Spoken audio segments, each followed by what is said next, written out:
Alright, let's see about this. Hello, hello. First off, this needs to be turned on. Second off, God, why is it so bright? Oh, did the... Hold on. Hold on. God damn. I hate that this thing resets every time. Yep. There we go. The camera is not a flashbang anymore. Okay. Well then. Oh, time to get this final text entry for this thing. And also get the background. For the main menu. Once more into the deep, huh? Huh, how funny. All four. I mean, if I'm going for that same ending again, let's do this. Extra currency. And the usual start.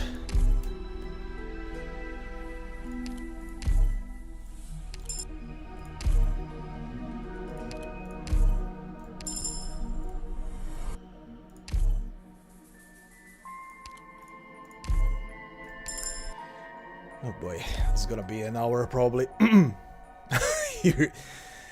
Oh boy, here we go again. Hi there, Terry, how are you doing?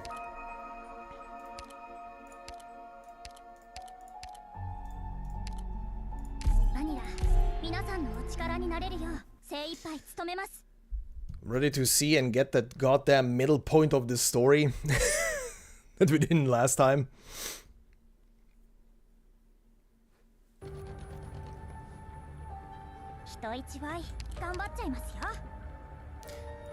First off,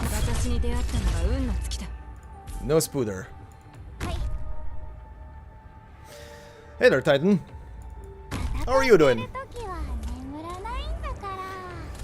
Oh, coming down with a flu. Ugh, just before Christmas as well. That is a timing, right? I'm doing fine. Literally came out of a shower 30 minutes ago. The hair is nice and clean and fluffy and smells like honey and coconut. To see how Mizuki finds roads, yep.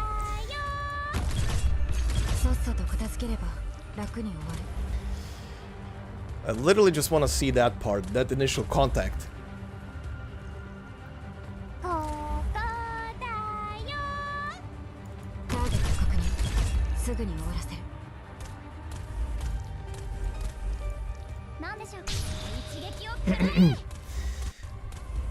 By the way, I was also thinking once we get that final text entry to potentially reread through all of the endings again. Just to see all of it in one place now. Maybe your Kiera theory was true. Who knows? Maybe it was true. Oh boy. Oh boy, buddy, pal, doggo. Slow down for a bit. Slow down for a bit. Chop chop. Chop chop.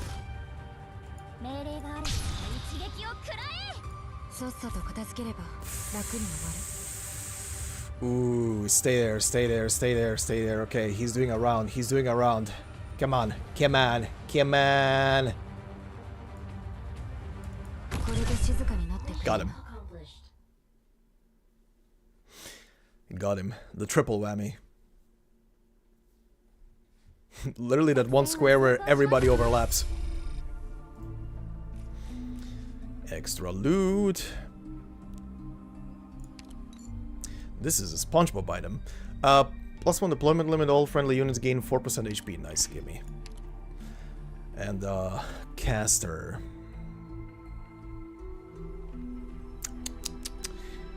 Now, do I take an actual caster or do I take... do I take the daughter? I thought about it and over a few thousands she might change her combat ammo to daggers. I see you put a lot of thought into this. Hey, starting early, gimme. Right, the beginning of that is the same. Okay, let me reread the choices again as well. Just to solidify the knowledge. So, the beginning. The name Karula seems strangely familiar. This also now reminds me, in 2 days from now, I will have to do a lot of Latin. Again.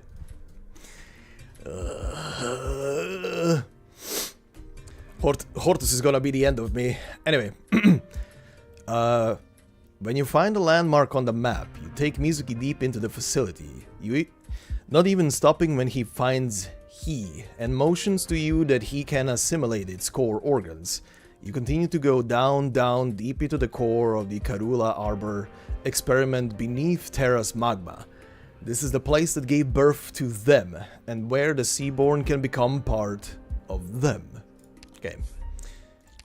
Just solidifying the knowledge. Oh, hi. No. Thanks. Thanks for the hope, though. Loses 5 for Ingenium, but... Sure.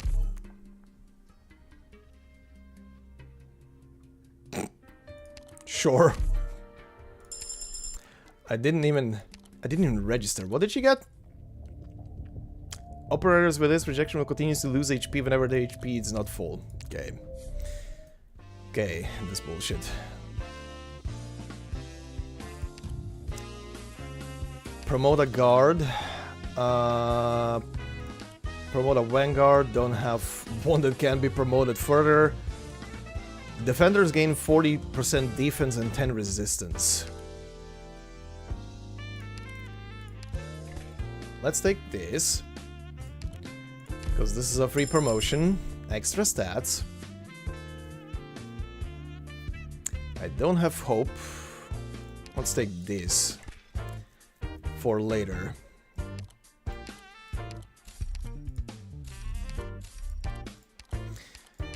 Mr. Cannot, you can have my 3 last bucks. Oh boy.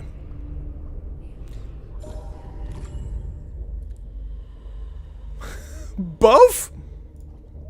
Get a reroll. Doesn't do shit. Okay. 30% chance to drop a recruitment and watch all enemy units have 15 resistance. Ugh. This floor sucks. Okay, let's go with top first. Okay, the first thing that we need. You're just excited to see more of Arturia? Oh boy. Right, cannot wait to both read and voice act that crazy pants. I do love me some voice acting of the crazies. Anyway, Karula Ritual. You witness Mizuki go into the transportation pod to the bottom of the experimental hub. You go to the control station to investigate the experiment that Mizuki is about to face. It is a long and fully automated modification process that will take centuries, perhaps millennia. But the control station does not display any concrete numbers. Even more concerning is his assimilation of the experiment hub. You can see the branch-like tentacles reach out and retract, absorbing energy from the magma, and it fully assimilated part of the experimental hub. Now we can choose to turn off part of the experimental process to ensure Mizuki's safety, or let him achieve a further understanding of he through assimilating through the assimilated structure. Hope the mechanics aren't too bad. I have no idea what the mechanics are. I keep myself in the dark. My squad needs some blood coagulation meds. It does. Karula Arbor. The entire experimental process will become open to Mizuki, and even the parts he has assimilated will guide Mizuki to become one of them. You will watch over him at the experimental hub until the end of life.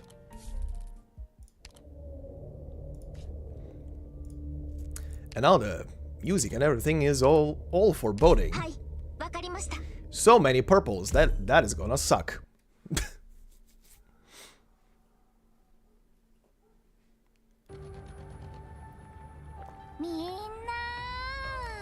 This is gonna suck first you.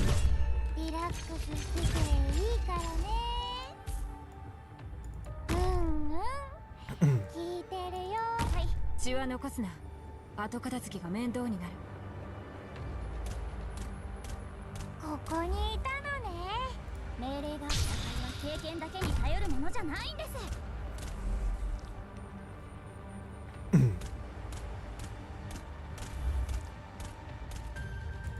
遺言の伝達断る。さっさと片付ければ楽に終わる。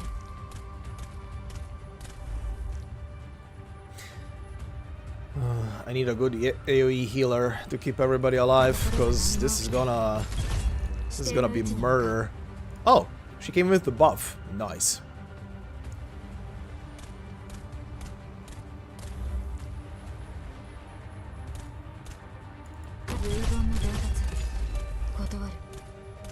God, this is taking for so much. Ow, ow, ow.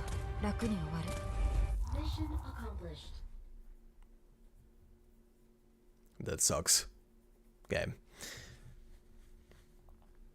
悪くないと思うよ。Yeah, this is not gonna help. Come here. At least someone who is not dying, I guess. Come here.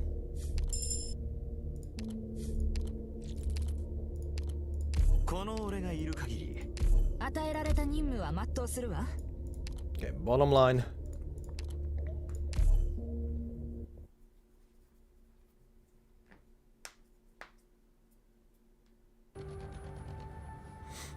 派手にやる必要はない。は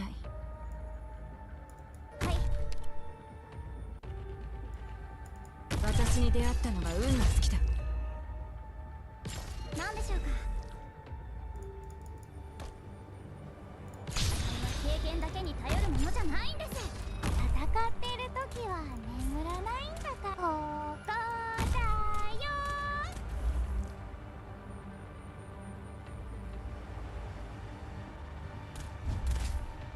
ターゲット確認。すぐに終わらせる。ここだよ。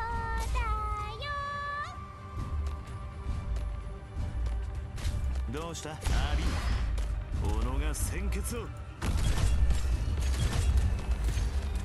Alright. 狙って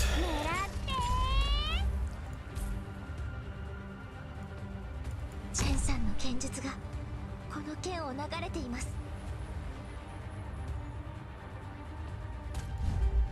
遺言の伝達断る。 Come on, move. Thank you.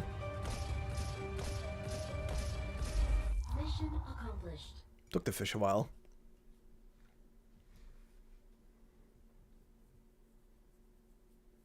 作戦は成功しましたね。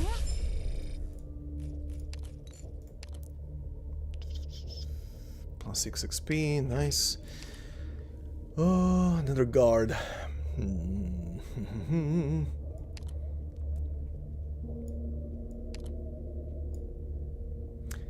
I should conserve for now.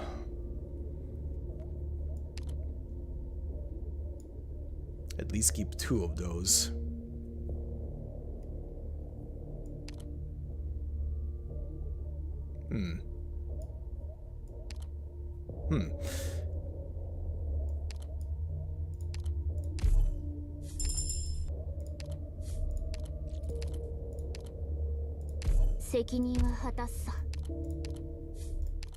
Okay. Alright. Sure. Full promotion. You can easy. Okay. Increased attack proportion to how high their HP is up to a maximum 30% attack. At 100%, okay. Sure. That's pretty much a buff. Extra deeps.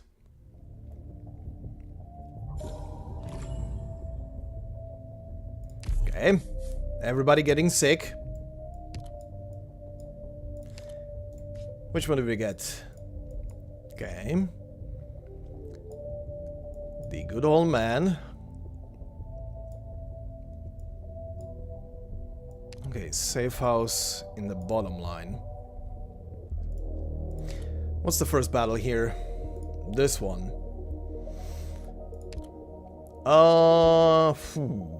With one sniper and one supporter.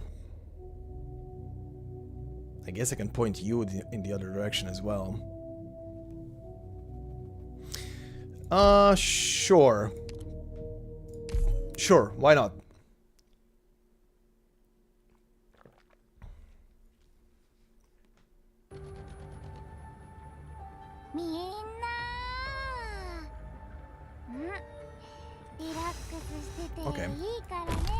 Okay. Okay. I see how it is. Why did you get the buff?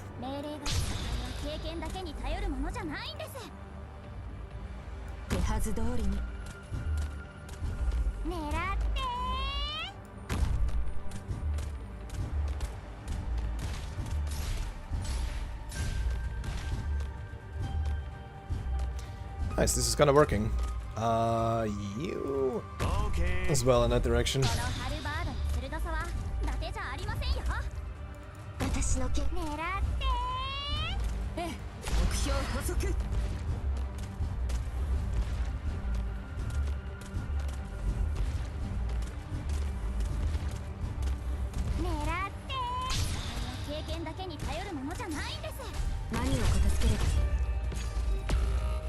Okay.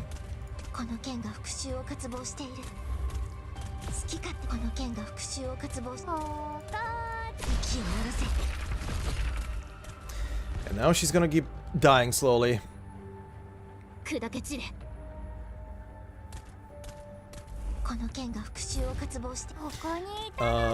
That image of the Sancta pointing the gun at the forever ingrained in my mind. They really went some into some Dark Souls territory of imagery with that. It looks absolutely epic. Take this one out. Getting mileage out of Frostleaf's talent. She's really helping for this one. Just slowing that down in this lane is amazing. Okay.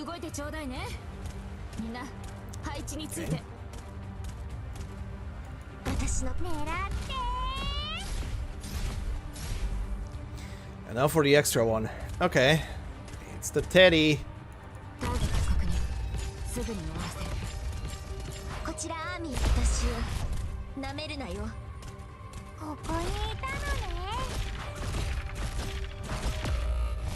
Okay.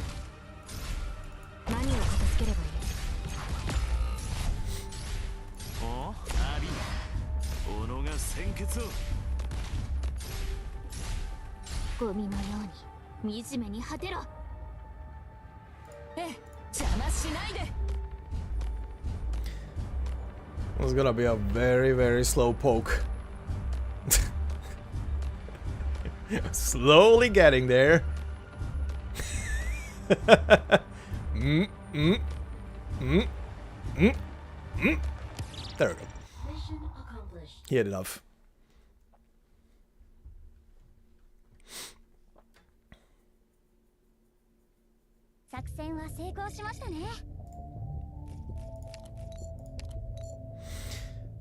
Plus 3 squad size limit, all friendly units gain 3% attack, defense, and HP. Nice. More HP, more attack, more defense, all of it is needed. Healer. Healer.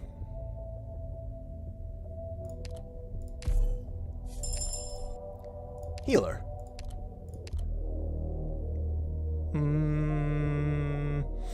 Let's take you with this. Okay.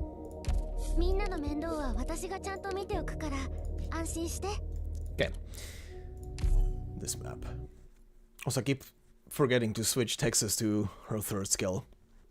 Keep forgetting it. Okay, first off, this one needs to go away. You're going here. there. 聞いてるよ一撃を食らえここだよ You're not gonna live. Okay. このまま行くぜ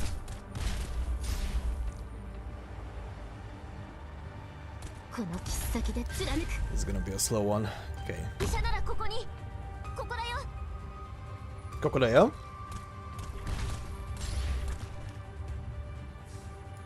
Stop. ここでは何も起きてないお剣よこの月を引き裂け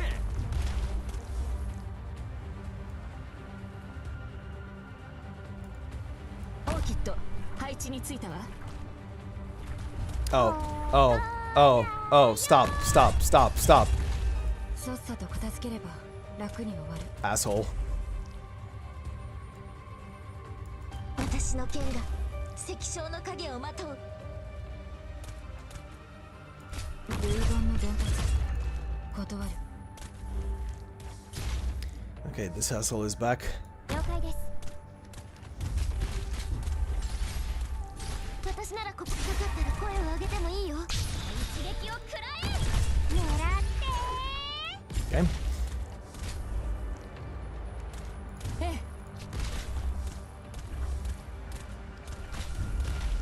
えどうぞ目標補足ここでは何も起きてない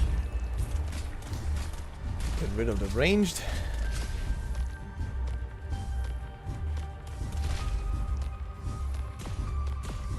ここにいたのね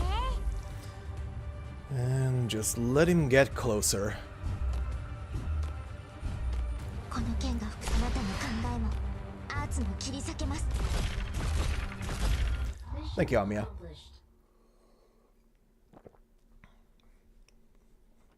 Or Chenmia? 負傷者ゼロだねさすがはドクターの指揮頼りになるよ Oh god, this ring. Well, let's see how you work out. I can already foretell it's gonna be amazing placement after amazing placement.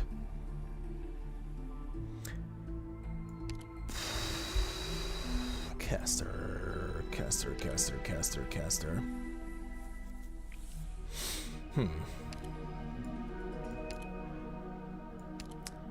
I don't have many of you promoted. At least not to E2.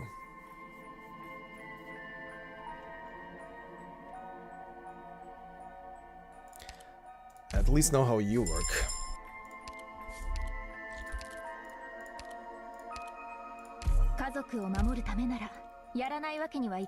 Okay, let's go through the bottom one. What map is this? This map, okay. And remember to switch you. Alright.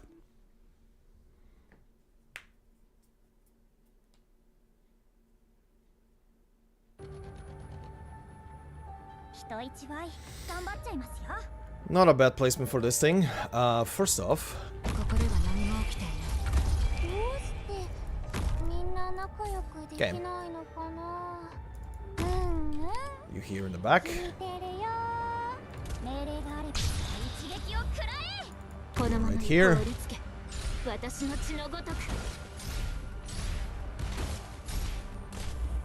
何を片付ければ Oh, there are two chests. さっさと片付ければ I didn't even notice the second one. Okay. オーケー凍りつけ Right behind her. 何でしょうか一撃を食らえ怪我人はいない手はず通りに海のように惨めに果てろ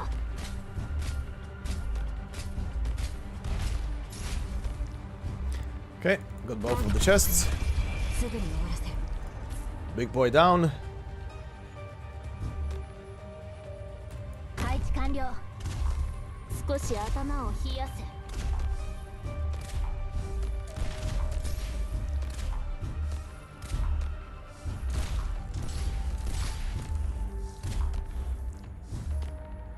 どうぞ邪魔しないで Okay.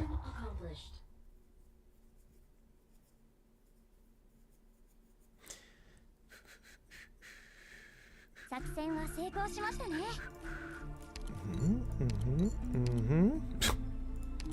Keep getting the life points that I don't need.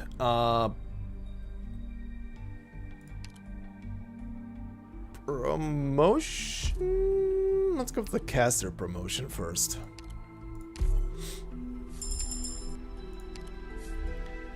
Healer is fine for now. I don't want to keep losing light, so let's see what we get.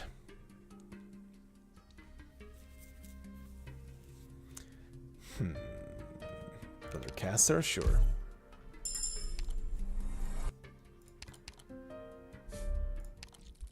This is turning out to be a weird squad. チームワークなんて他の奴らがヘマしなきゃそれでいい Level 1 rock, how dare you?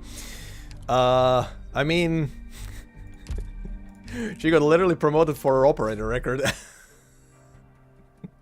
Look, I have a lot of E2 level 1s.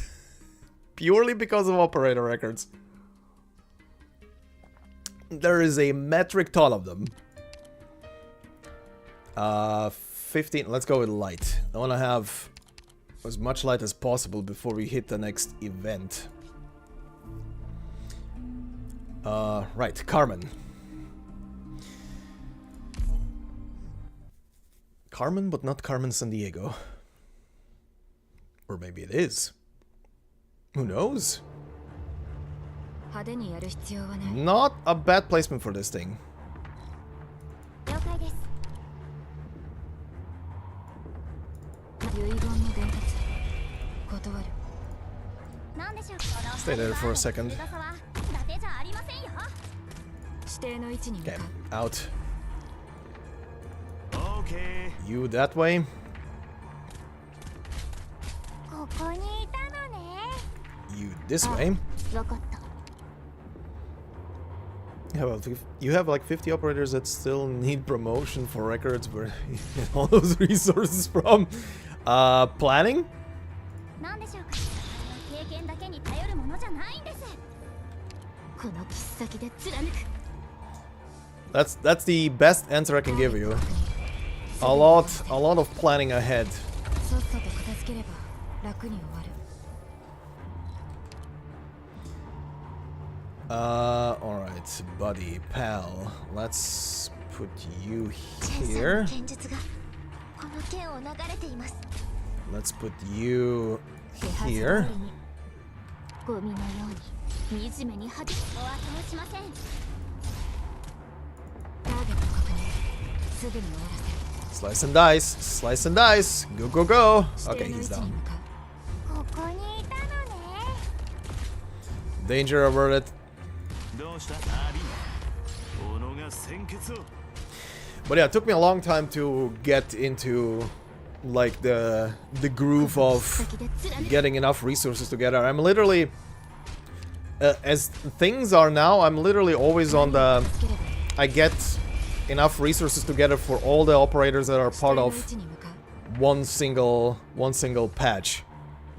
Like I mean I literally promoted and finished up Kazmaru yesterday, who was the last one in the current batch of operators. 仕事を増やすこのハルバードの鋭さは伊達じゃありませんよ。私に出会ったのが運の尽きだ But I'm also slowly getting into that position of a lot of the upcoming operators are characters with operator records, that is, やっぱりどこ are characters that I've never promoted. They're E0 level 1. そうなほど輝いていたよ It's mostly just an LMD and XP issue for me, but it's never enough flow. Yeah. The events are helping with the LMD stuff and a bit with the XP, but oh boy, it's a lot. How do I plan that? I don't know if it's still working. Hold on, let me just see, because I recently tried to use the same thing that I always use on this one page. But I think they removed... Oh, no, it's back. Might have been under maintenance.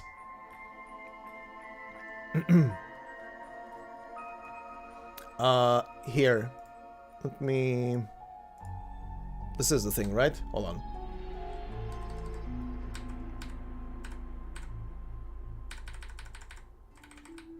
Now, just as a quick side note, what I'm about to link doesn't have, like, how to put this? It doesn't have, like, literally, I think, every single, like, operator record. This is for the paradox simulations, not operator records, just to be clear here. But considering that a lot of operator records come with paradox simulations or change later down the line and get included, this is pretty much it. You can just scroll down and it's a whole list. And I'm trying to... Can I not pin this? I guess I cannot. Well, there it is.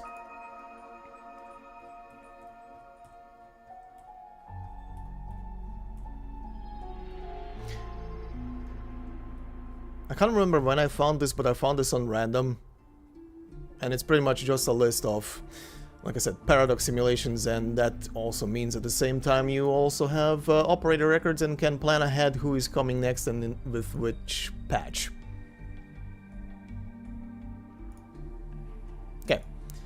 Anywho. Back to this. Give me key. Rankwood safety suit. Now that's new. I've never had this one. For each cursed curio you have, all allied units gain defense plus 25 and resistance plus 10? What? For each cursed curio. So it's not working if I don't have a cursed item? The fuck is the text on this thing?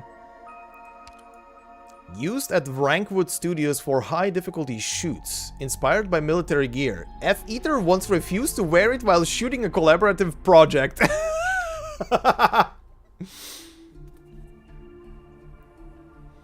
Lazy is done for ages already. I've promoted her like I think 2 years ago to E2, so she's well prepared. Enforcer I haven't touched yet, and Executor I literally promoted today, so he is ready. If either don't do no safety. If either is just Bruce Lee and Jackie Chan in one. Alright, you.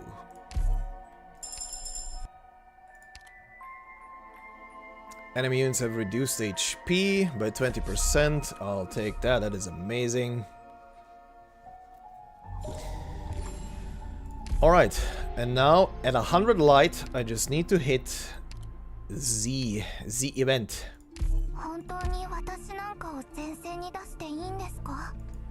Do I actually have a cursed item with me? I don't think... I mean, I have these, but they don't count, I think. Or do they? Huh. Actually... Oh! Maybe they are counting. Is this number 2 here? Promotion 2? Let's see. Well, I need to hit these anyway. Yeah, not what I'm looking for. Not what I'm looking for. Lose 5 life points, but get Pulse of the Ocean. Sure. All friendly units have plus 10 attack speed, and all enemy units have minus 10. Cool. Okay, this guy. I could change in the ring, because this thing is just gonna be placing itself in weird spots. Or rather, I keep it. Can I change in the coin? I can. Plus 6 SP is nice, but you know what? Maybe I can get something better. Ooh. Generally a goal of mine to get every operator to E2 at least, but that seems... Oh yeah, trust me, that is a milestone. I'll eventually get there because of all the operator records and shit, but oh boy, that's a milestone to reach.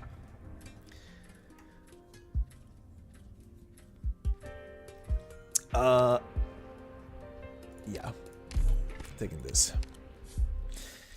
No, I just need to get a defender. Let's Let's go. Doesn't matter here. Which? Oh boy. Okay. This map is easier. This map is easier.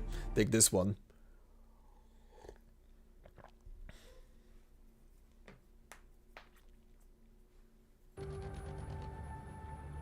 God, the placement of that ring is shit.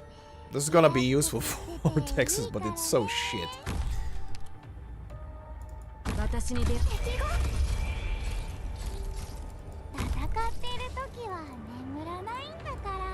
Okay.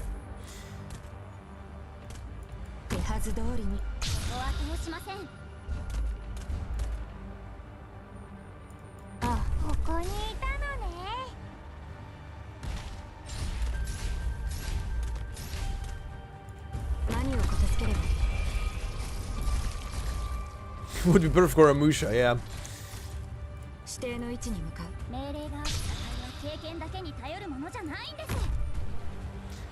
Okay, you there. Healer covering everybody.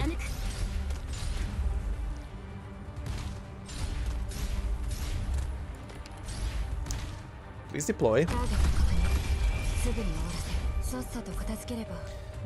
we go. You out, you in.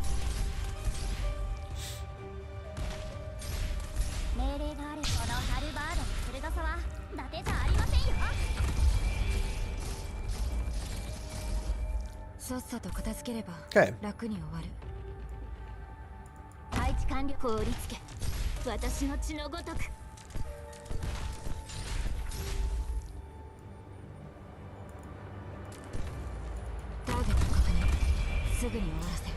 Alright, that one's down.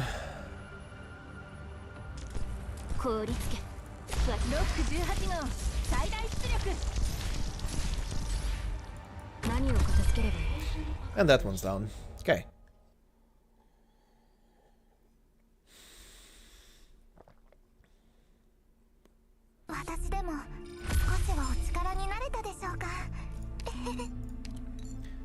Plus 20 starting DP. Well, that's better.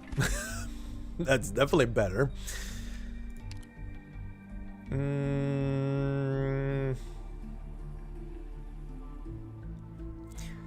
Kinda want to, kinda don't want to right now.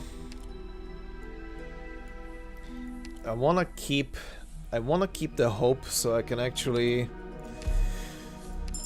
recruit good old Mlinar, cause he's gonna be kinda this map.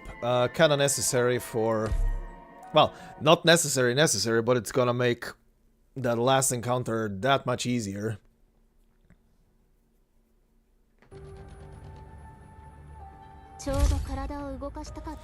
Okay, you.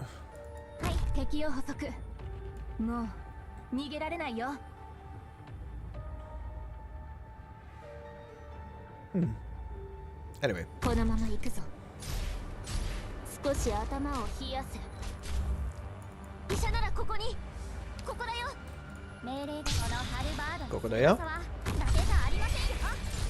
Okay, get the old man. No sleepy masks today. Thank you.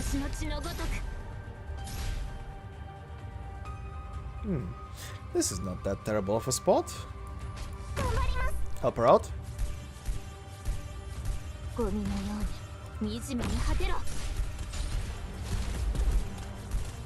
Ow. Stop it.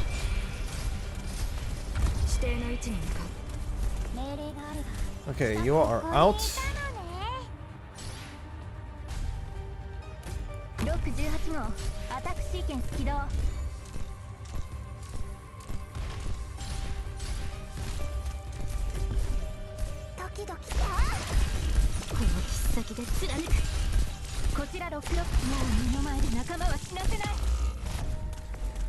Owie. Owie, owie, owie, owie. The doggy's angry.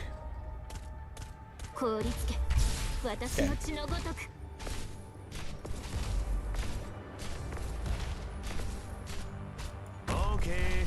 Help her out a bit.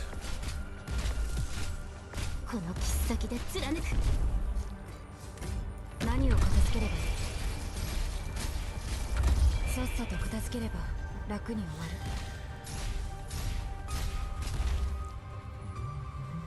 る。少し頭を冷やせ。 That is a very persistent field. That is not going away.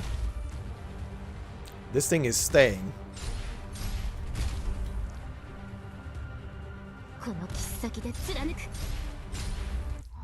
Okay.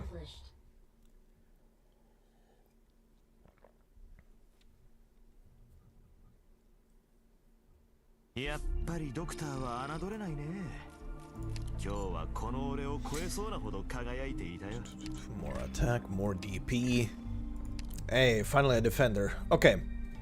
That is someone I definitely want to recruit. That's what one of the enemies left on the map. Sadly, kind of clicked back to show you. It's essentially the dog enemy, the guy in the trench coat.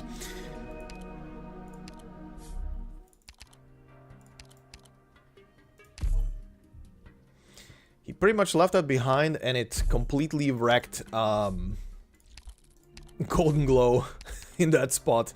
That thing was not going away. Specialists have +2 shift. Don't need that. For every collectible owned, caster attack +2%. Yes. Okay. Alright, time to trigger the final event of this thing. With 100 light.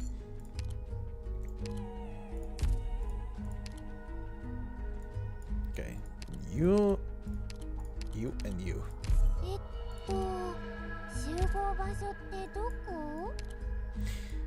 Okay, shop is on the top lane. So let's go and do that. Alright. The collective seeks survival, and survival is suffering. Therefore, we continue to evolve, overcoming flaws, facing nature, fighting external foes. Extinction is cunning and hungry, and it will tear us apart at the slightest sign of weakness. Therefore, we have adapted and addressed our shortcomings, from emerging out of these seas, from contacting Originium. We have expanded our territory and come into contact with deadly threats until we fully understand, until they become food. Now the land and sea are our paradise, but we continue to grow. Life remains suffering. We need a bigger home. Before we welcome the evolutionary singularity, he who leads our future must give himself an answer. Who am I? By the way, I do find this one part of the sentence very interesting. From contacting Originium. This one still is very interesting to read. Contacting. Alright, the best item I can give out of this. I am Mizuki. I will fulfill the doctor's request. Determination. All operators gain block +2, defense and HP 120%, and resistance +20, and leads the expedition forward. I am not complete as he is not. Our encounter was by chance, but there comes a time to part. It has come.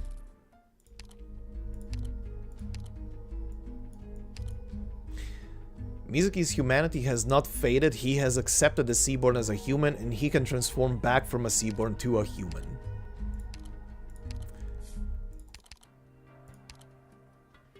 Hold on. Do I have anything that I want to give to this thing? Maybe the 20 DP one? Because I have a 30 DP starting one? If I can change that in. I can. Sure.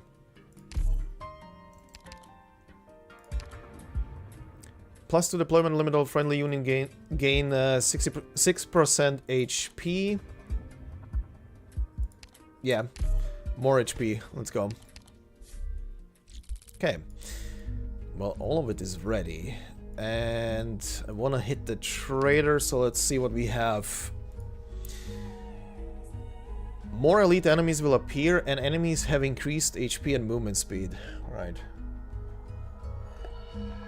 Oh, right. On the higher difficulty, there's gonna be two of where are they? Two of these. Doable.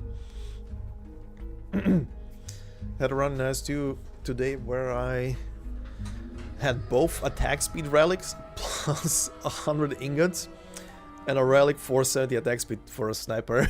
Holy shit. That is a machine gun. No matter what, or rather a minigun. No matter the slowest unit will turn into a minigun. That is insane. Okay, what's that in?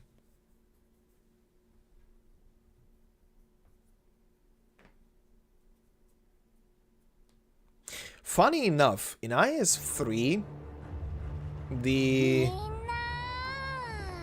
attack speed stuff is not that common. There are the same amount of attack speed items, but they're not that common. I don't really get them a lot, which is so weird.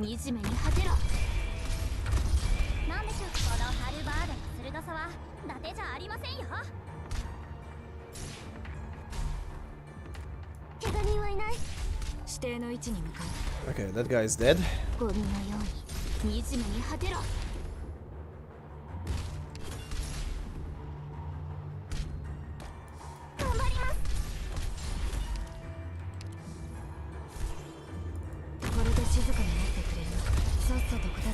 And that guy is dead. Okay.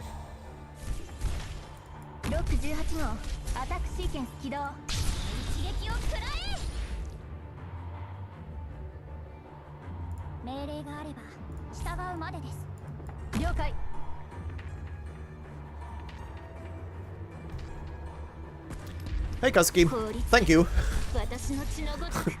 For now, it's going fine. Hopefully it remains this way. Also pretty rare that I get them. Had to buy them in that run. Yeah, I don't know.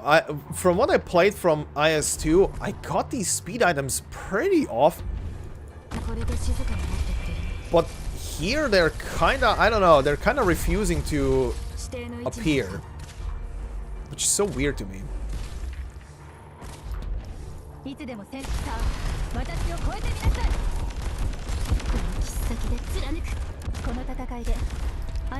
Alright, thanks for that. Guess you're here. Wakey wakey.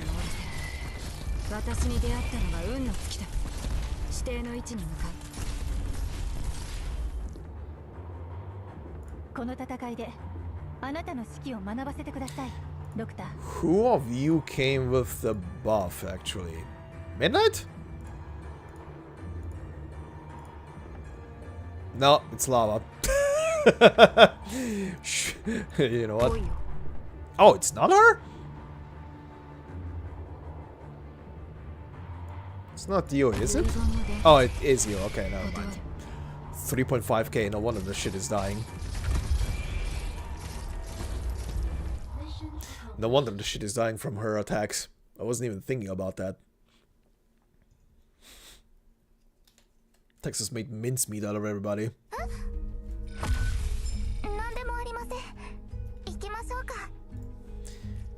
Alright. +1 life point. Good. Auto recovery, +6 die rolls. Sure, why not? None of the stuff that I need. Actually, wait, never mind. Would love. No. Cannot. Need to promote. Need to promote.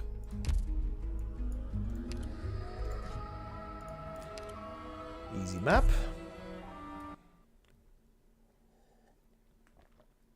Still no Mlinar inside. Still no Mlinar inside. Okay. Ooh, 2 chests. Okay.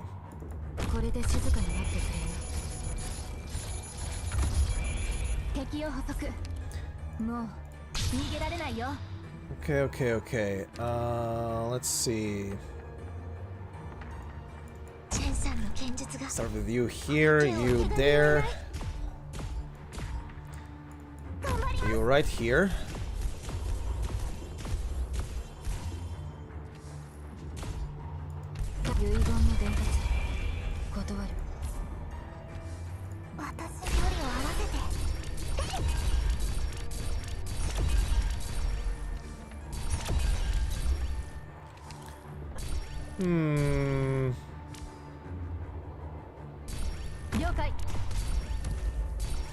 It's not you. Who got the buff? Who has a... Enjoy that.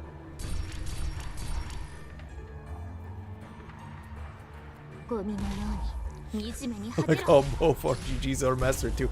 Yeah, I recently finally promoted her scale, but I'm missing components for the Mastery 3 on that thing.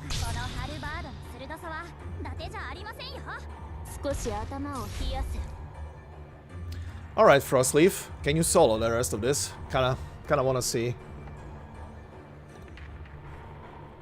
With that attack buff.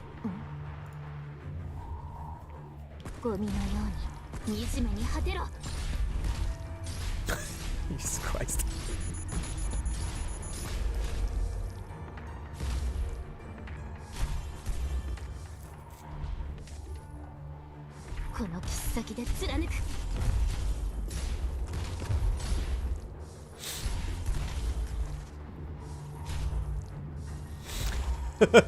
She got the buff. She has the very OP buff from the Curio.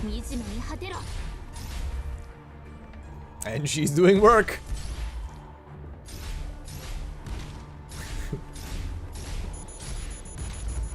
There we go.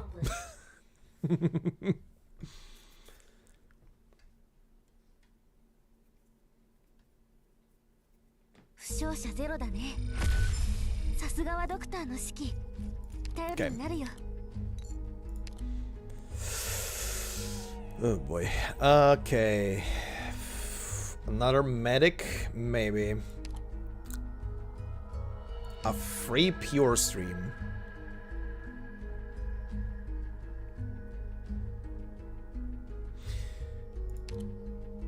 Has a large healing range, but the healing drops off. Right, that's what you do.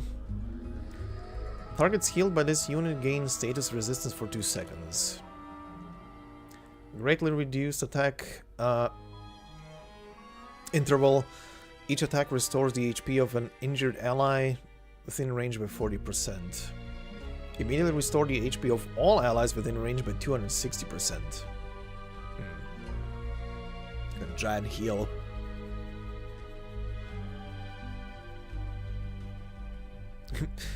Imagine we're with a module too powerful for this world. God.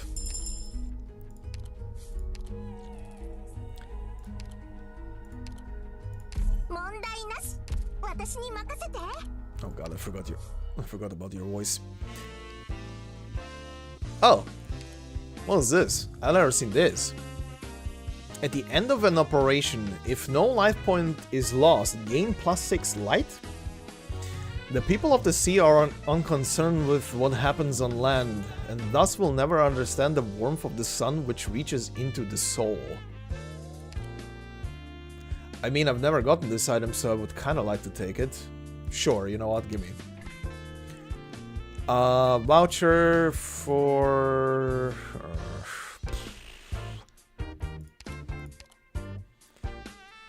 Vanguard Operators start with 15 SP, I don't need that. The spinach.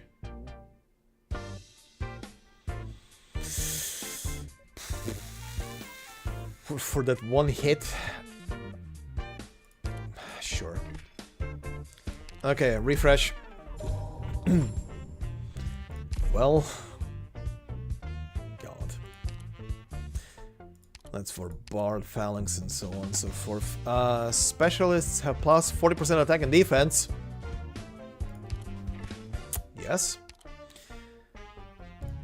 Immediately promote a sniper, doesn't do shit. Okay, well, in that case, I'm picking this. And we're taking you.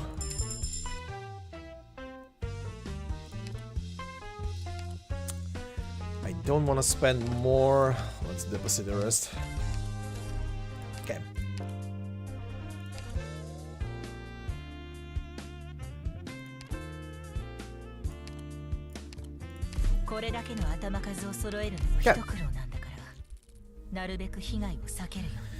I did indeed have some spending money. One key is gonna be enough. We're pretty much at the end. There is only one corridor left after this thing. Okay.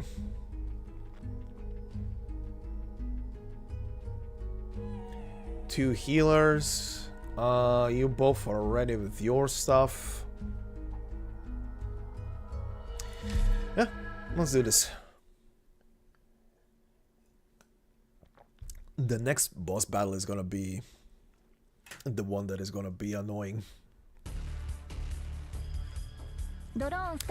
Hey, look at that! That didn't even place itself badly. What the hell? Okay, who got the buff? That's the big question now. Who got the buff?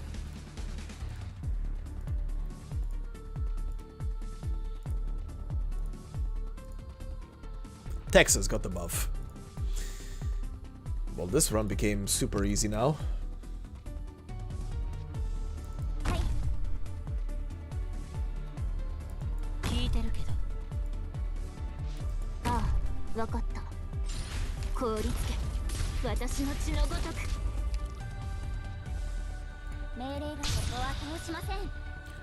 Okay, you will go that way.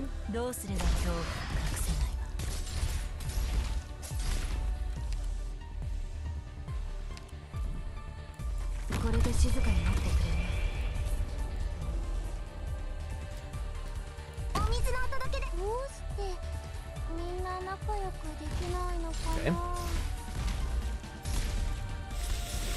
This doesn't even need to be redeployed. Yep. That is the power of that buff with that amount of deeps on it. Okay. It will still be pointed upwards. Crab people need to be stopped.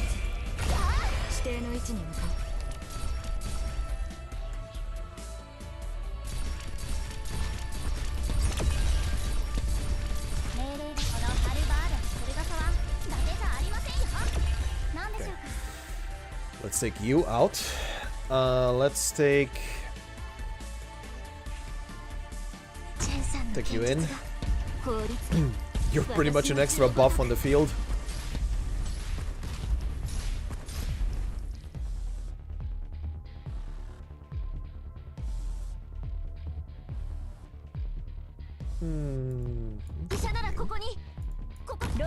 Let's take you. Here she comes. Okay. Turn on, turn on.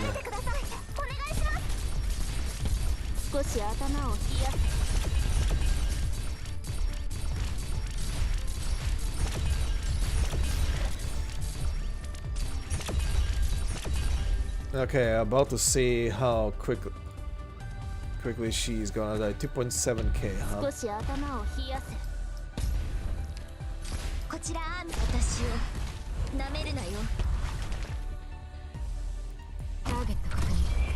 $6.4k.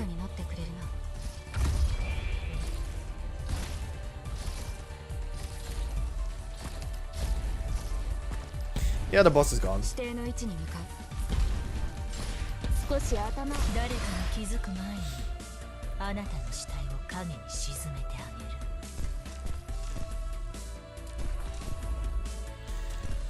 That was just pure insanity.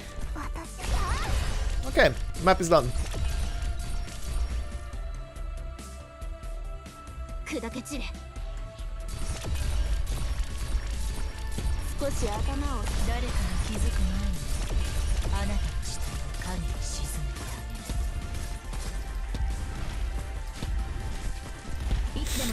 Yep, balance.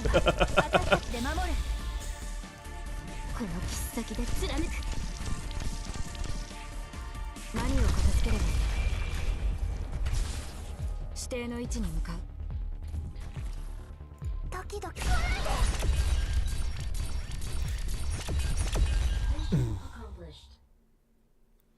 Now the funny thing is, if either Texas gets the buff on the Izumi battle or Golden Glow, that's gonna be funny. But it's not gonna happen. Hey, finally.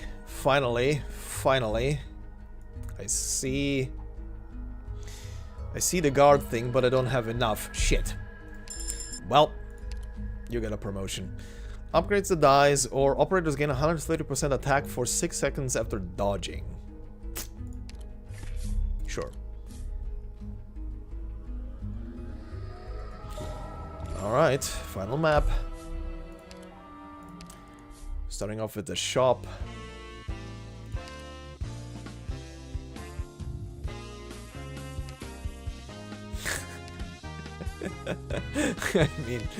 I mean, why? Game why? Minus 2 DP cost for Vanguards, but 60% HP. I'll take it. Increases SP regen rate of medics. Let's refresh. 2 new items. Plus 2 max life points, plus 2 and 2 recovery.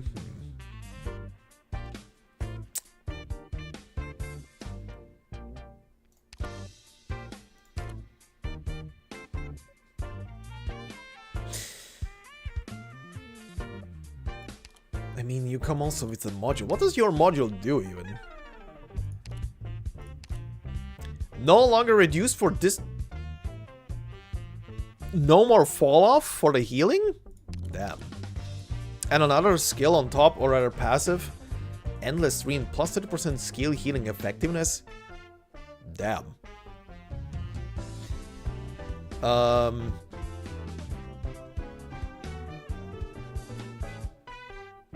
Have I ever thought about live streaming events in Arknights that are not integrated strategy? I did, but CC I find absolutely boring and horrendous. Pinch Out, I forced myself through it just for the skins and the units, and I didn't touch it afterwards. I have no fun with those game modes. The only one that I wanted to stream, and I didn't get a chance to even properly play it, was back in September when... God, what was that passenger event called? I keep forgetting the name. The one with the base building and stuff. That one had like a ton of freaking lore as well for the Sargonian deserts and shit. And I barely even touched the whole thing. That's the one I wanted to stream, but I never had the opportunity to. Just other stuff was coming in the way.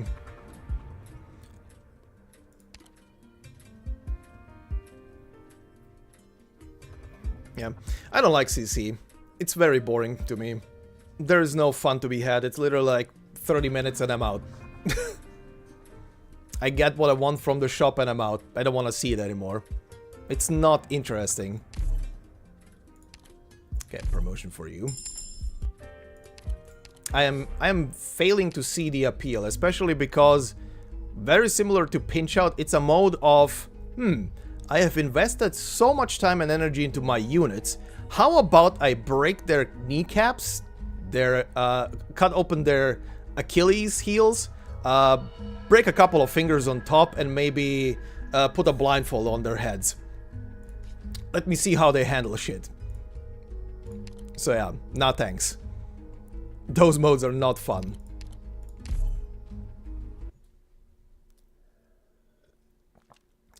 Basically, feels like you did like 20 steps of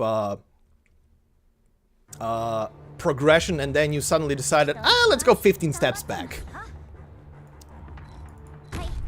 Nah.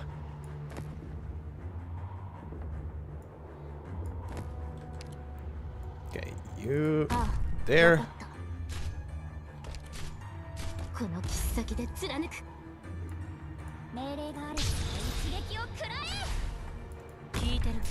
You there. Right there.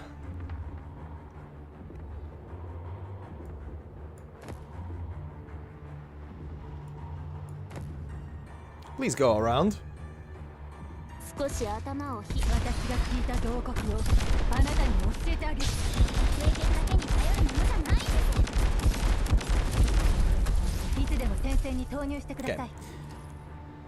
今こそ皆さんをお助けする。Which one of you got the buff? I swear, it better not be one of you. Oh, pure stream. よし、それをまくって。 Sure. それがなかった。 That is ridiculous healing. この切っ先お後をしません。どうすればいい今日隠せない。ドキドキ距離を合わせて。凍りつけ私の血のごとく。 Yeah, pretty much that.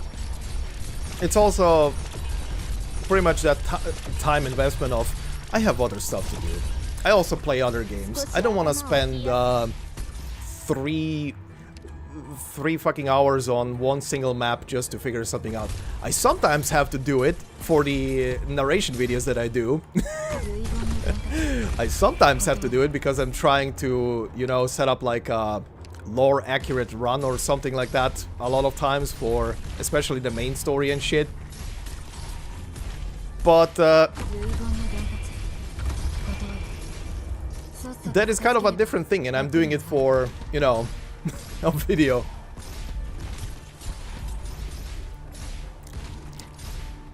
I mean, I get it. I get the appeal that it's fun for people who like those types of challenges. I don't really care about that. The appeal for games to me is progression and story and not regression.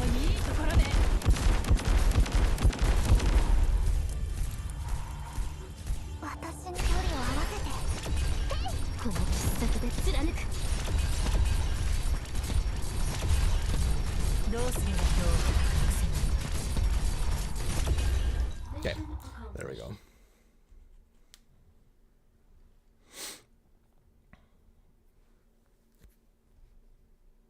いつまで戦えば大地に広がる怒りの炎が静まるんでしょうか。 Friendly units have 15% melee attack. All friendly melee units, sorry. Okay. Gnome Linner. Well, this will be interesting. This will be interesting. Can I take someone... You know what? You know what? Time to deploy the goats.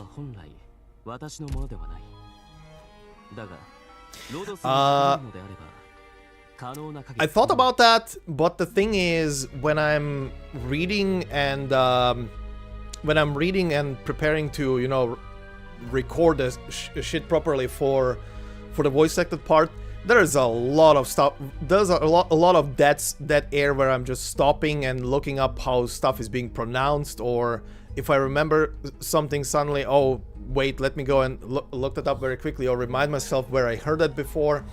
There's a lot of dead air, and I kind of want to have that whole spiel to myself to just think about both the voices and if I have to put some emotions into it and add extra details to it. And there is also the fact that I do not trust people that they are gonna bump into the stream and not spoil shit. That's the other thing. Because I know that people do become very eager no matter how many times you tell them don't spoil. I've seen other people's streams.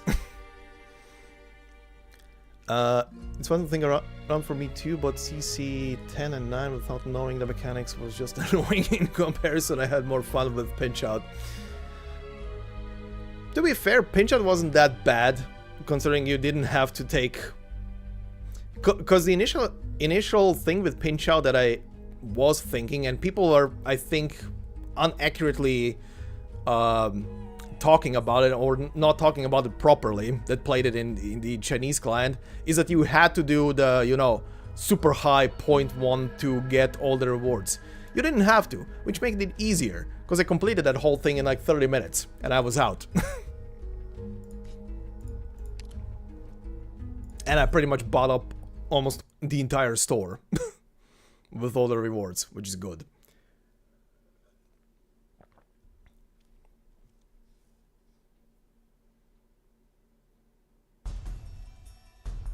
Yeah, the hate for Pinchot was very overblown. Okay, you here, you over in the back. You right behind her.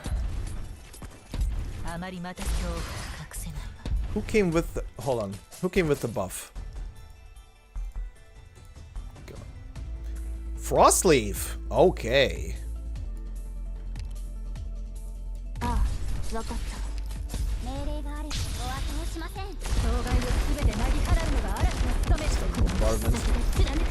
Start the bombardment. You will go right here.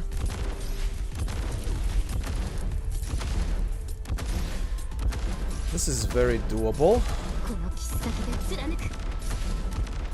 Okay, pure stream right there.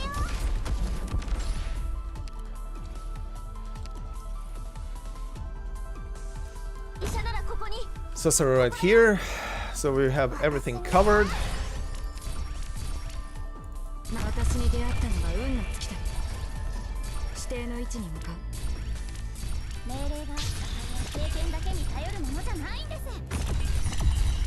You're being deployed to purely buff the units. Start shooting.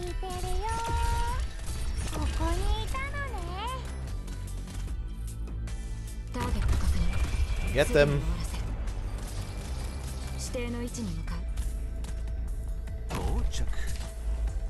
You're not gonna live for long, but I kinda wanna prevent him from absorbing stuff.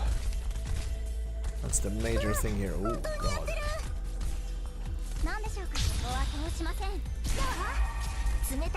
Full heal. Accomplished. Get this batch.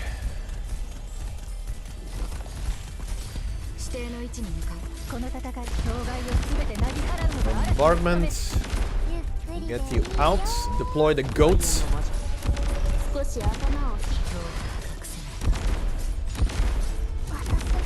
Start shooting. Buff everybody more.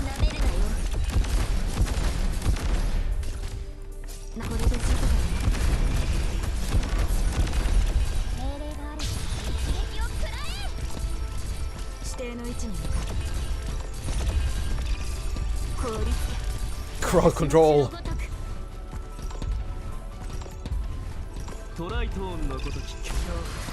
You can go there. You can stop the ones above. Bombard.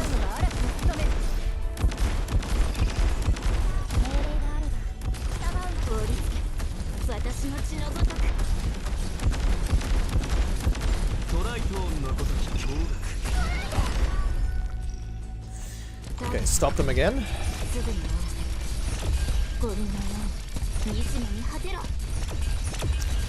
That's a lot of shielded snipers. Oh boy. Okay, get them out.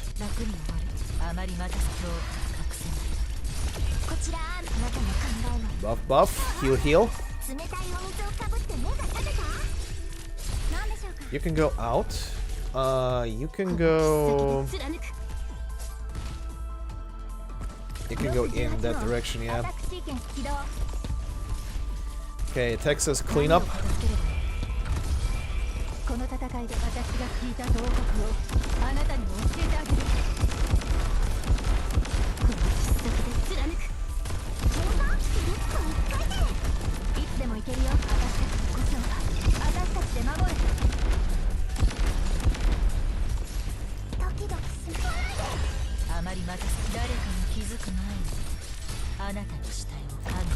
Okay, stop them up there. Ow.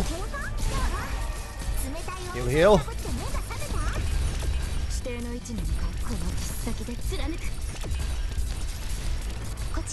Okay, big guy is about to enter. Yeah, he's vulnerable now. Okay, Mizuki. Heal up. Bombard. Hit.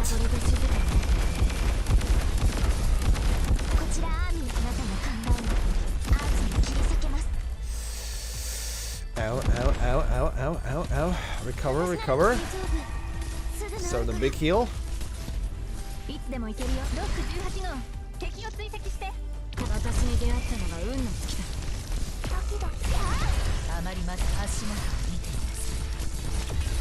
That's a lot of damage, buddy.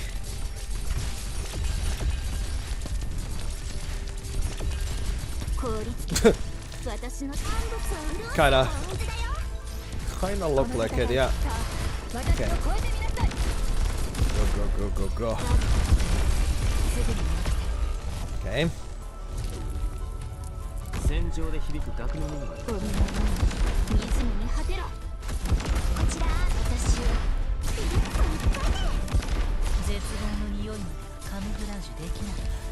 Well, whatever he's doing, he's being a real champ right now, taking all the hits.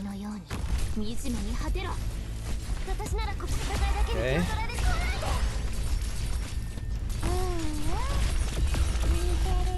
Holy shit.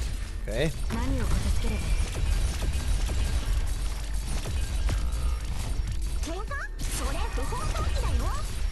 Okay, got him. Only normal enemies left.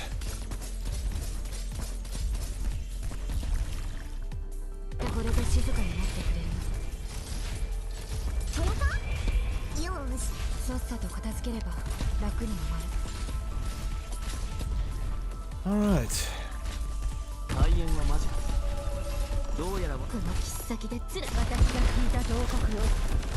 Oh, okay.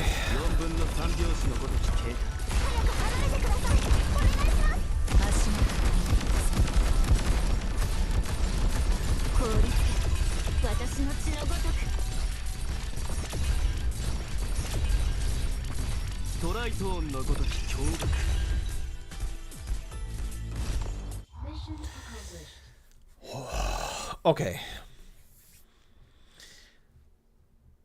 Now let's read the whole thing in one go.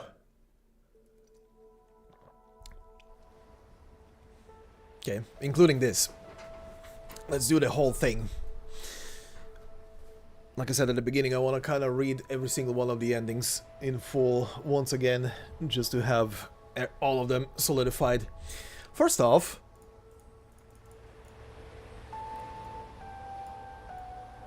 I think this is fine. Right, move this away. The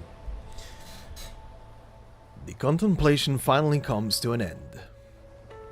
To express the emotions, desires, and thoughts of the human ego to the inhuman ego, he accepts. He floats on the water's surface, gently sculpting Mizuki's new body. The many heed his suggestion, rejuvenating strength, falling silent.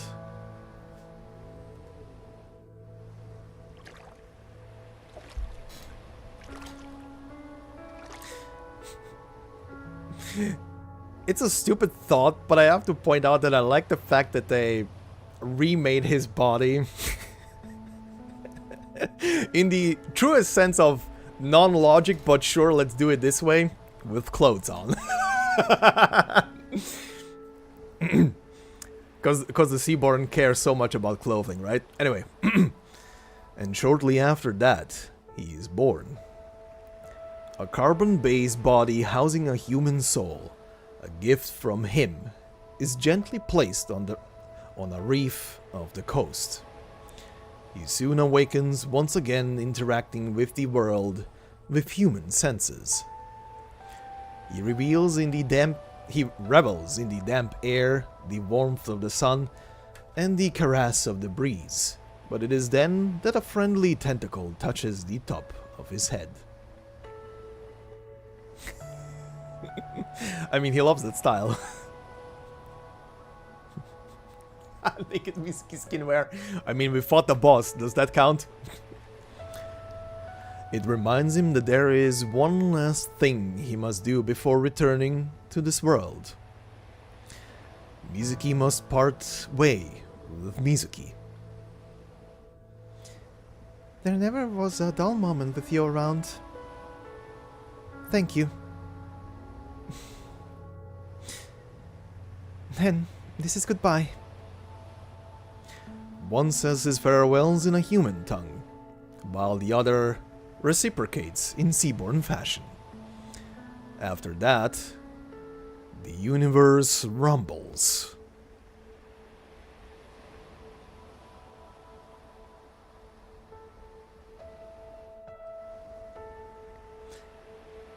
Countless hollows appear across the land, and the ocean itself is swept up in a maelstrom. From every corner of Terra, the seaborn arise and head towards the sky. Fledglings dwell on the backs of their kin. Offspring swim along with their parents. The mountain-like bodies of the firstborn slowly but resolutely migrate to the other end of the sky. After a while, their titanic forms disappear into the furthest reaches of the sky, but there still remains countless seaborn on land, ready to join its mighty ranks, ready to thread the path of the firstborn. The entire swarm weaves itself into a chain, slowly extending upwards into the sky.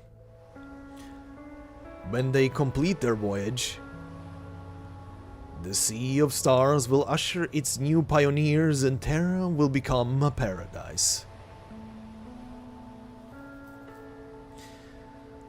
Oh Mother, we have found our answer. We many are of the sea, and to the sea we shall return. To the bright, boundless galaxy. To the new place we call home.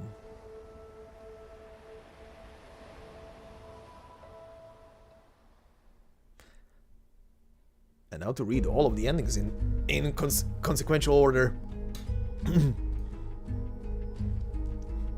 Save for Hybori ending 1. Right, I kind of forgot about that. That is also a thing. She also returned from seaborn body to human body and... Oh, look, clothing! Okay. Put this a bit lower. Max achieved great machination. Win emergency op guns in order without losing any life points. Great machinations? Interesting. Hold on. Before I do anything, hold on. Hold on.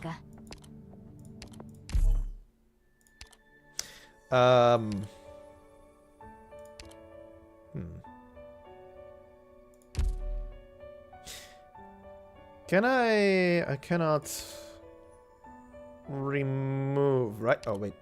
No, I cannot, right. I can reposition you. Move. Thank you.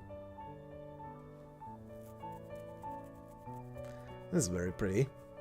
Actually, wait. Yeah. There is no usual... Well, they kind of placed like this weird coral tree here, but there is no doctor over here.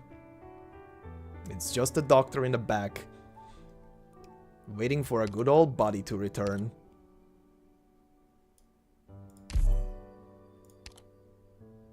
Sweet. Okay. Back into this. Maybe it's working like the Titan shifting in Attack on Titan.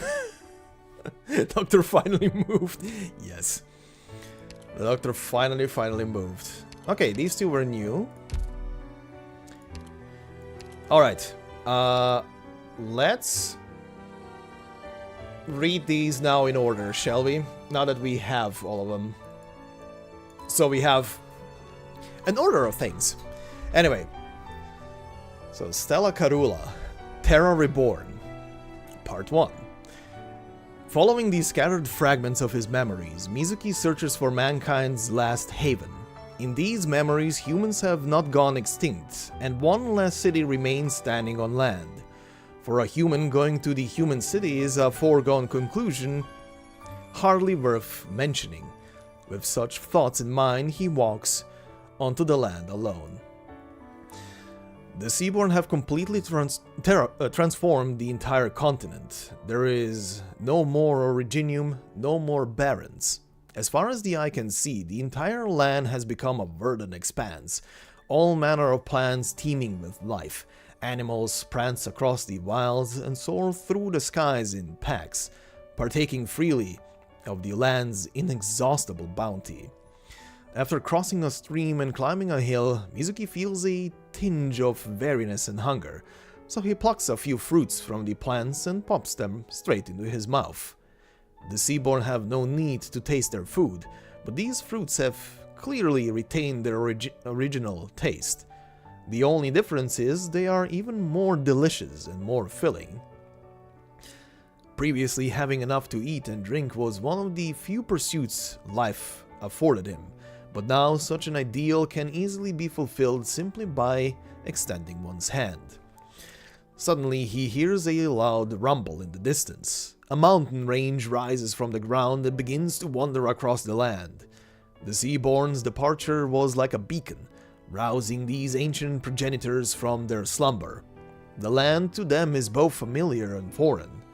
They explore the flowers, plants, and trees before them with a mix of suspicion and curiosity. When the Farron mood vanishes, Mizuki once again sets off on his journey to find the city. He recalls the way humans identify one another, that they have various convenient and conspicuous ways of drawing borders and forming cohorts. But even after walking for a long time, Mizuki does not even happen across a single road. Did I remember wrong? He cannot help but to doubt himself. Then scratches his head, trying his best to recall his impression of humans over the millennia. However, apart from the human who brought him into the laboratory and the human he trusted the most, his memory contains only a hazy impression of that city's towering walls. Finally, he comes up with a brute force method. If I can't find them, then I will have them come to me. He builds and lights fires in several prominent places, carves messages of kindness in every human script he can remember, and then climbs a tall mountain where he can see all the fires to await someone to answer his call. Finally, the moment Mizuki was waiting for has come. Aliberi finds a way to the mountain under the cover of darkness and holds a knife to his neck, asking him questions in a Victorian tongue laced the flavors of many nations. Most importantly, her ensemble sports a tower-shaped epaulette with a small line of characters engraved on its lowest part. A name that lingered on the tip of his tongue thousands of times suddenly wells up in Mizuki's heart. Rhode Island. Okay. Oh wow, part 2 is just titled Rhode Island? Okay. Following the map given to him by the Rhode Island operator, Mizuki arrives at the last city. Oh, interesting. She didn't know. I guess they're scouting the land? Once during the war against the Seaborn, humanity was utterly routed. Its sole survivors building high walls in the mountains, clinging to technology left over from the past in order to survive. In the process, the barriers between country, class, and race all melted away.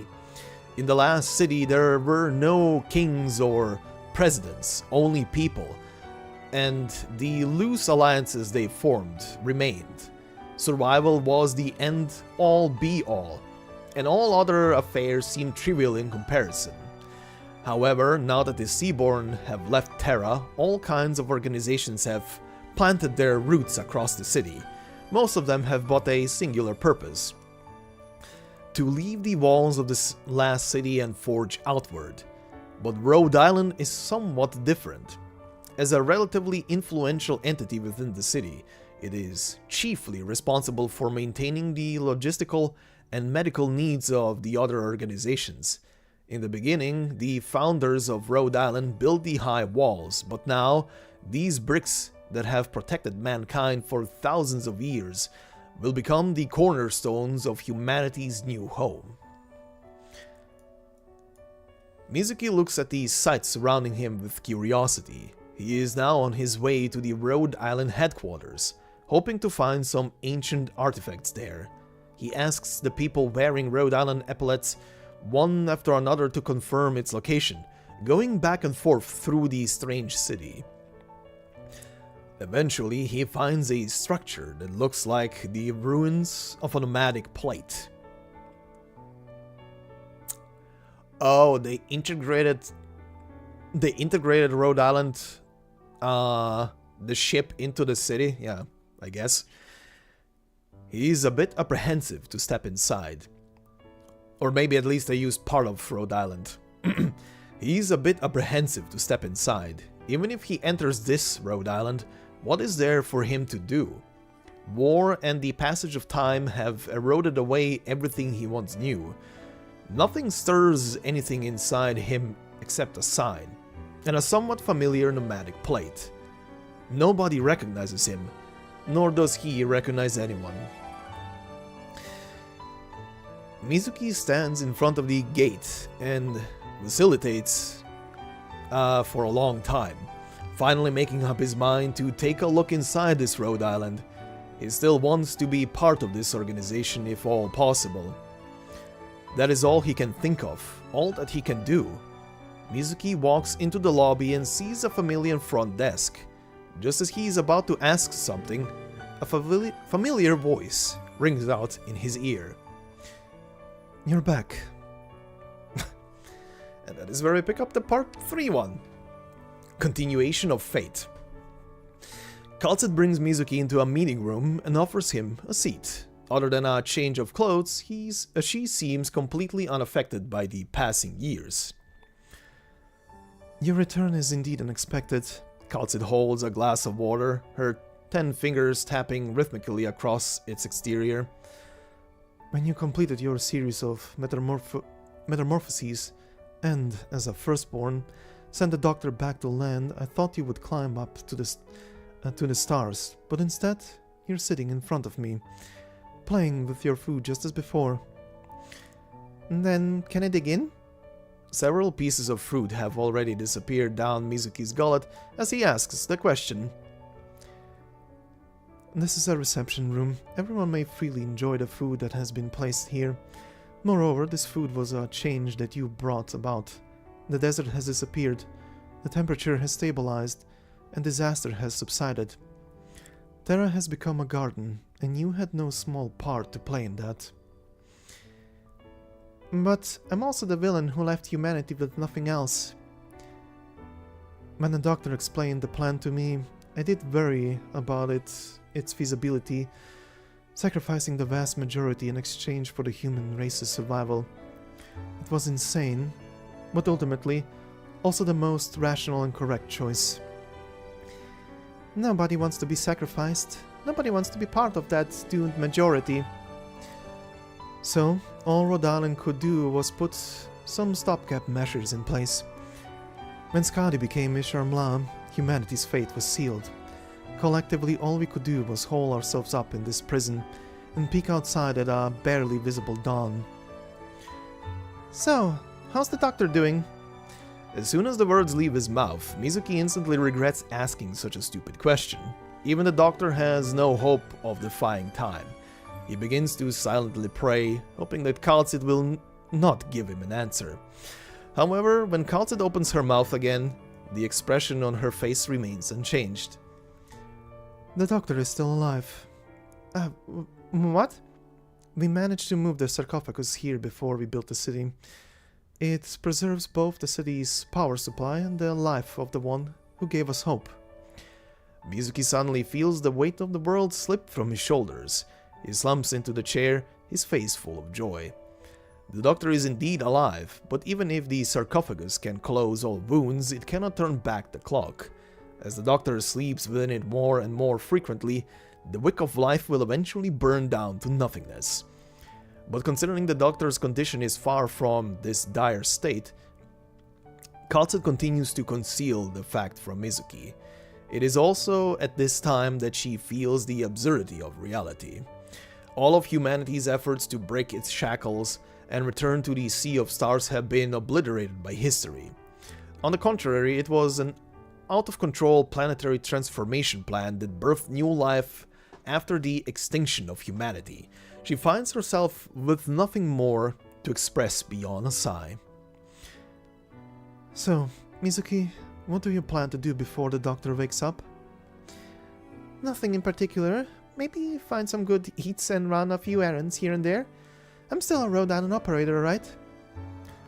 I'll try to get your ID verification and dorm room prepared ASAP. Thanks, appreciate it.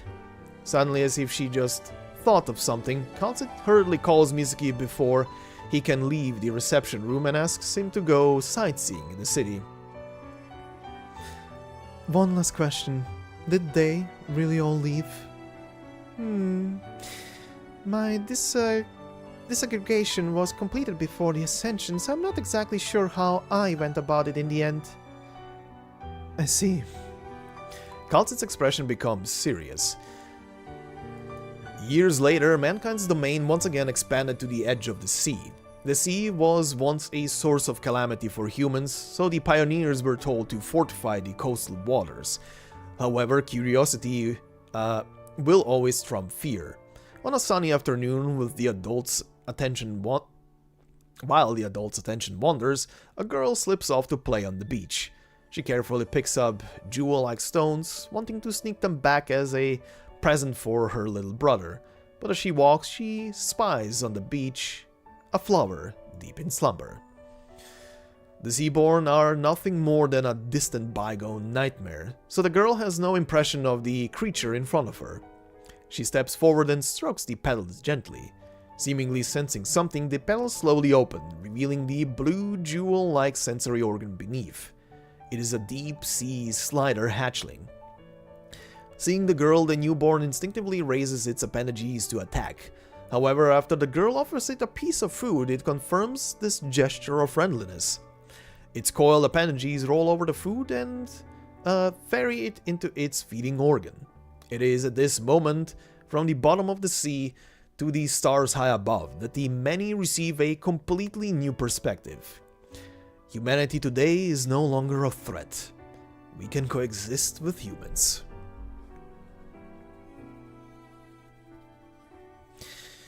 So is Mizuki's assimilation after Scottish, or did she turn later? Could you tell by the encounter description? Not really. This one is kind of like vague when one or the second happened. I would say Ishar Mla woke up before the Doctor and Mizuki set out to do this thing, to seek the core and the laboratory, where the progenitor essentially core is being stashed away and the project is on hold essentially. I would say it's a first thing, but because something has to happen to provoke the ending, right? Yeah, what Starry said, that Scotty turned before. Because there has to be a reason why the two of them decided. The Seaborn were on a rampage, and the thing right now is Ishar Mla is not awake. Ishar Mla is asleep inside of Scotty, not doing really anything. The whole inkling with Ishar Mla is if Scotty goes back into the sea, there's a high chance that Ishar Mla will awake when it comes into contact with the sea again. So keeping her out of the sea is kind of like the thing you want to do. This is actually why I wanted to reread all the endings, because I think that whole thing gets talked about in the text endings for this thing here. But yeah, let's do this. Let's go through all of the endings and their cutscenes as well, outside of ending 4, because that one we just read. So, ending 1, Precious Days, as a reminder, is canon to everything. The text endings are canon, because they explain background scenarios that are happening. And the cutscene is canon because that's how Highmore comes to Rhode Island. And the whole premise is Mizuki set out to find Cicero, to deliver his response essentially to Cicero. So let's watch this. Let's watch this again. So this is after the battle with Highmore in her seaborn form, where she wanders back up onto the shore and collapses. And there's Cicero. You've done well, Mizuki. Sir. Cannibalism ending. I mean, that's pretty much what the seaborn are. They don't care where the food comes from. They eat each other if necessary.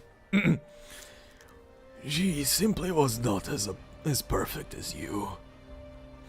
She was so eager to change, even if the Herald's gift led her astray. That was nevertheless what she hoped for. But what about her memories and her song? She seemed as fond of singing as ever. In that form, all she can manage is sounds that terrify her. I only provide a choice. As for where the individual ends up, I didn't think anyone else can make the decision. You don't care at all about what she has become? Individuals like that are indeed uncommon. Most humans have no idea what they are seeking, or are easily manipulated by some burst of emotion. When they swallow the gift of the Herald, their consciousness is subsumed by the instincts of we many, and they turn into a sea terror, or some kind of incomplete seaborn, eager to swim out into the ocean. Highmore was able to revert back from this state, presumably because she wished from the bottom of her heart to capture those human qualities she so cherished. Just like you, in a sense, Mizuki.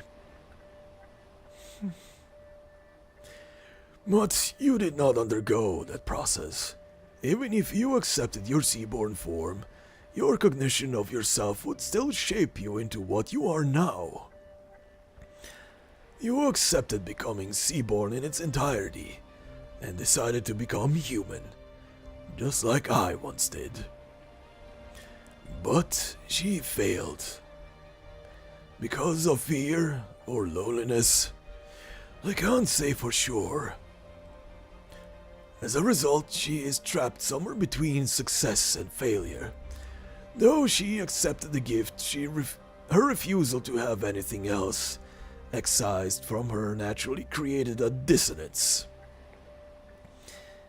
If the blueprint for the future drafted by our experiment rejects those who aren't resilient enough, then it can't be a successful adaptation of evolution for humanity. True, my dear child, true indeed. I must return to the drawing board again, seeing as that is the answer you've given me. Do you still remember the question I asked you? How do you become a better human? You've given me a very good answer. See, rightfully accepting this power has opened your mind, and it seems you've already fully understood my goal. Perhaps if I work hard enough, all humans who taste the fruit of the gods can become as wise as you. Can a life form like that still be called human? A true human would know how to utilize the strength of the will that transcends physical matter to overcome the side effects of their trappings. And at that stage, those who are unable to overcome, or only able to lament the weakness of their mind and body, are unfit to bear the weight of the title human. I will let Highmore live. A benevolent decision, but you are free to do as you see fit. Your every action will serve as an example for those who come after you. I'm very glad to see you, Mizuki. Just as I said before, as long as you do not stray from your path, our fates will intersect eventually.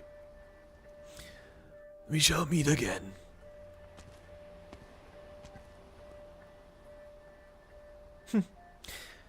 He is as stubborn as ever. And she wakes up to tears. You're awake? It must have taken a lot of energy to turn to that form.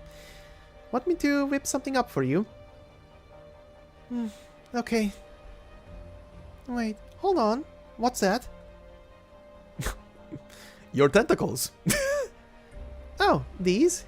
They're your limbs. Huh? You weren't able to complete your seaborn metamorphosis, so most of that proliferated tissue ended up falling off. I have removed the rest of the stuff that was stuck onto you, so you should look like a completely normal person now. Nobody will ever know the difference. Come on, dig in while the meat's still fresh. You'll recover some of your strength at least. I don't know about this one. Don't worry about it. This one cooks fast. That's not what I meant. Huh. Maybe I'll overcook this first batch a little. Guess I'll try it first. Mizuki. Are you hungry now?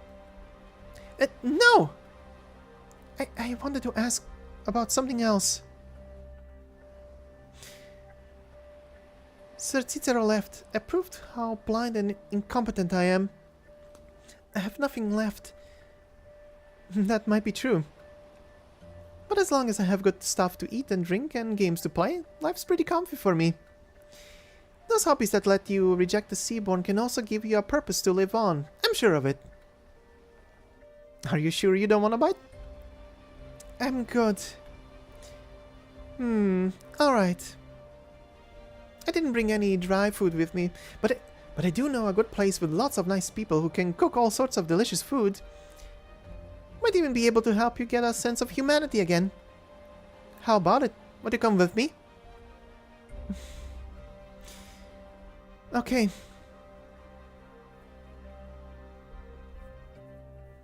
And that is where a cutscene ends. Never mind the cannibalism, that's jellyfish too. I mean, she was kind of a big jellyfish.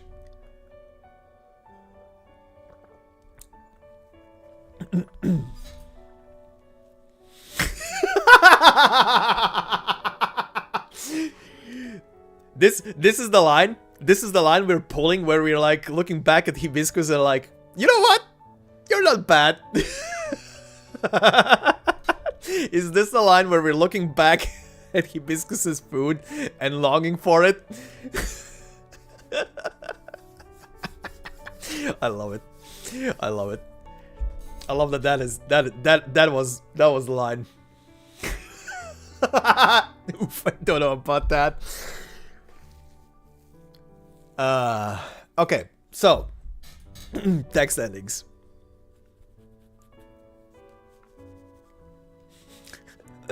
He was talking about her food too. Who knows? God. Actually, now thinking about it, I don't even want to imagine how they did food back in that last city in the other endings, where it's only one city, and if someone decided to put Hibiscus on food regulation and distribution, oh boy, I am surprised that humanity survived. Maybe it became stronger because of that food. Even the Victorian operators hate Hibiscus's food. A lot of people hate Hibiscus's food. Okay. So, the 3 parts for this ending. Crossroads. The few defensive measures left behind in the asylum are obviously no match for Ulpianus. After brushing aside a trap or two and clearing out some seaborn disguised as ordinary objects, he now finds himself standing inside Cicero's laboratory. By the way, this sentence here, brushing aside a trap or two and clearing out some seaborne disguised as ordinary objects, reminds me of that Prey game, of the game Prey rather, that takes place on that space station with all the little things that are essentially turning into objects. Anyway, for a few days, Ulpianus has followed the tracks of Cicero, a Church of the Deep bishop. While the bishop had no chance of surpassing Ulpianus in terms of strength or skill, he did seem to have a knack for prolonging his life. Leaving behind a severed limb, he fled from Ulpianus' grasp. Ordinarily, the experienced hunter would have given chase to finish off his wounded prey. However, one particular thought gave him pause. Generally speaking, the Bishop of the Deep tend to operate around Iberian settlements, often mingling with the villagers to spread their faith. However, this place was remote and barren. Even when the bishop was attacked, nobody came to his aid. No villagers, not even sea terrors. Truly an unprecedented occurrence. Unless... To assuage his doubts, Ulpianus decides to set aside the hunt for Cicero, instead searching the surrounding area to see if he could find any leads. After a few days, he discovered the asylum that housed Cicero's laboratory. Everything in the cave laboratory is neat and orderly, with all the documents and letters categorized and carefully stored in dry bookshelves. Ulpianus has no interest in Cicero's research. He has seen far too many experiments that blaspheme humanity and trample across ethical lines.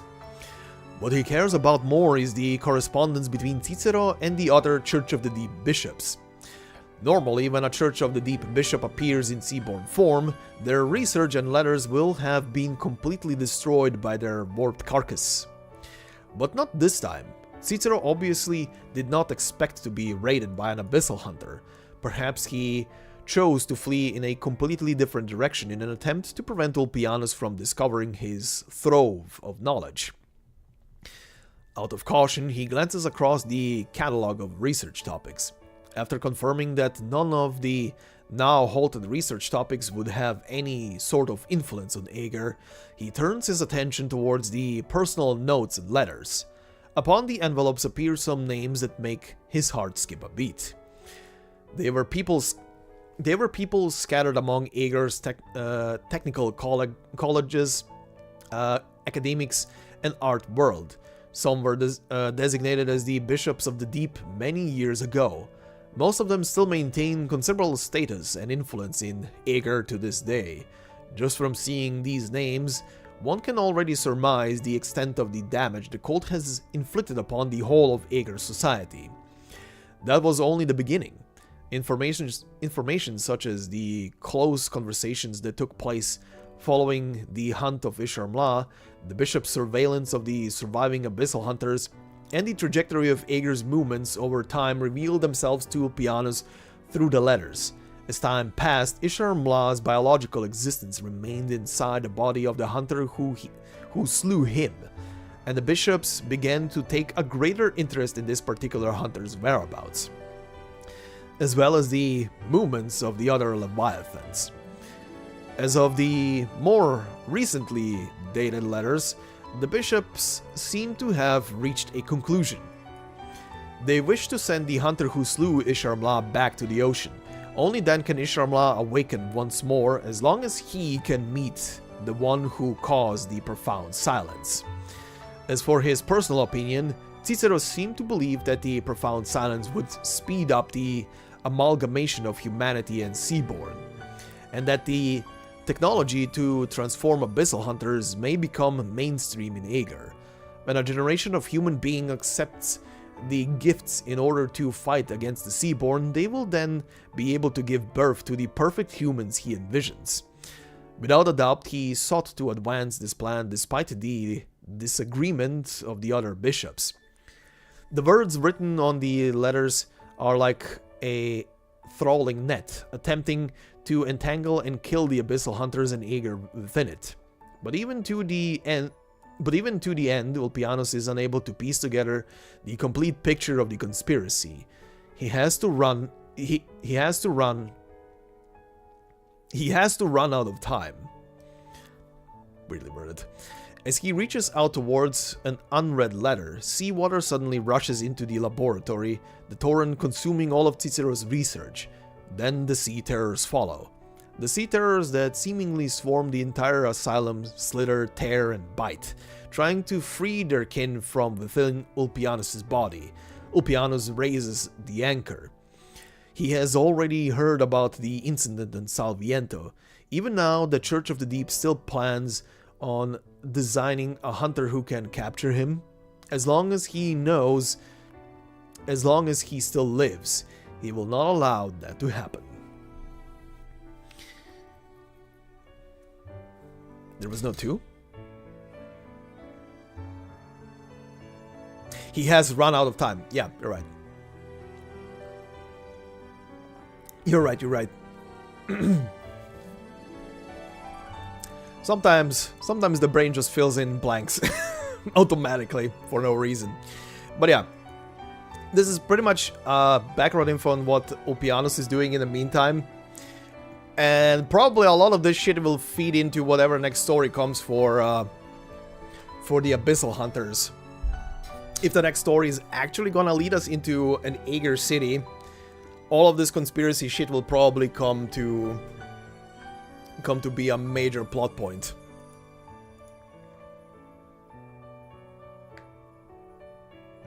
Yeah, that definitely happens as well. Okay, part 2 was titled To Usurp Divinity. All living things have the instinct to grow, survive, reproduce, and migrate, constantly walking down the path of evolution in order to adapt to their environment. But why do there exist creatures that pursue self-optimization with an uncanny persistence far surpassing what can be considered individual survival instinct, as if pulled along by some higher purpose? Aegir will not give me an answer. I knocked on the doors of the Church of the Deep, if only to seek their resources and their perspectives. But even after extensive research, accumulating fame, and becoming a respected bishop, I only ever got answers like everything is touched by God's hand, which did not satisfy me. I once again took up my position as a biologist and tried to survey all the life forms on this continent. And though I dare not say my search was exhaustive, I ultimately could not find an answer despite observing countless organisms. Only the creatures of the ocean continue to defy every existing theory or hypothesis. In the end, I must admit that God does in fact exist. Not a god like Ishar Mla, nor a metaphysical deity from people's imaginations. There must be some noble will that transformed them and gave them a higher calling, driving them to become far more efficient and orderly than humans and further explore the possibilities of life, until they finally become God. Even when I was young, my colleagues and I had been astounded by the social structure of the bee colonies we observed on land, and now we are on the cusp of having a blueprint for living organisms that is far more logical and ideal than even a bee colony. In the never-ending cycle of the circulation of resources, all conflict and hatred must be ended through the expurgation of the soil in which they take root. There is no need to elucidate God's true form, nor to speculate on the meaning of God. I will find God's laboratory, usurp God's olive branch, and bring fruit to mankind even if it is not meant to be supped upon by mankind. And this indubitably, Jesus Christ, is the right granted to every human researcher who attempts to overcome this dilemma.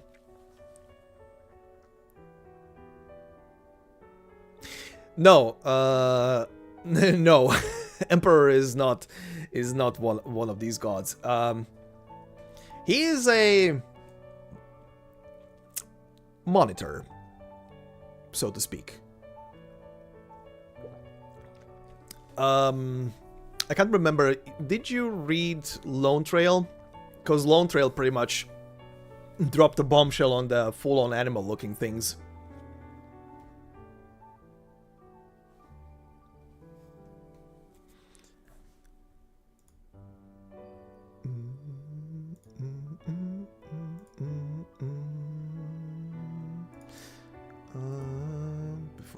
do anything.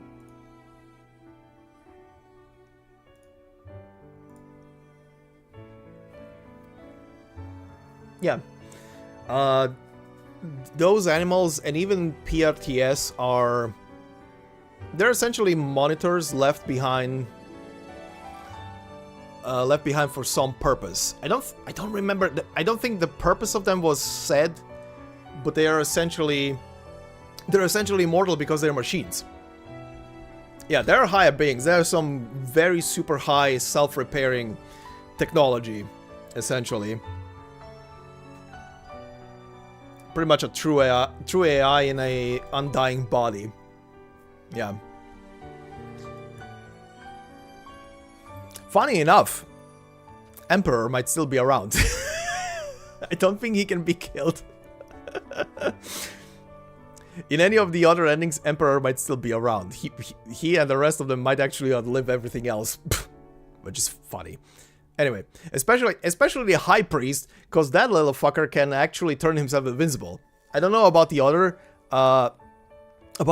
animal, talking animals, but I remember the High Priest especially because I just recently did the thing on the channel. He can become invisible.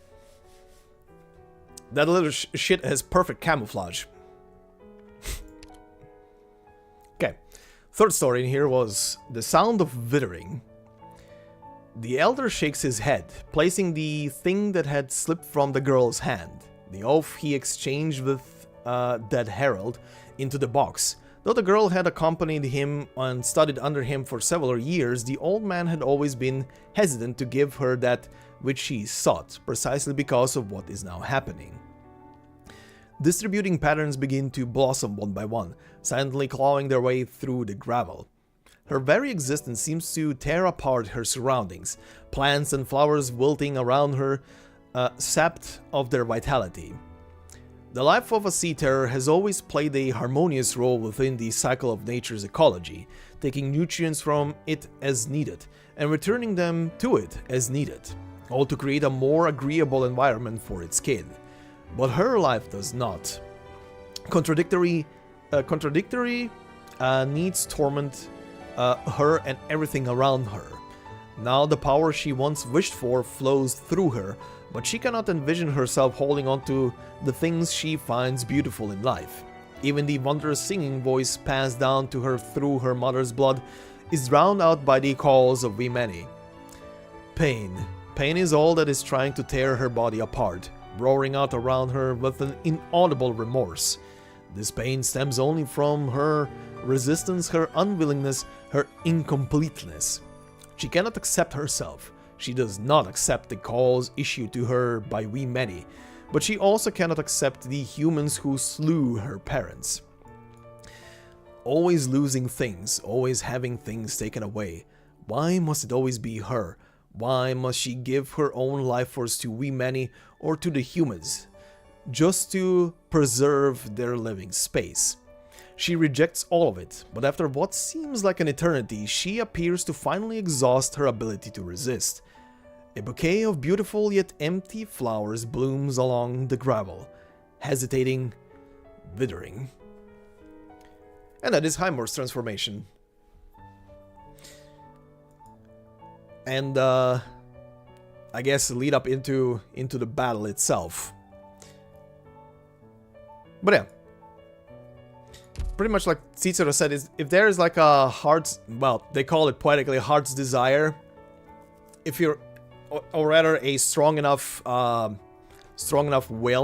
the person transforming into a Seaborn will be essentially in control and able to choose if they want to have like a new appearance and become something of the sea, or if they want to remain human. Mizuki is an example of that. Deep Color is an example of that. Cicero is an example of that. The Last Knight, aka right there, is an example of that, even though he is partially transformed.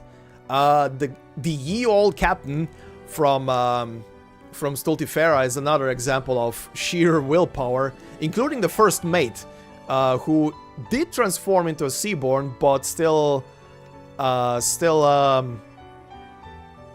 remained mentally conscious as a human. Gladia, Skadi, and Spectre are not transformed yet. Their cells have started to transform. In Gladia's case, a lot more than the others, but they're not there yet. I don't think they even realize that they can remain in human form.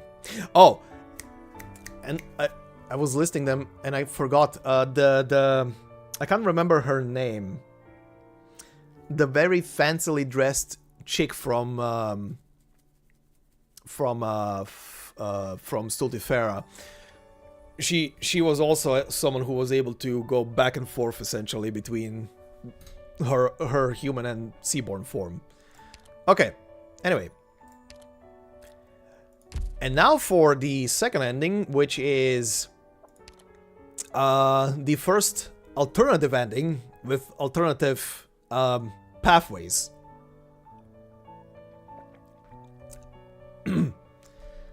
As a reminder, this ending begins with Mizuki and the Doctor essentially encountering the last knight, who takes a fancy to Mizuki because of the smell he is giving off, as essentially he is trying to find strong opponents to fight. He feels something from Mizuki and starts following him, even helping in battles, when you accept to follow around with that ending. He then proceeds to turn around at the very end because of, I presume, discovering that, or rather realizing that Mizuki is someone who is very strong and a good opponent, and then we fight him. And then we get to this ending. Oh boy. Oh boy, time to do the last night voice. Oh god. Time to wreck my vocal cords for a split second.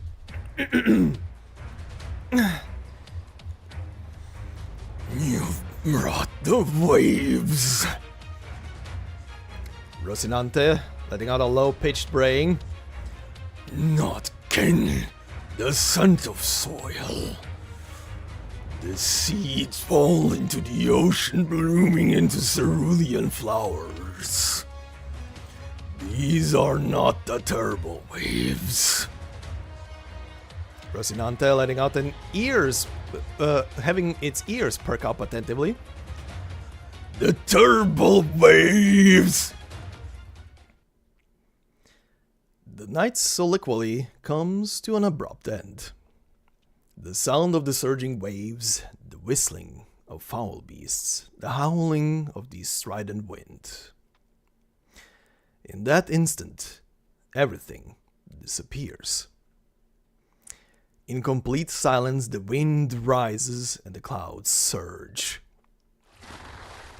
After the moment of silence, the waves ascend, and calamity descends once again. The Sharmla leads we many from the depths of the tides.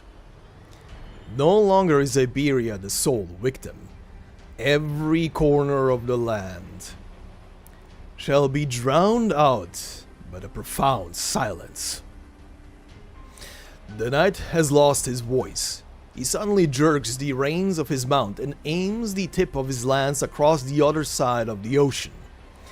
He lets out a great roar that makes his skull tremble, but when the sound reaches his ears, it is nothing more than a strange shrill hiss. His arms are shaking, his breaths become rapid, and Rocinante keeps shaking its head. The seaborn instinct continually pushes back against his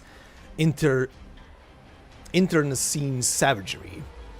But the knight pays no heed to the cruel truth behind these psychological reactions. He is resolute in his belief that they arise from an uncontrollable ecstasy within his heart. After all, the terrible waves he has been chasing for such a long time are before his very eyes. That is the origin of his fate, the cause of the terrible waves. Ishar Mla, the night still remembers his name. It is he who stirs the waves. It is he who drives the sea to swallow the land. It is he who speaks for the ocean. Thus, as long as this grand life form falls here, the ocean will forever be silent, and there will be no more waves. The seawater slams against his armor, causing a roar akin to a metallic theronwood stampeding across the land. The rain dilutes the taste of rust in his breath, but brings the stench of life to his nostrils. The tide tries to hold down his lance, and the currents drag him back towards the land. The whole world is holding back the night. The ears of wheat are swaying. The pomegranate flowers are calling. The loyal mound snorts, slapping the surface of the ocean with its snout in dissatisfaction. Amidst the silence, the madman guffaws. And thus, the last night leaps forth.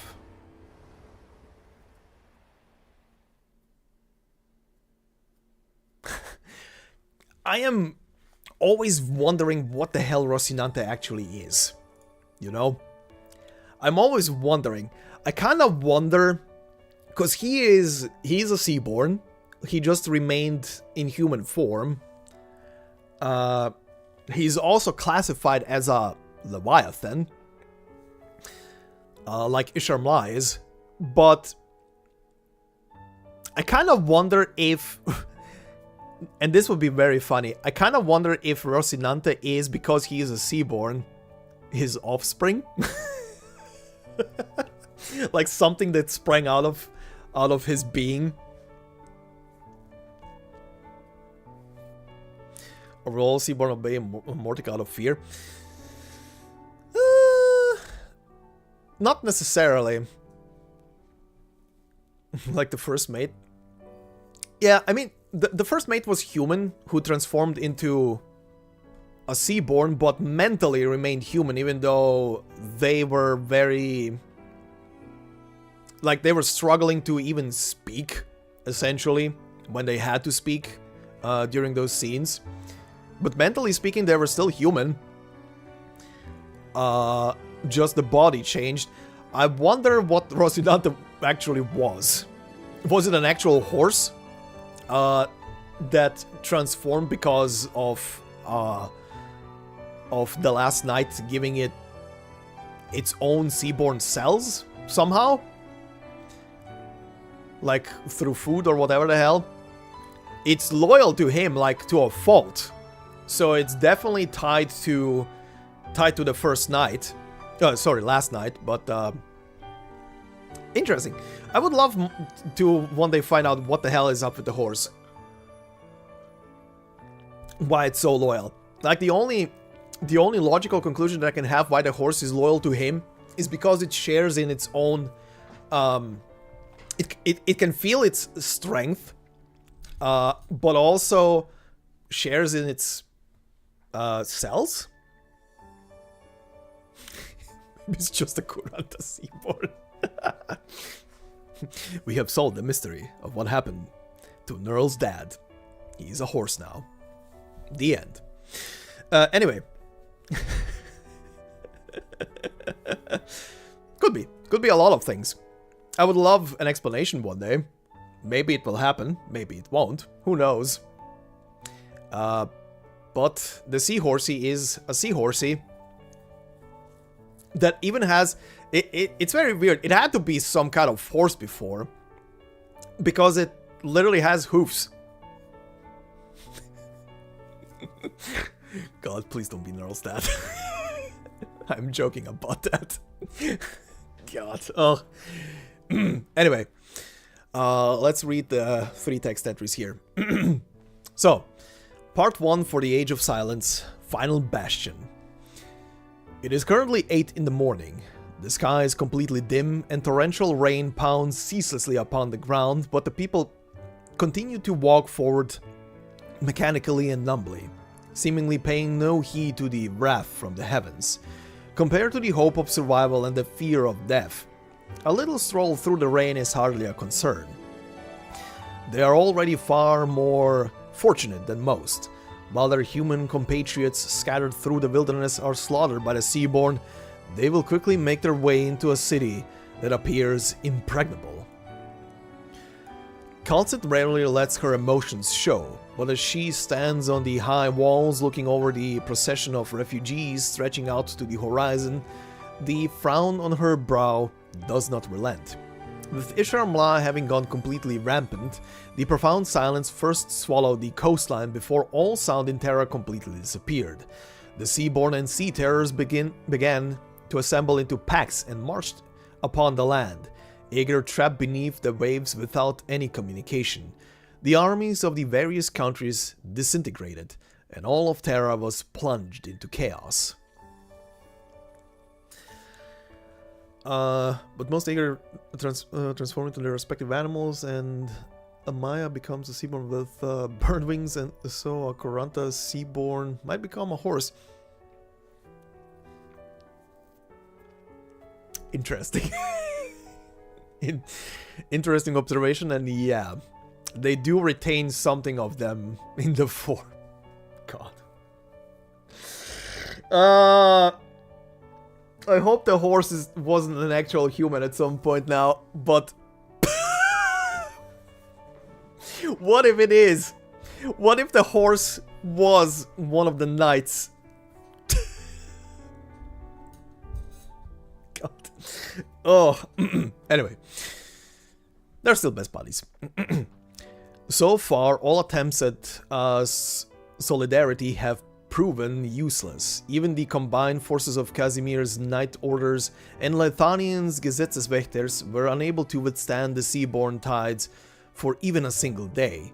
By sacrificing their lives, the Emperor's blades were able to hold the national defense line, but this only bought enough time for mankind's retreat. A few months later, the Seaborn adapted to the Empire's traits and penetrated through the troublesome barrier, and humanity suddenly found themselves with no weapons they could rely on. Columbia's cutting-edge technology joined with Sami's ancient arts to try to open up more avenues of retreat, while Great Yan and the remnants of the various countries' armies attempted to consolidate into mankind's final bastion. The soldiers are all united, manning the stronghold with a determination beyond death. For each extra day they stand, countless more lives can be saved, until the last flag falls, until the last immovable Tianchi of Great Yan watches the distant ranks of civilians and meets his death in a brief yet near eternal grief.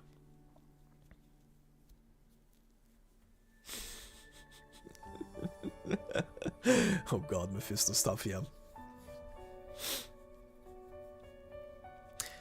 I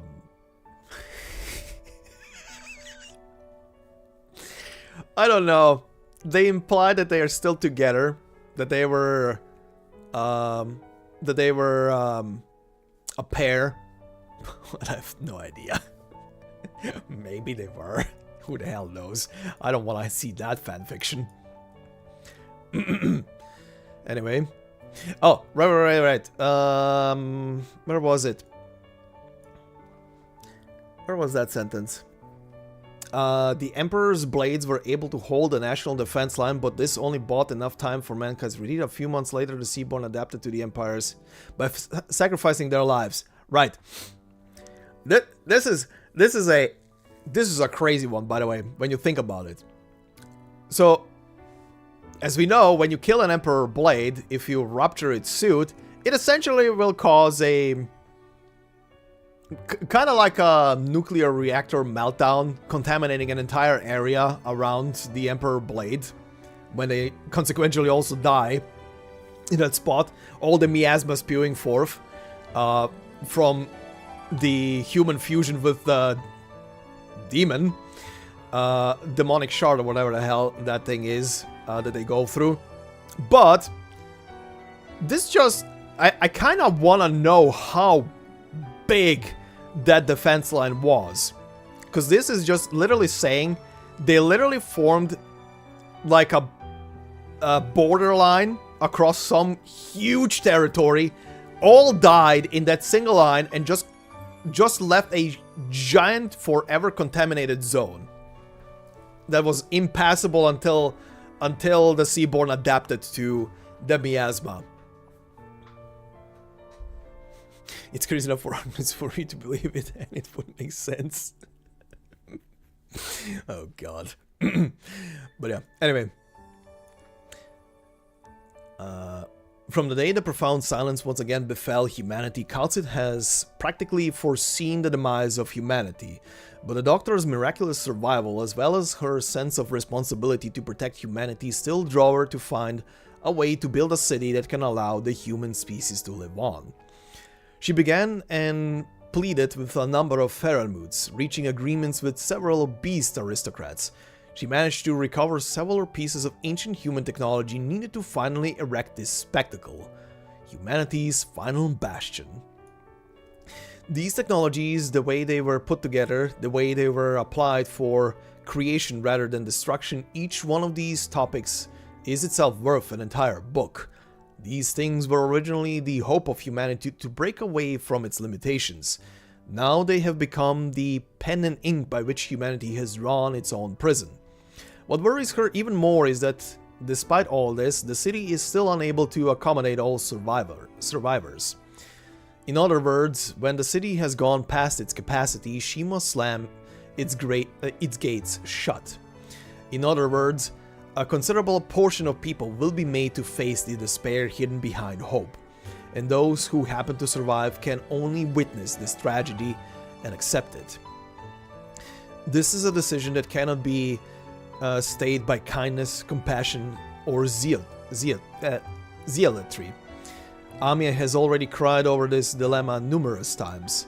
She must be the one to steel her heart, make the impossible decision, and deal with its fallout. There may well be unrest in the city once she does so, simply because she is the highest authority in charge of Rhode Island.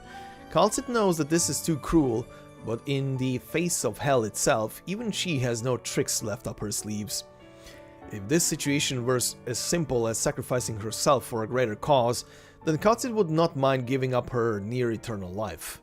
But what about sacrificing herself for an elusive, ephemeral hope for the species' survival? Every theory, every idea, she has already tried her utmost to put them into practice. There is only so much Rhode Island can do. Kal'tsit gazes into the distance. The heavy rain pours down, but no sound reaches her ears. Beads of water continue to hammer against her skin, as if trying to wash her away. She lets out a sigh and gestures for the doctor beside her to return and seek shelter from the rain.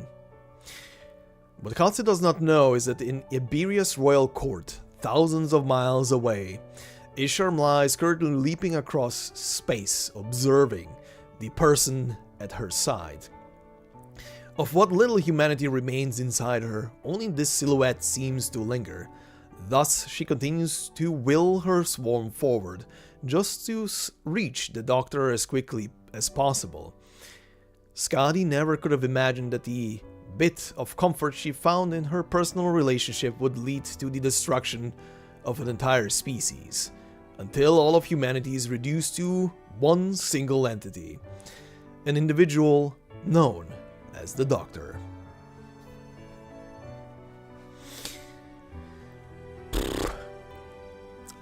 The one ray of hope that became an obsession, the one ray of hope for one person that became an obsession for the other.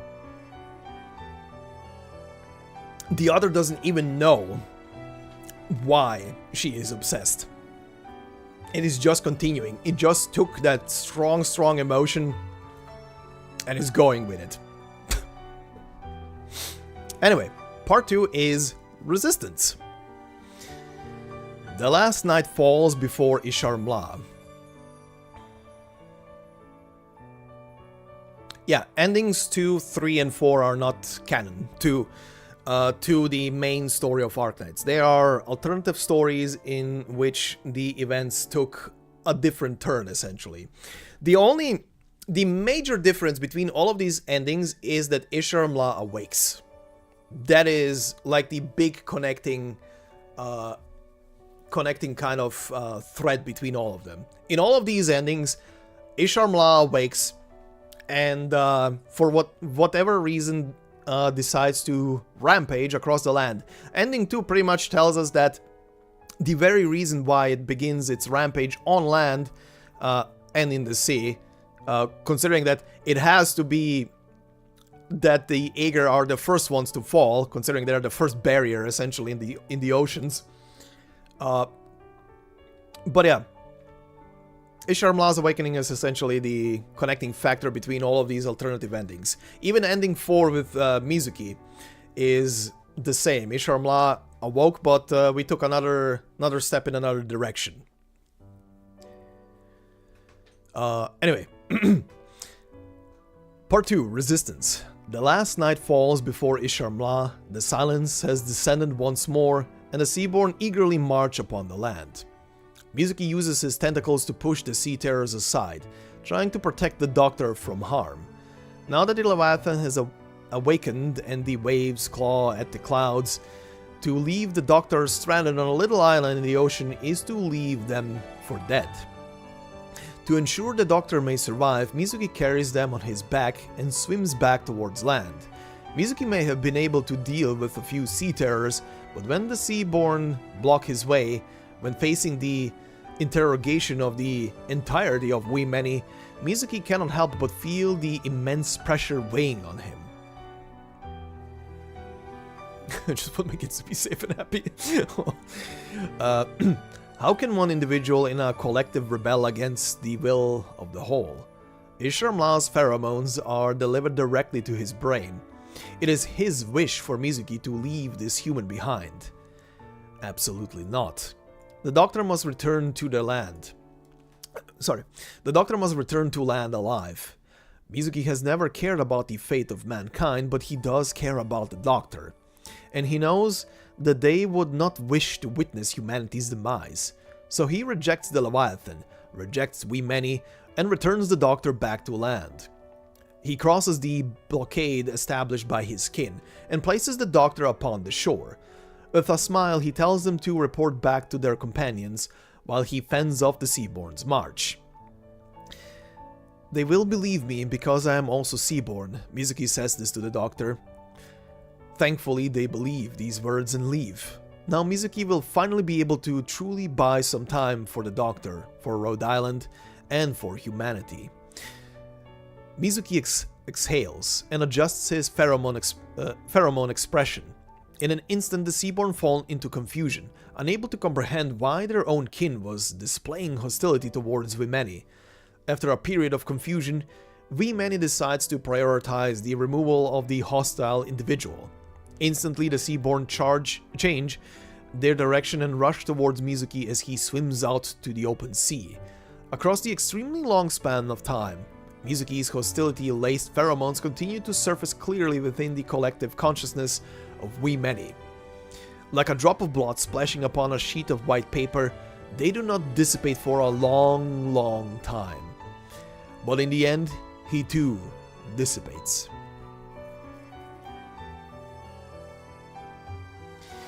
Yeah, next IS stream is gonna be, well, not January 1st, January 2nd. The first is New Year's, and I'm not gonna be streaming on New Year's.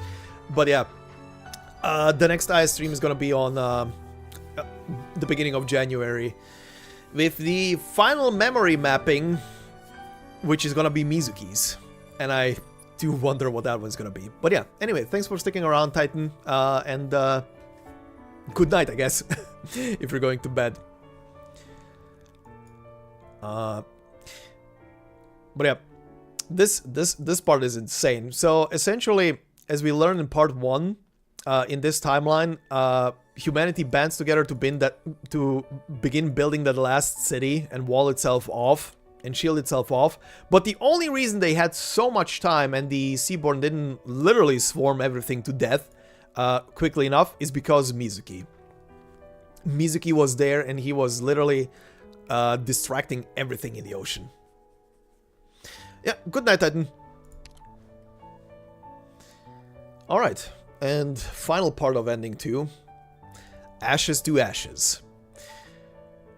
Mizuki's consciousness dissipates into the ocean. No longer can he maintain his human form. His body begins to distend. A seaborn with a jellyfish-like body appears within the water. His organs can still maintain the basic functionalities of life, but that too will not last for long. Attracted by the scent of blood, a number of sea terrors and seaborn approach, circling around him. They are awaiting the complete death of their kin. Only then will they partake in his flesh and blood, returning their kin back to the cycle of we many. Mizuki gradually sinks into the water. Whether from waiting too long or because of Isharmla's call, the seaborn and sea terrors congregating at the water surface no longer seem obsessed with the life and death of this one individual. He is left alone as he continues to sink. After consuming the remaining energy in his body, Mizuki's core heart analog finally stops beating. Death arrives swiftly, silently. His body begins to contract, the once outstretched appendages crushed into a ball by the pressure of the water. He continues shrinking, regressing, until he is reduced to a single minuscule cell, drifting along the currents of the deep sea. He lands upon a single withered branch. It is the dead titan of the abyss, the progenitor of the seaborn, the creeping branch. Like Mizuki, his consciousness has long perished, and his enormous form continues to grow only out of instinct. No longer does he remember the meaning of new life, and even if new branches grow, they are already withered and dead. But nevertheless, this rotting giant continues to provide countless seaborn with a bite of all-important sustenance. Even at this moment, he is being fed upon by countless young seaborn. One of these newborn sees Mizuki's cell and wriggles its tail fin, trying to swallow its skin's gift. But before its mouth appendages can touch its meal, a segment of the dead branch engulfs Mizuki, layer upon layer. The young seaborn swims away. There is too much food here and too many options. There is no need to compete with the venerable deceased for nourishment. And thus Mizuki's journey comes to an end. Years later, upon a withered branch, dark blue leaves begin to grow. Good night, my boy. So yeah, that is ending 2. Humanity hurtles together into its last city. Mizuki pretty much sacrifices himself to slow down the advance of the seaborn. Yeah, this one is a heavy one, but the next one is even heavier. Because the next one is way more personal. While ending 2 is Armageddon, ending 3 is heartbreak. Armageddon with heartbreak, this one is just pure heartbreak. But yeah, for ending 3, it's pretty much the same start as ending 4, just you select the top choice with the documents. And I'm trying to remember. Oh yeah, right. Mizuki also accepts the core of... Yeah, we don't go fully deep down as we do in ending 4 into that laboratory for metamorphosis, but instead of that, Mizuki evolves himself pretty fast, essentially. It's not centuries, it's literally probably days or weeks that he spends in like metamorphosis, and then goes and confronts Isharmla and defeats Isharmla. And that is the cutscene after.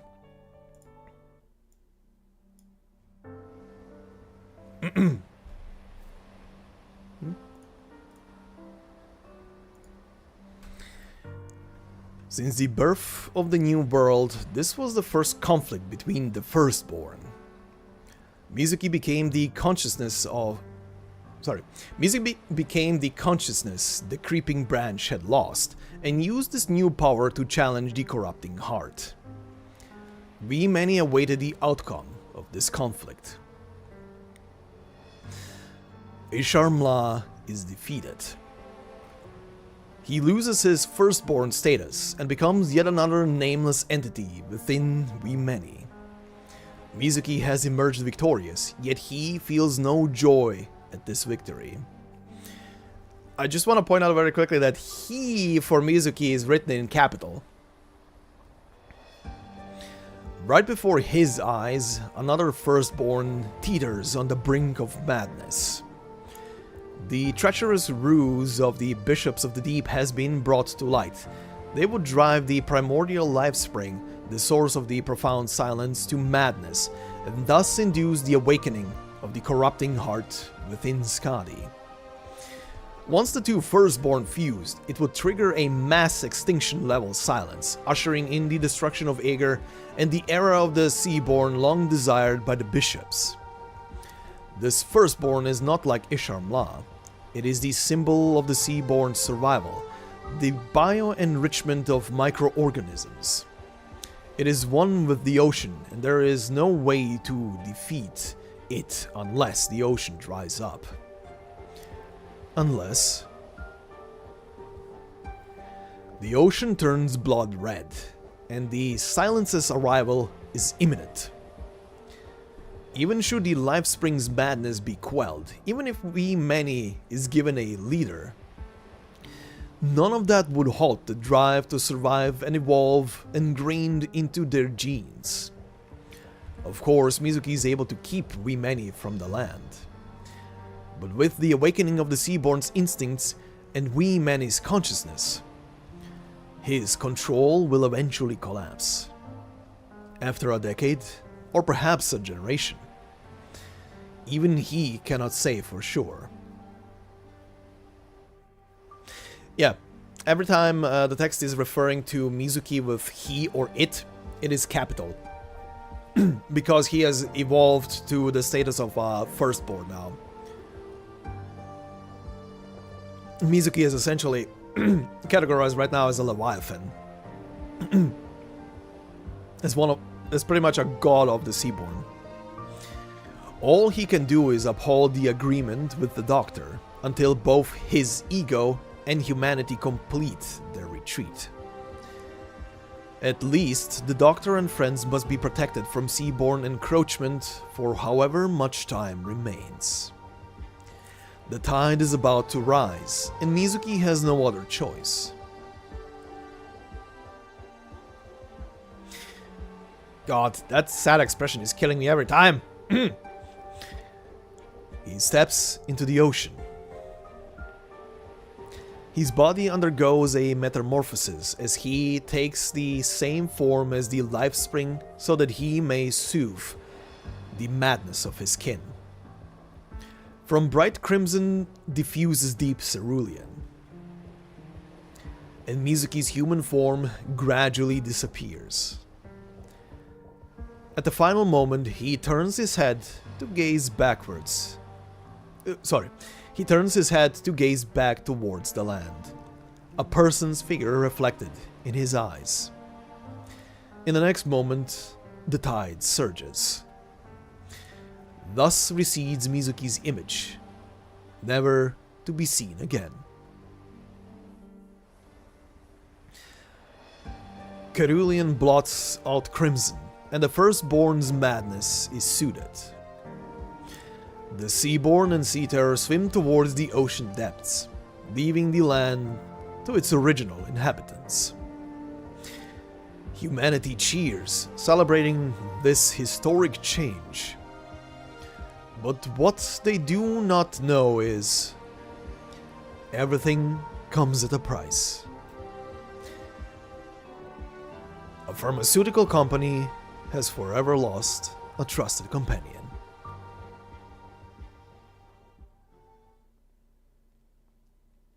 Two of them.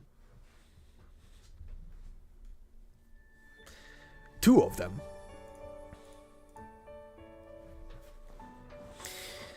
So yeah, that is the aftermath. And now for the aftermath. Ishar 2.0.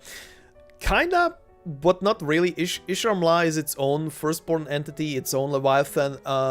Mizuki became the gargantuan thing that is technically dead yet still growing at the bottom of the seafloor. Scotty and Mizuki, 2 of my favorite operators. Oh boy, strap yourself in. Time to read these 3 entries. So, Price of Peace, Ending 3, Part 1, Farewell. Time has erased people's fear of the ocean. With the departure of the Seaborn, Aegir has once again become proud and insular, and the countries on land have once again returned to their old ways of suspicion and conflict. The Seaborn are not the only peril they face upon this great land. Humanity must still deal with Originium, catastrophes, and a great many tribulations yet to be known. Rhode Island still continues to travel the land's 4 corners, developing medication to suppress oropathy on one hand, exploring the options for humanity's peaceful coexistence on the other. As the leader of Rhode Island, the Doctor carries an immense burden. However, on a special day each year, the Doctor takes a vehicle away from Rhode Island, arriving at Iberia, escorted by Tulip. They then arrive at the coast and stand alone at the beach, never leaving until the sun rises the next day. Yet year after year, this never-ending work continues. When night falls, the ocean's surface glimmers with a deep cerulean fluorescence. The Doctor steps into the waves, leaving shimmering footprints behind in the sand. To some observers, they are simply wasting valuable time. The day could clearly have been better spent trying to crack the usual dilemmas, leading field operations, or helping the various Rhode Island officers across the land solve their many complicated problems. Why spend it looking out across the beach or wandering around aimlessly? But from the Doctor's own self-awareness, these simple actions have immense ritualistic importance, while also serving the purpose of self-readjustment. Many people see the Doctor as an omnipotent demigod, or a superhuman bordering on machine.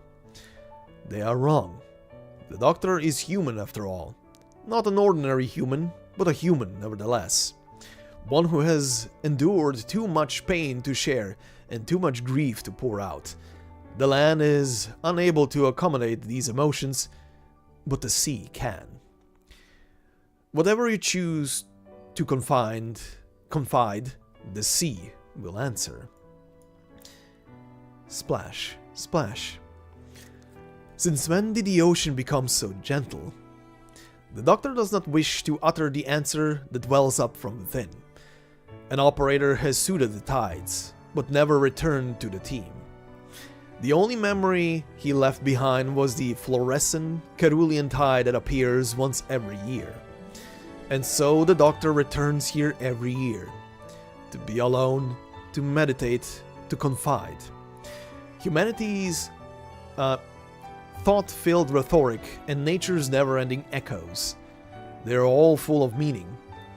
One calls, the other replies, time and again. Through this minuscule behavior, an iota of solace can take root in the bottom of one's heart. It is insufficient to fill any holes within that heart, but it is enough to induce one to repeat that behavior. Will Mizuki hear? Yes, he will. The Doctor believes this, and thus lets everything out. As they walk across the sand, the waves gently reach out past their ankles. The water tugs at their boots like tendrils, before receding with the tide. The cerulean fluorescence dots the Doctor's moistened boots, shimmering, shining.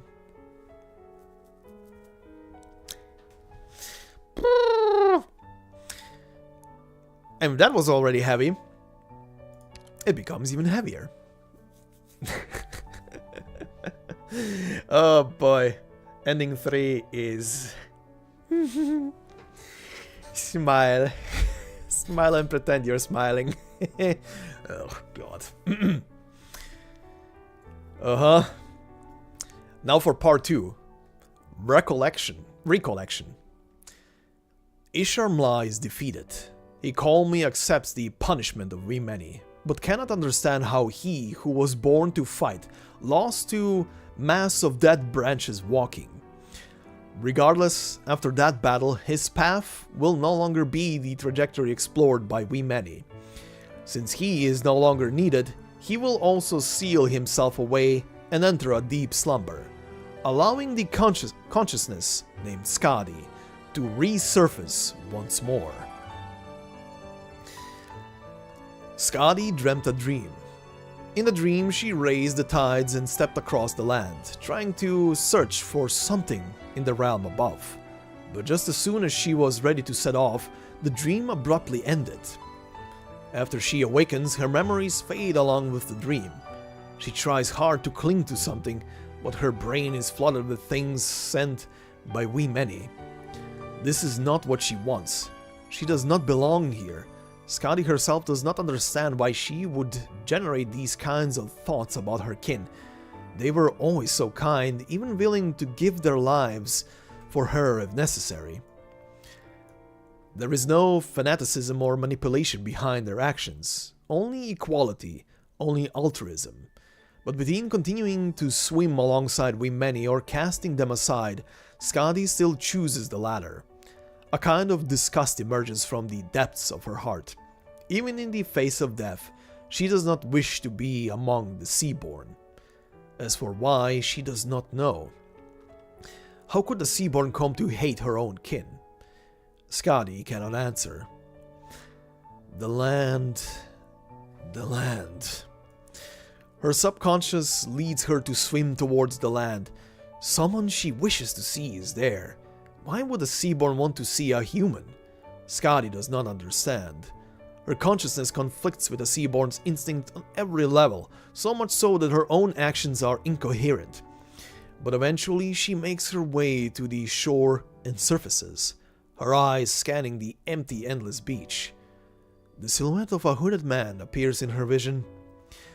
She feels elation and begins to involuntarily recall that human's face. Then fragments of the two of them deepening their relationship. Then further behind that, the Abyssal Hunters, Aegir, the ocean. Memories rush back into her mind like a flood, shattering her soul. It becomes even worse after this. It becomes even worse after this.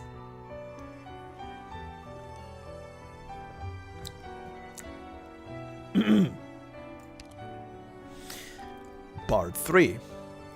Lamentation.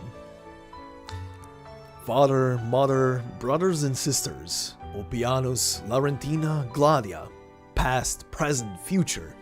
Skadi recalls everything. Skadi lost everything.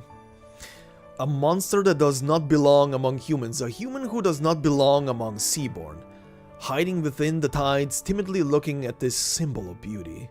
She wishes to show herself but is afraid to do so. Even if the doctor forgives her, she can never forgive herself. All she can do is gaze from a distance, ever so slightly filling the void in her heart, before she once again drowns beneath an overwhelming sense of guilt. Living has become so burdensome, yet death is so far away. She has become an empty abstraction. Why am I torturing myself with this? I don't know. Because we like to do so. A ballad wells up in Skadi's throat. She has sung it thousands of times already, each syllable and vocalization long perfected. But now it sounds like glass shattering against the ground, shattering into thousands of little fragments that can never be put back together again. Yet she continues to sing and sing. Singing is the only instinct she has left. The song can neither atone for her sins nor soothe her grief, but she still continues to sing, tears streaming down her face. Her trembling heart takes away the pitch of her voice. Tears fall upon the tip of her tongue, the bitterness seeping into her bosom. Her throat gradually becomes red and swollen, her song periodically interrupted by sobbing. Yet she still continues to sing and sing. She does not need an audience, nor does she expect one. If singing is the only purpose left in her existence, then sing she will. The doctor standing along the coast seems to have heard something and turns to look at the ocean. Save for the sound of waves, there is nothing. That was a moment. There is nothing there at all.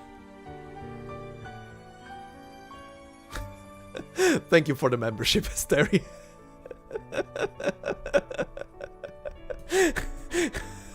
That was a perfect moment to interrupt literally the last word. Thank you very much. Also, I didn't know that the sound effects were actually on for the YouTube memberships. And I have to look at that because it's gonna be...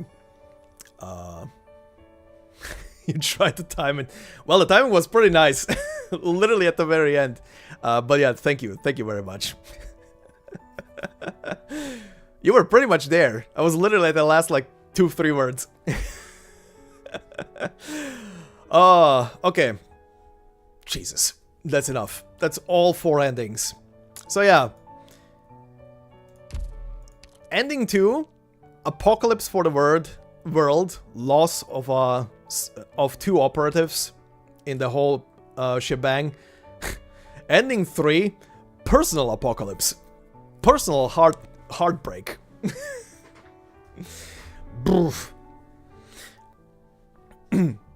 But yeah. And also neither of these endings is a good conclusion, because at the end it's just putting literally a cork into it. Putting literally a stop, saying, okay, wait 5 minutes and then later it will continue. Yeah, the Mizuki theme in the background. I still love how this... Where is it?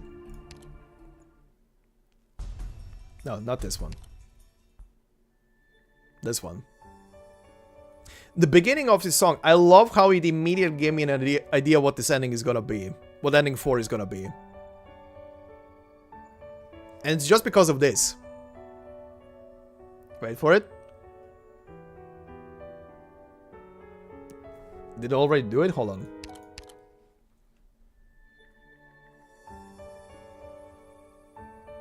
Come on.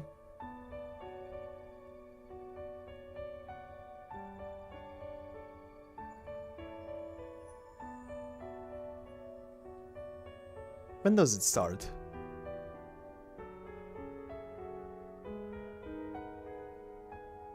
Think now. Yeah, this beep. Beep, beep, beep, beep. Like I said before, this little beep in the background of the music. Hopefully it's audible enough.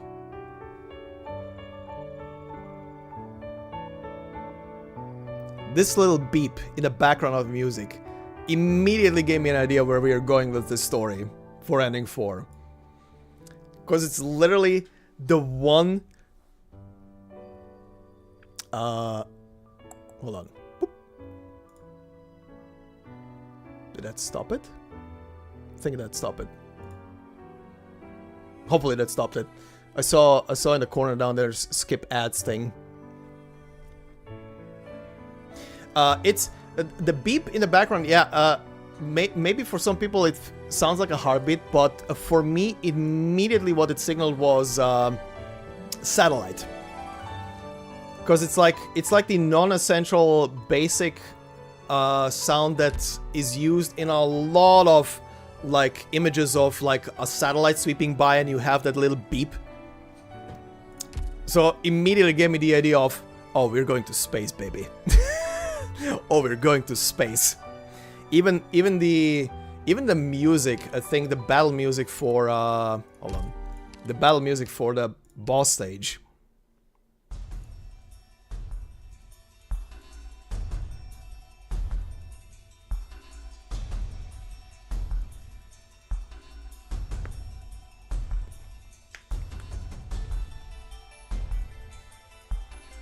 Yeah, this melody.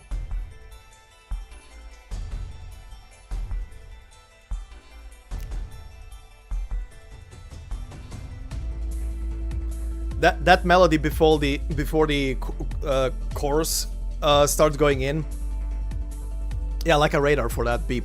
But the melody before the chorus kicks in, I had Mass Effect in my head. Because it reminds me of a couple of Mass Effect tunes from back when that game was around. Again, a lot of influence from a lot of other things. But yeah, anyway, let's do a normal run. Let's do a normal run with fully random something.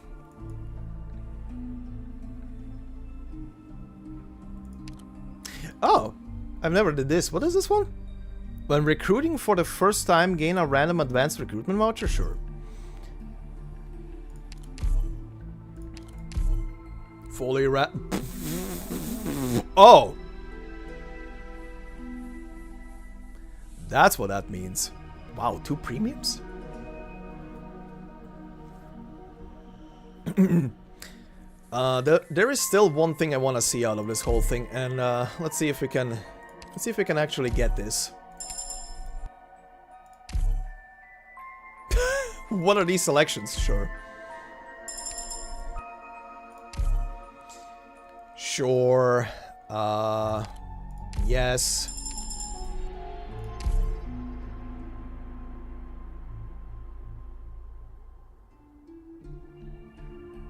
Sure.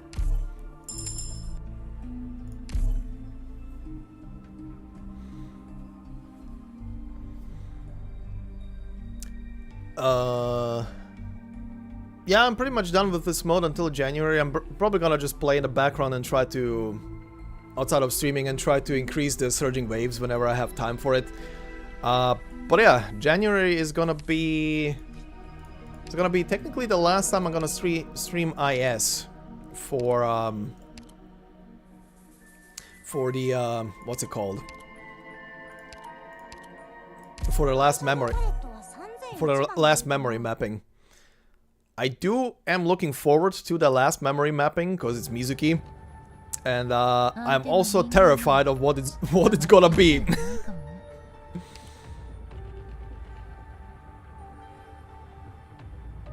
Like, what the hell are we gonna talk about in that last memory mapping?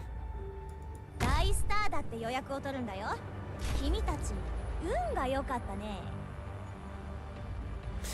should have... Wait, actually this works. Oh, never mind. It's fine.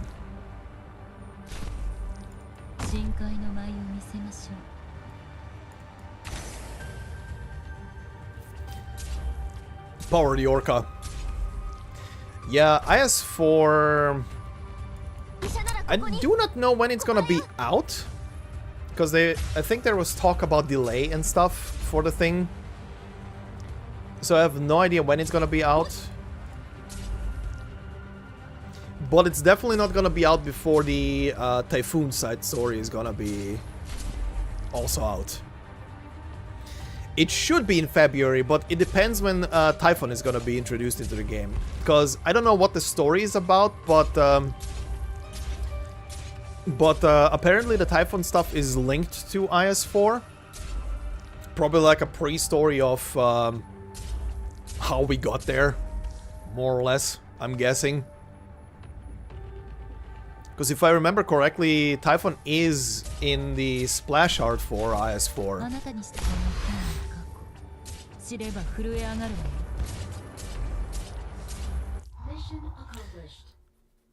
So I don't know. I do not know if it comes out in February. It's gonna probably be like always at the very last week of the month. Because that's how IS3 got introduced. I think IS2 got also introduced at the end of a single month. So we'll see. Which is kind of shitty. When I think about it, it's kind of shitty if that's gonna be the case. Yeah, her debut banner should come with IS4, yeah. But yeah, it's a bit shitty because end of February is, you know, Final Fantasy VII Rebirth. I kind of hope it's not gonna be the end of February. I kind of hope more for the end of March. The beginning of February would work, but I don't think that's gonna happen. We'll see. We'll see what comes. 君たちがこうして戦う目的。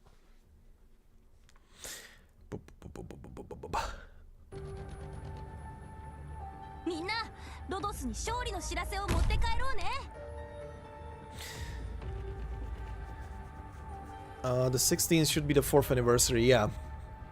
Yeah, that should be when the 4th anniversary is gonna be.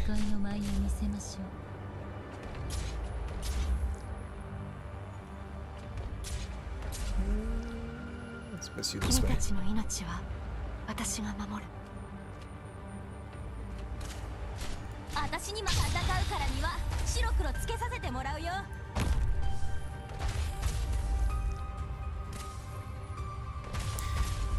Yeah, so actually let's see. So this week we have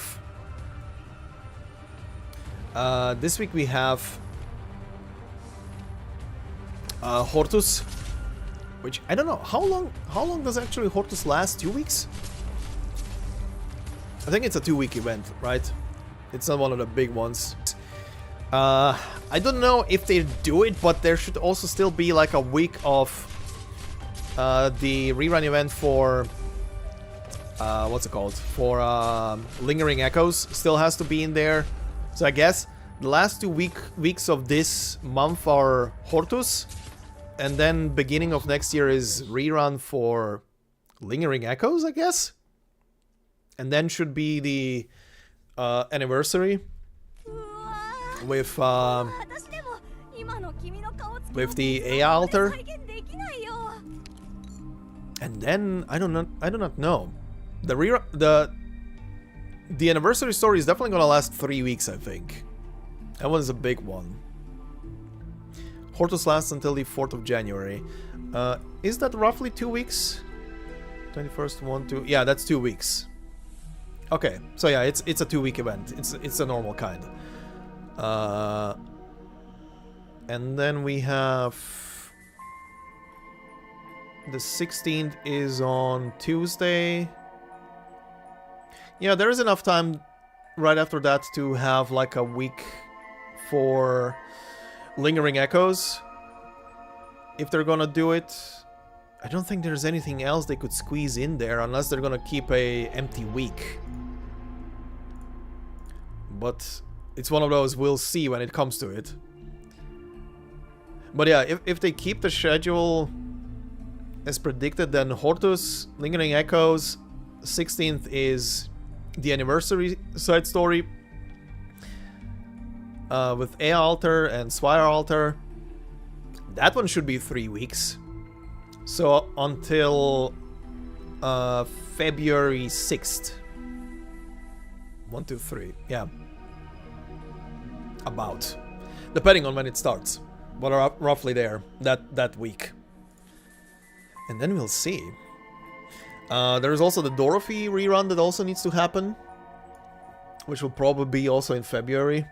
Or should be.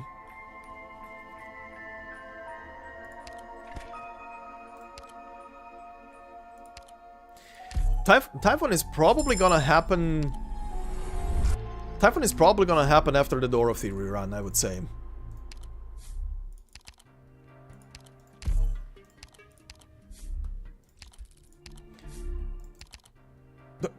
Okay.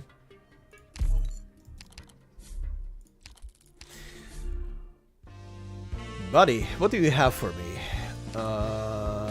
Casters, that's nice. Promote a guard immediately, yes. Scotty, strong.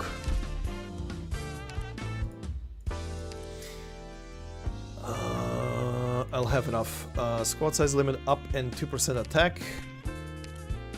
And I'll take this for later.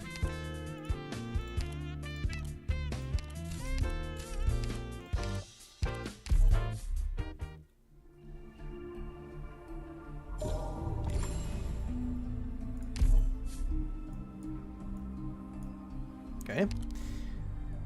Let's hit the encounter notes because I want to see something. Not taking the ending. Thank you. I'm just going for a normal one because I want to see if I can provoke something to spawn.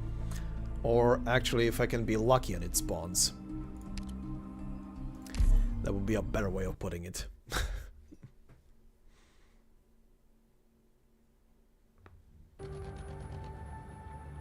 医療チームの皆さん、準備はいいですか？作戦開始後もフローに従って行動してくださいね。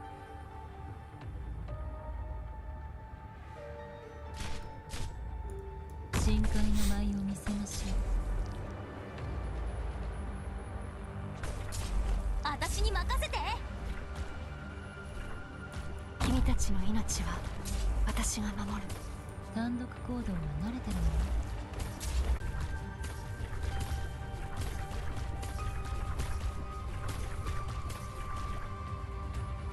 怪我人はいない。どこを目指す気を抑えないで。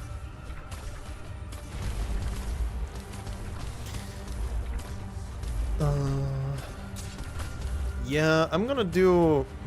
I'm still not sure if I'm gonna go all the way for Executor. I'm definitely gonna do tickets. Because I do want to try and get him.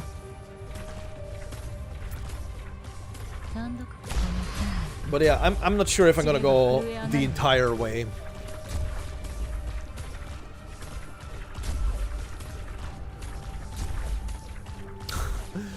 Hi there, Asaki. Tried to beat it 3 times today, and it always comes close. It's actually on my day because it was annoying. Yeah, trust me, ending 4's boss battle is definitely something. That is definitely an ending where you have to...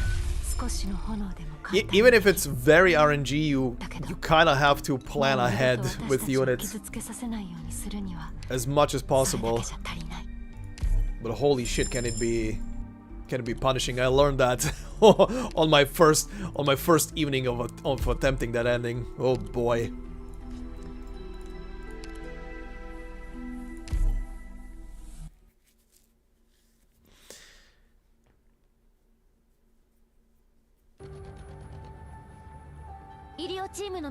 Oh shit.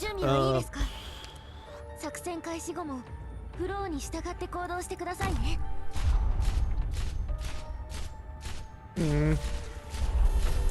Okay, these are gonna go through. That's fine. Mine was rough, but yours was probably worse. Yeah, they definitely put a lot of into this ending. It's definitely a difficult one.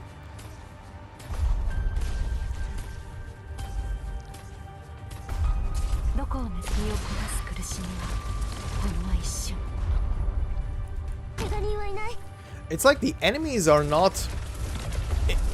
The thing is, the enemies are regular... The little jellyfish are literal normal enemies. The only difference is that you cannot see which ones they are until you block them. But they could be super squishy and you kill them immediately, or they can be something super tanky and shielded. You just don't know what it is until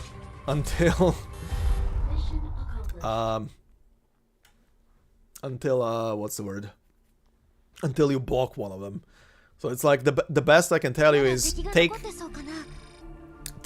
units that can either swipe a large area with their attacks, or take units that can do a lot of splash damage across a huge area. That's probably the best advice I can give.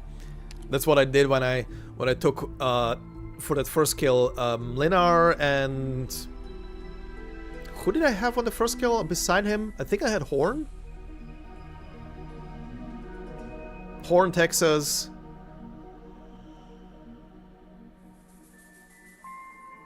Yeah, Mlinar is like the best friend in that stage. Mlinar, Silver Ash. I guess Thorns could work as well. I mean, Ashla could also work pretty well with her bombardment. Any caster that is doing splash damage in front of them can also be super helpful, or chain casters.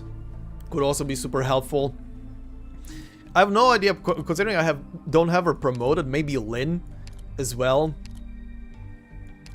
could do some pretty insane shit in there.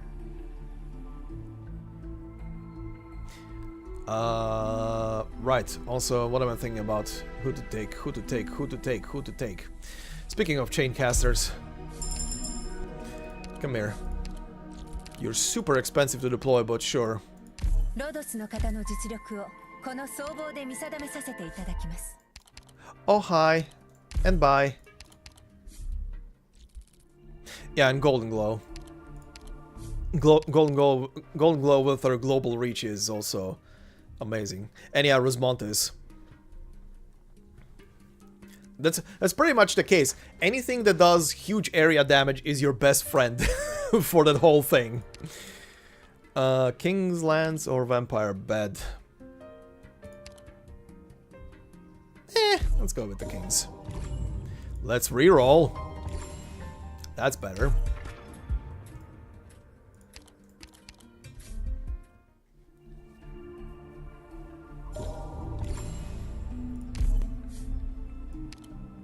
Okay.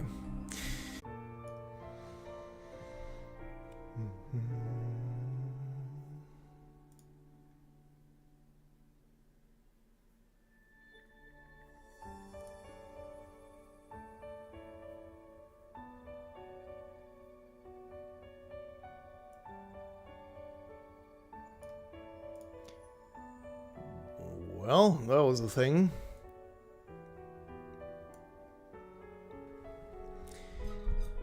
Oh boy. Yeah.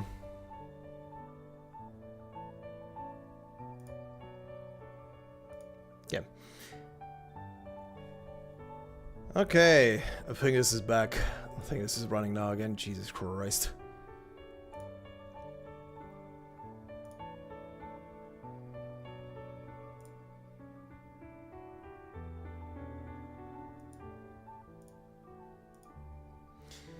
We back. Back indeed. Okay, it looks stable now. Literally connection went down for a couple of minutes. No idea what was happening. Reset the modem and everything, but it was not connecting, so that has to be somewhere on the provider's end. But it back, and sadly, when I now click continue, it's probably gonna die, right? Oh, it won't? It didn't! Holy shit. Was I not in an encounter?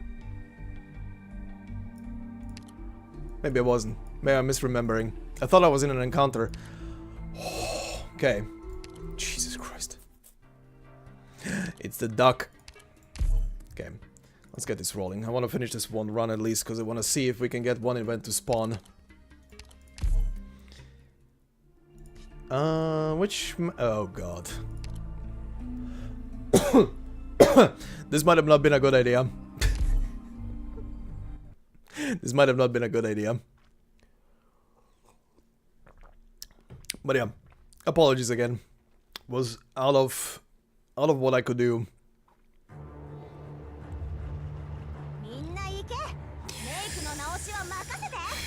Okay.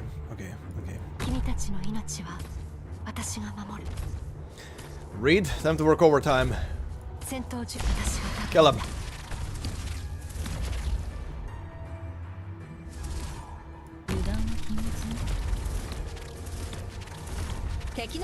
Hell yeah. Okay. Oh shit, it actually hit him. He's dying so quick.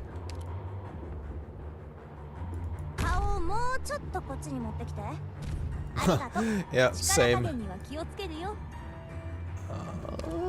Okay.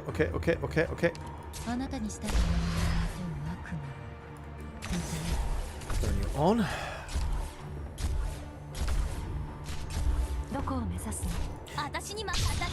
No, I didn't turn on. I missed my chance. I wanted to turn on Granny, so she keeps pushing him back. Oh well. 私には関係ない。どう倒せばいいかという。 Upgrade.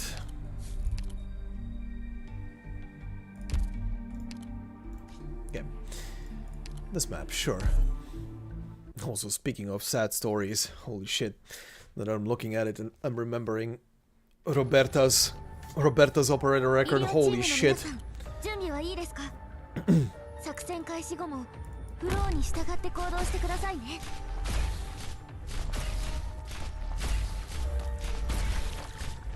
どうか私を信じて。私はタグリンだ。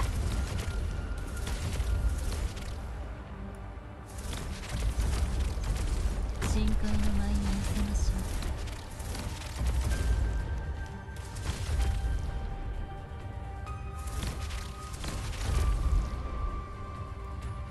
う。わかりました。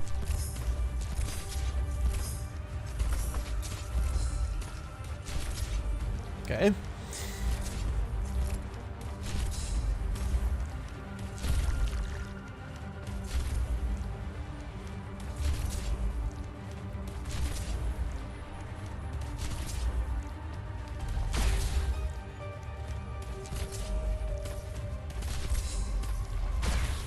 よしとします。罪に裁きを。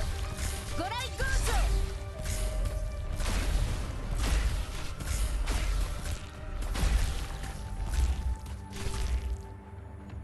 賞。よしとしましょう。どこを目指す？私はタグリンだ。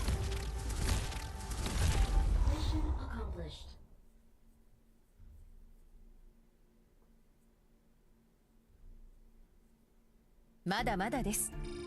あなたなら素質もあり Also, ますし。 yeah, speaking of units that are very good on that ending 4 battle, Reed Alter. Reed Alter very much devastates that map.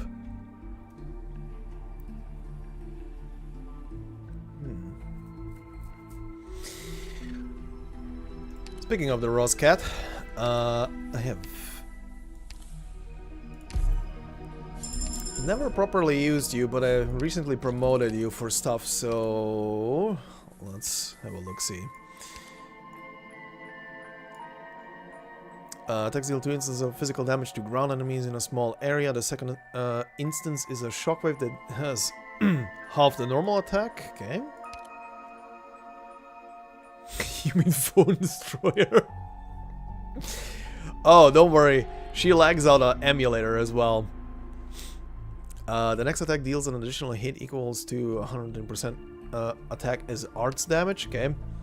Attack interval increases, attack plus 30% splash area expands, and each attack causes 2 additional shockwaves. Enemies hit by this unit's attacks and shockwaves have a 20% chance to be stunned for 1.1 seconds. Okay. 任務？分かってる。私がオペレーターのみんなを守るよ。 What is the map? 絶対に。 Dual boss. Okay. Oh, Rosmontes, you're about to have some fun.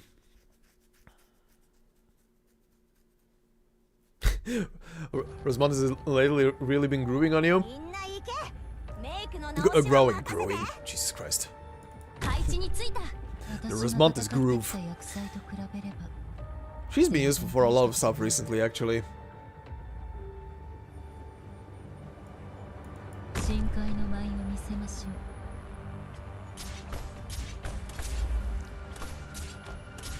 う。 Yeah. 怪我人はいない。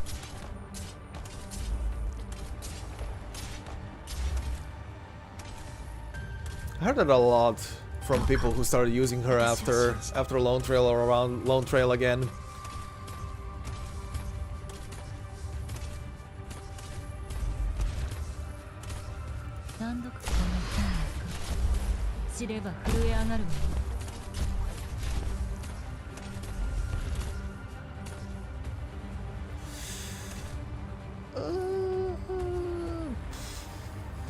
Let's just go that way.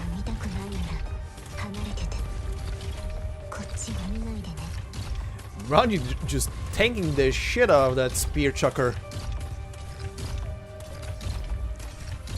Oh yeah, here we are with sad stories again.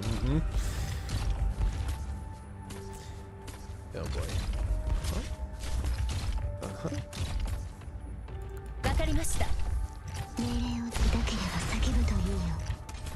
少しは楽になるから。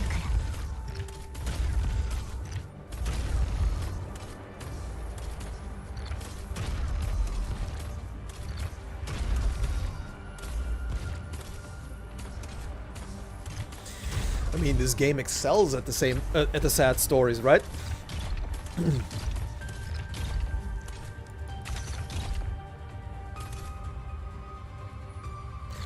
Oh, defense and shield. That's not second. Okay.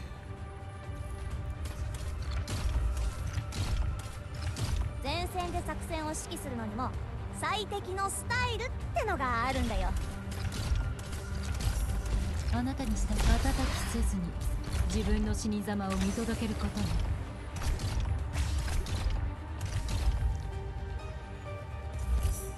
よしとし一気白雷星砲縦貫砲煙参加。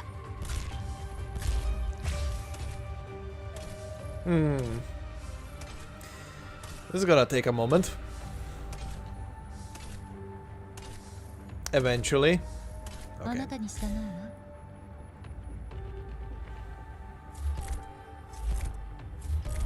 That was quicker. That was quicker.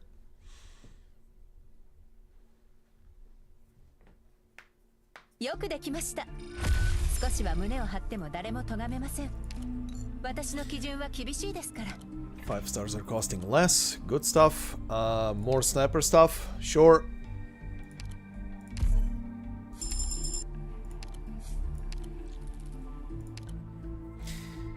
What was the third one again then? Attack and roll increases attack plus 40% and attacks up to 2 blocked enemies at a time. Immediately deploys 2 pieces of technical equipment on ground tiles within attack range after deployment.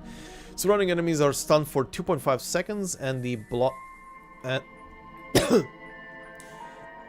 Sorry. And the blocked enemy's defense minus 160. Her module was further reduction of defense, right? I think I saw something about that.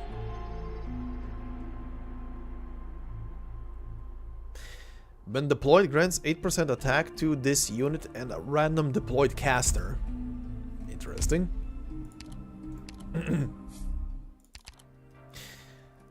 Lose a life point, randomly gain an Curio. Gimme.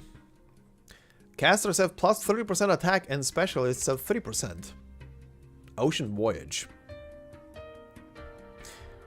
Did I have this?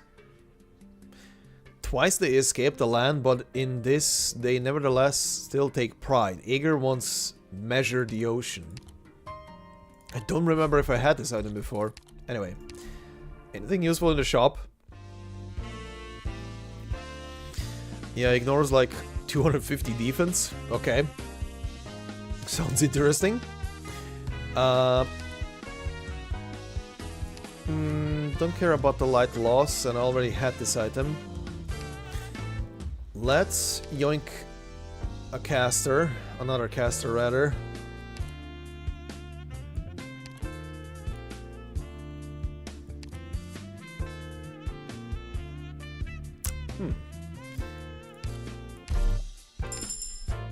One click.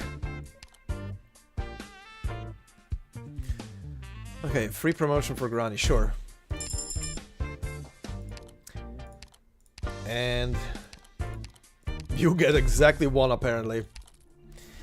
Okay, double boss. Oh god, she's starting the live stream.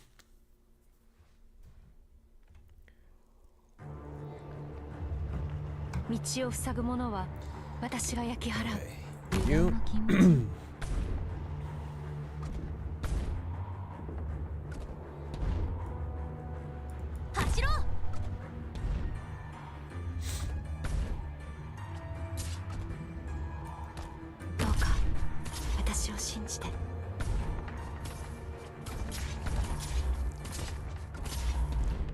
Okay. 医者ならここに、ここだよ。単独この知れば震え上がるわ。大スターだって予約を取るんだよ。君たち運が良かったね。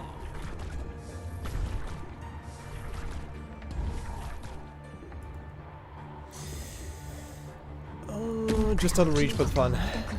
It's fine, it's fine. こっちを見ないでね。戦闘機私がタブリーだ。 Then to blow everything up.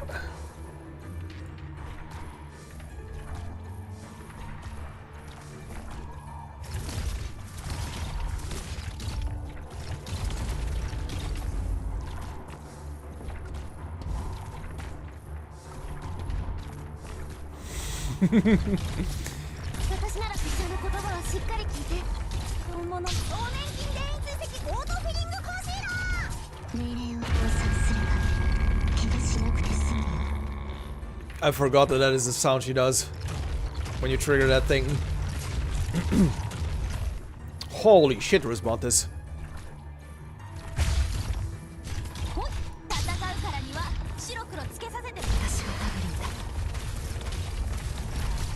あなたに深山の漂う体制になって何が潜んでると思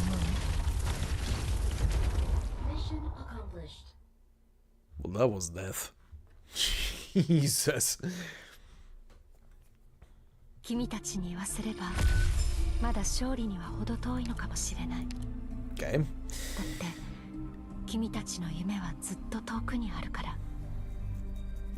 だけどこうやって苦しい戦いを乗り越えた時には Who did I not use in a long while and would be いつ and か it would be funny? 君たちと一緒に平和な日を迎えられるかもしれないって。 You know what? This would be funny. This would be funny. Sure. Deal stun to all enemies for 5 seconds every time an enemy unit enters the protective objective. Let's take this.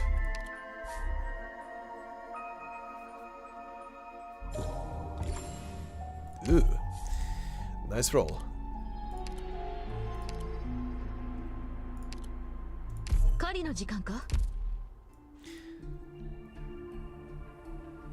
Sorry, your Nectus, there is no Lancer 2 currently present. Okay. If the event spawns, I think it can spawn on this floor, so hitting encounter nodes as much as possible, I guess. Let's go. That's a negatory.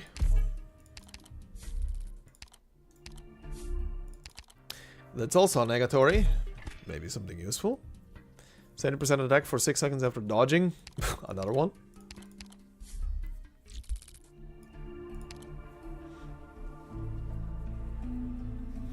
Started thinking it was a mistake not getting read. Yeah, she does a lot of damage. I don't think she's limited, actually. Is she? I don't remember. Is she unlimited?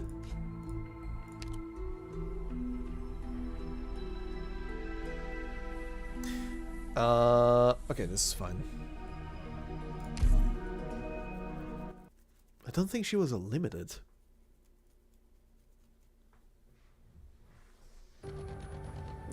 It could happen then. You never know.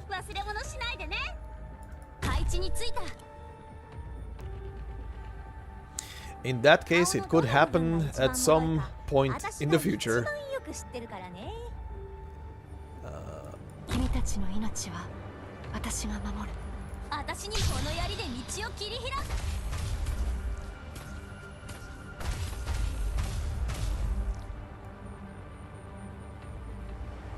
始まる。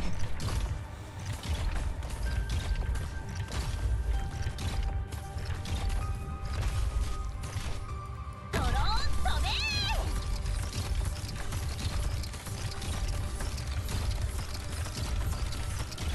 どこを目指すの？戦闘中お前たちの命に火種をまいた。お化けが叫ぶのよう少しは楽になるから。 Alright, she cannot hit him. 怪我人はいない。ドクターの言う But you can.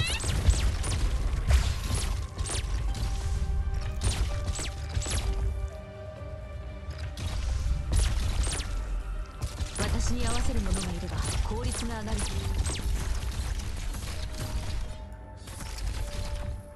わかりました。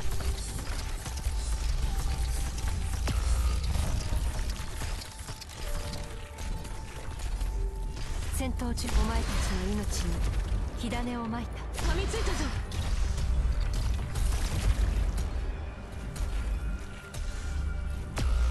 Okay, perfect. 深海の舞を見せましょう。ドクターの言うとかしゃー。あなたにしたいの。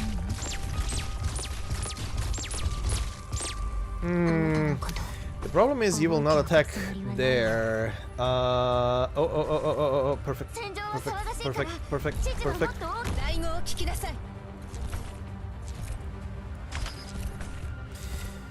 No spillage. Never mind. Spillage. Okay. Okay, just leave. Just leave. It's gonna be quicker.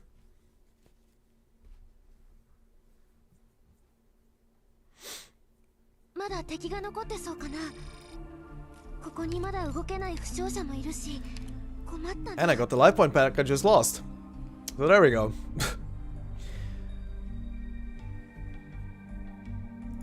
You know what? I just promoted you. Does not retreat upon receiving lethal damage, instead swaps to a substitute. Right, she's a doll keeper. Swap back to the original after 20 seconds. When substitute is summoned, it will deal 225% of its attack as arts damage to enemies in the surrounding 8 tiles.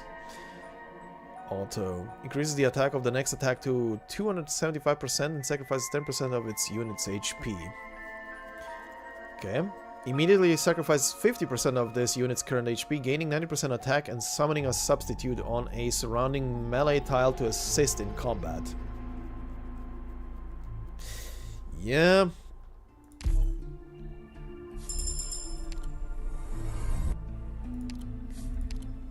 Let's try that.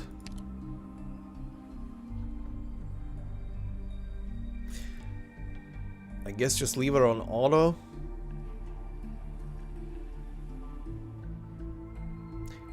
Gain 10% summoning a substitute on a surrounding melee tile.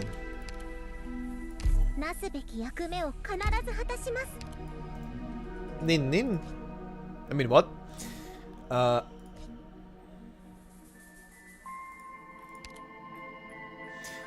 Yeah, it's pretty much what I like to do in this mode. Play around with operators that I usually will never use.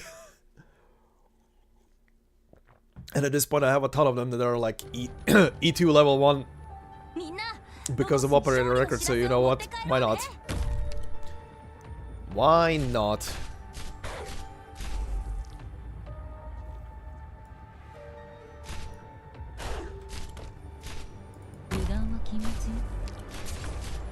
Okay. Yuta can handle that.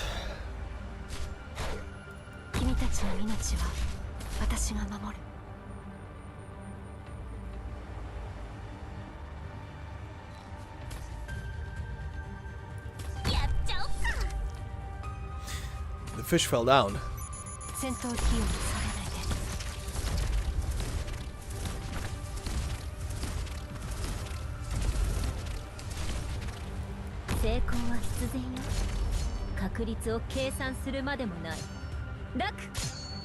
Damn. Alright. Alright, Kazemaru. Alright.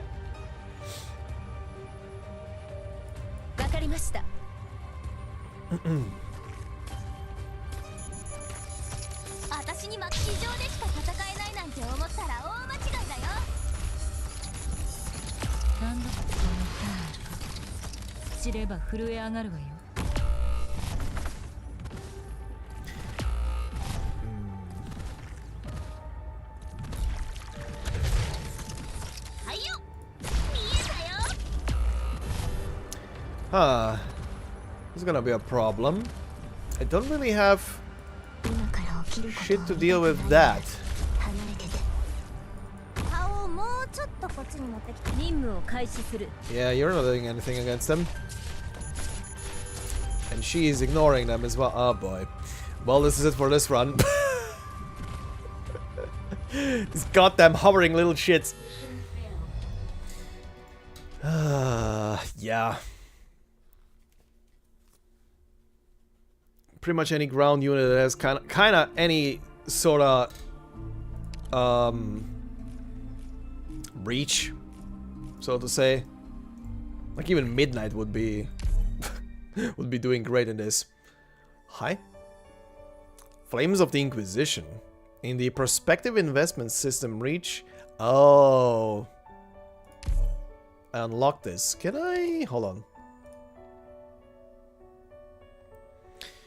Well, now I'm curious. Hold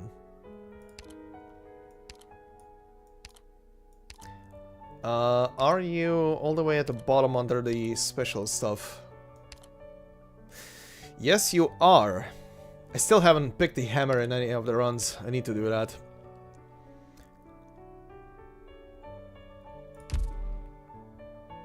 Okay, let's do one more quick one.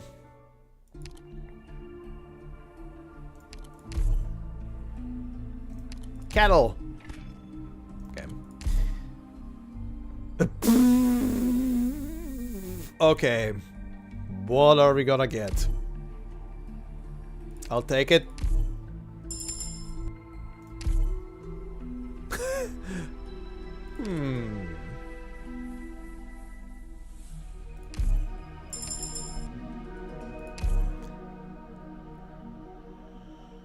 Okay. Okay.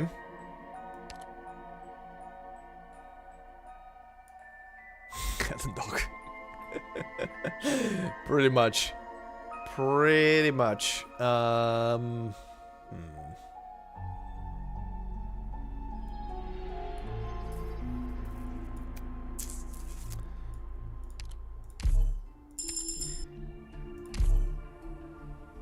Okay, and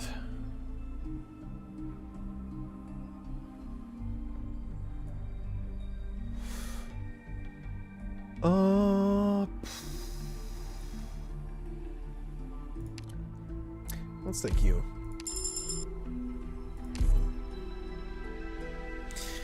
Two of these units are going to the beach, apparently.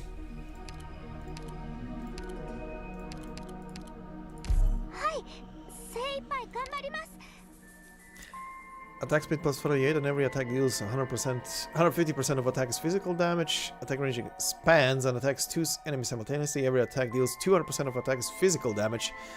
Charge effect. Right, charge effect. Anything else special? Normally does not attack and has 0 block. When skill is active, attack gradually increases up to 200% over 40 seconds. Attack is reset when the skill ends. Right. When skill is inactive, deal 30% of Tequila's attack as arts damage to the attacker when Tequila is attacked. Right, you have a reflect. You're gonna be left on auto, you're gonna be left on this skill, and you're gonna be left on healing for now. Okay.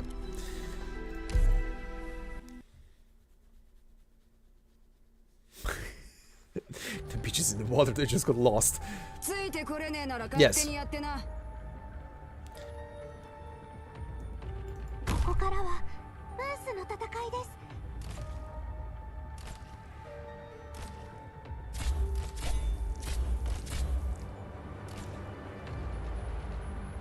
治療開始。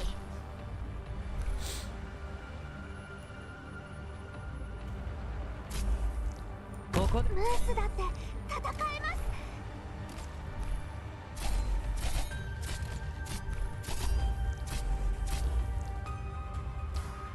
了解了解。絶対後悔しますからね。暴力で解決するのは嫌なんだけどな。仰せのままに。For some reason, I always thought his range was only a single line in front of him.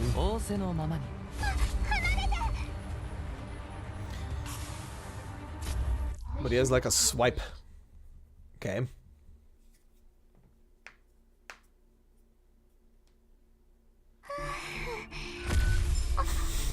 Mini Mlinar, basically, yeah. ってわけじゃないんですか。 All enemies take plus 15% physical damage? Yes. Out of view. Who did I not use in a long while?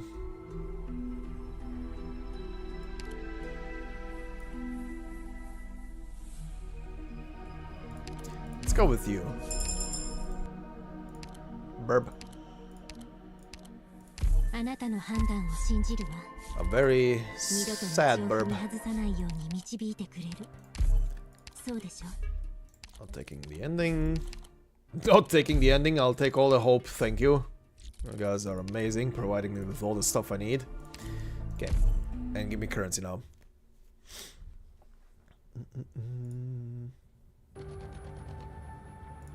昔とは違って、もう自分を隠したりしたくないわ。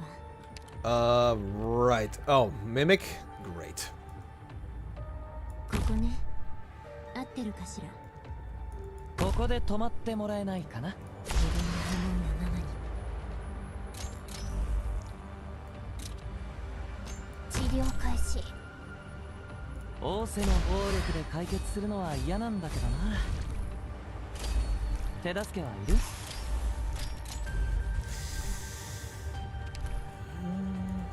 Sure.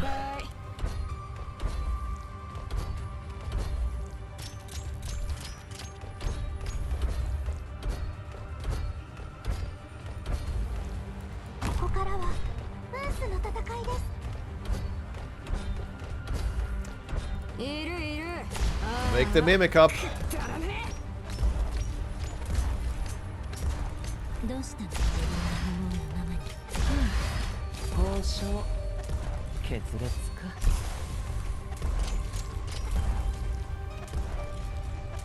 She is tanking that Mimic. For how long? Oh, oh, there it goes, there it goes, there it goes. 仰せの無線。 Okay, time to swipe. どうしたの？自分の思うがままに。 Okay. Good stuff.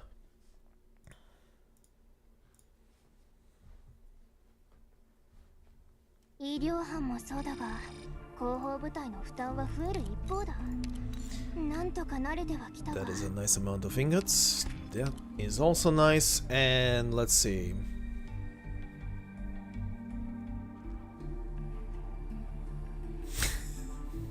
Asbestos was too angry to die. That feels like it's the truth. Too pissed off. You know what? I'll take him. But he isn't promoted to E2, so I guess that's gonna be something. 6 stars cost 2 less hope to recruit. That is nice. Plus 4 hope. I'll take it. Promote a sniper immediately. Let's take this. Let's take this and promote Cantabile. Okay. Oh.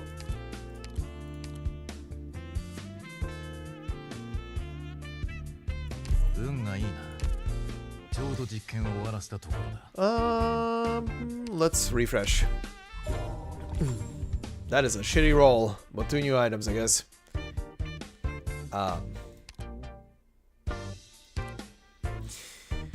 That don't help me at all.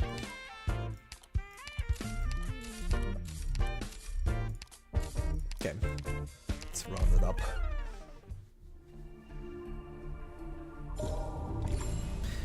You're the first person who you've heard that said Cantabile's name right? Took me a while, by the way, to figure out how to say it. Don't worry about that one. The operator on a battlefield with the highest HP will restore an additional 2 SP per second. Nice. Okay. That doesn't do anything right now. But yeah, there's a lot of words and names in this game that people are gonna struggle with. Which is one of the other reasons why I never stream stories. like on a first time playing through them, because I pause a lot to, you know, Google and find out how to pronounce. It takes minutes sometimes.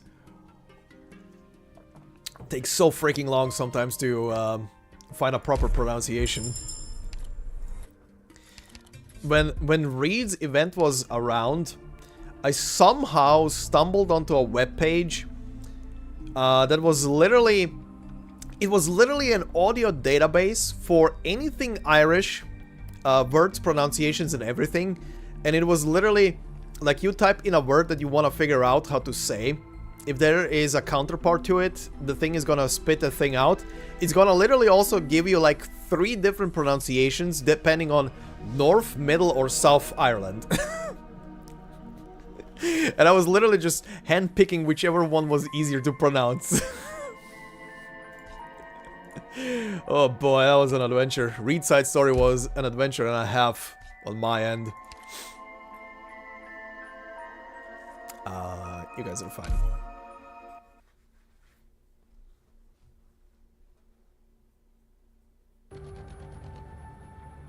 昔とは違ってもう自分を隠して Oh, したくない。 ooh, これ let's か go ら this も way. こうして正しい立ち位置を見つければ自分が何をしているのかよく分かっている。Most names are just things that are called after something which already exists, so I never had a problem with pronunciations. To be fair, most names I don't really struggle with how to pronounce them. 治療開始。 I guess that's the power of 悪いけどここは the 通せない Slavic tongue where it comes in. But 仰せのまま some stuff can be hard. Some stuff can be really annoying. 手助けはいる How did it 医 turn 療 you? 機器の That 設 way. 置は済んでいる。ここからはブースの戦いです。 Yeah, Gaelic and Irish stuff.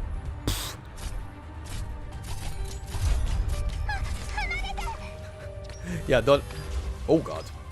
I should pay attention. Wait, how did they come... Moose. まあまあ落ち着いて Or mouse, sorry. ちゃんと話そう But yeah, the Gaelic and Irish stuff was, that was a bitch to pronounce. Holy hell. With Shelek's name, I kinda had an easy time because I have an Irish buddy 手助けは who helped me out the first time around when she got introduced into the story. So that was kinda easy, but then later on they introduced her with an actual English VA, so I think at this point everybody knows how to say her name if they just listen to the English VA. The only thing they will, however, struggle with is Lakshmi. That is, I don't think, something she at any given point says in her voice lines. I think? Does she? I actually don't remember now that I'm saying it. I don't think she says her actual name. Her, like, real name. Okay, thanks. Plus 2 die rolls. Okay, thanks.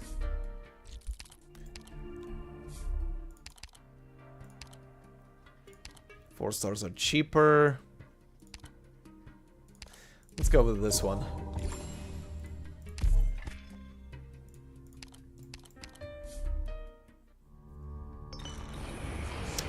Oh, good.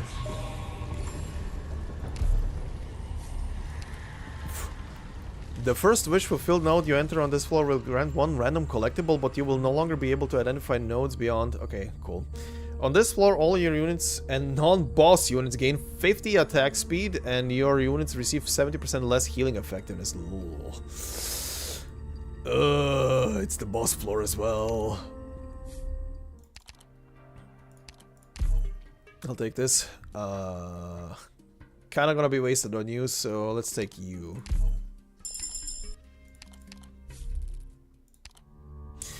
Okay, that's a harder battle. Oh boy. Oh boy, oh boy, oh boy. Oh boy, here we go.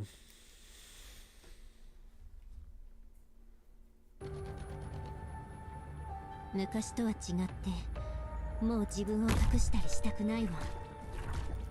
ここで止まってもらえ。自分が何をしているのかよく分かって。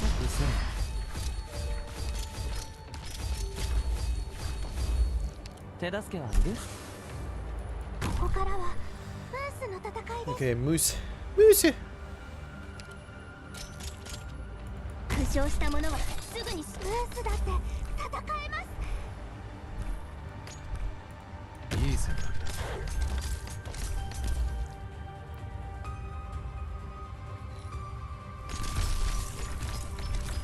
騒がしい。聞いてるわ。自分が何をしているのかよく分かっているわ。 Ooh, yeah, the healing is sucking. ムース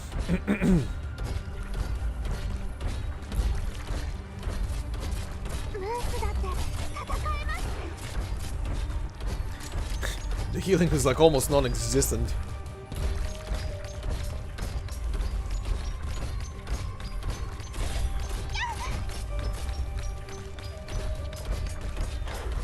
聞いてるわ。自分が何を求めているのかよく理解しているわ。暴力で解決するのは嫌なんだけどな。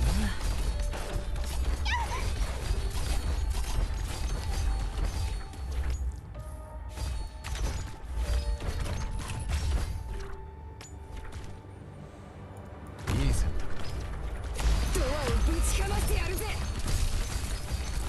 Holy shit. どうしたの？自分が何を求めているのかよく理解しているわ。 Holy hell, mouse. 今行くぞ。仰せのまま。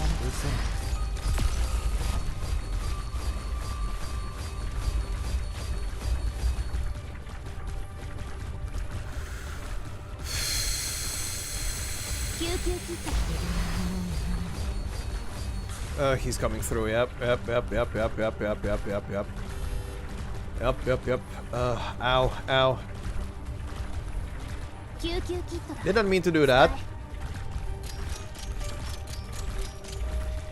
Are they eventually gonna, you know... This is funny. He's killing them. Oh, sorry, I was thinking about Reed. Yeah, her name is Jane. For some reason I was thinking about Reed. 負傷者の救助が先だ。逃亡の適用など Never mind then.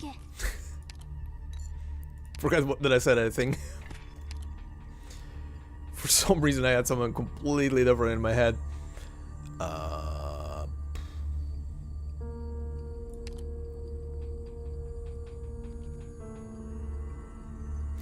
You are promoted.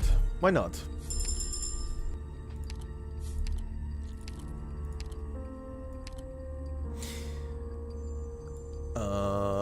This is the thing I want. 俺も同行必須と。はいはい、行きますよ。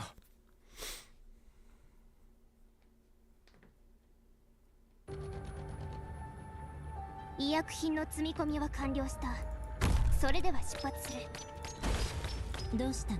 自分の何を求め、敵の状況はまだ不明瞭だ。味方の世話だけで時間がいっぱいいっぱいでな。Let's prepare you here, you here. ムースだって戦えま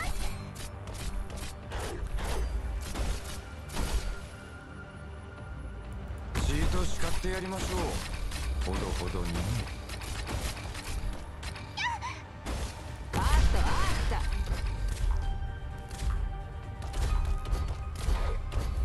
た。どうしたの？自分が何をしているのかよく分かっているわ。いるいる。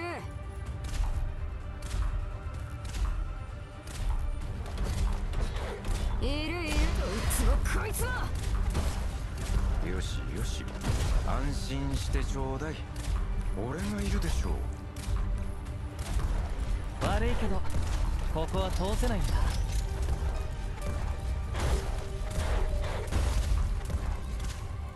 即戦即決でいこ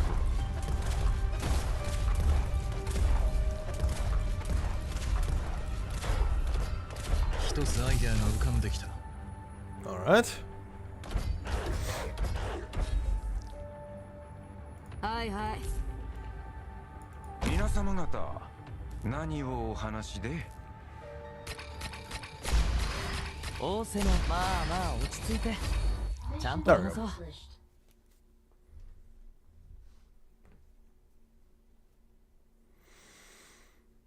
いつかはあなたのように向かう先をはっきりわかるようになりたいわ。 I think I'm gonna be fine with IS4. It's definitely gonna be an adventure to try and figure out how to say some of those names.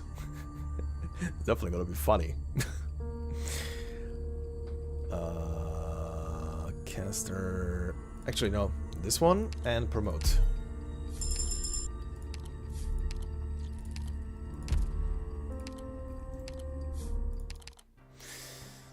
Don't have enough for any of these.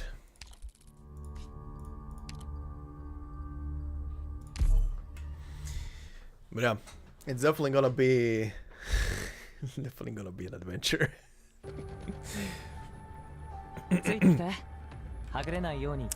Which ones? The normal ones, okay. Yeah, let's point you that way. Let's point you that way. You this way for later.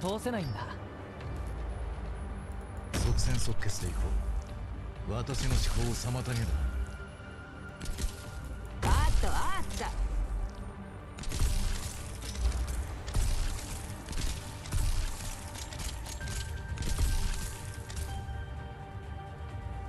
シート叱ってやります。騒がしい。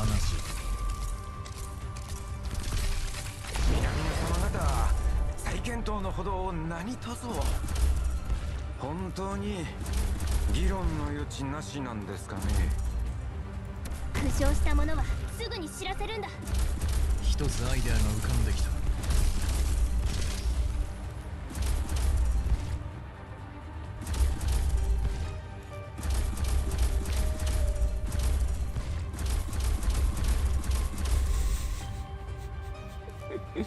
Alright, I think this is done. 作戦通りに行動するように。手助けはいる？一つアイデアが浮かんできた。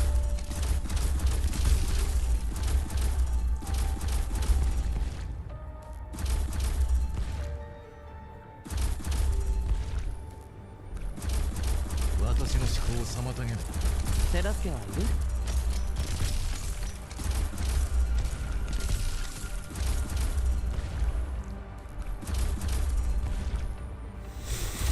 ？He really is.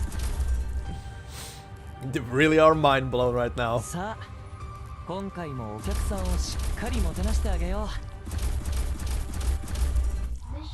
Jesus Christ, Lee.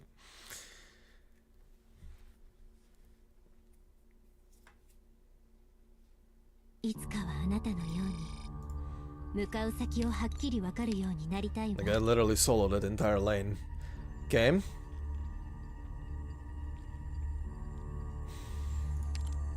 Again, won't do me much for you.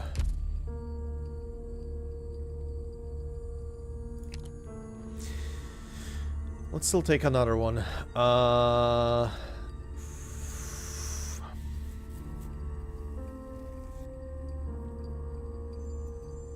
Sure.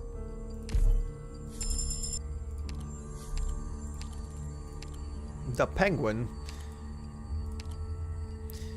Passive drones may be deployed on melee tiles, dealing single target arts damage. Active. Magellan and her drones gain 100 attack speed, and drones gain AoE attacks. Right.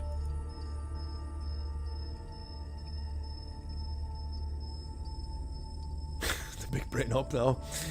We'll see how big brain I'm gonna be with this thing. Alright, with the drones.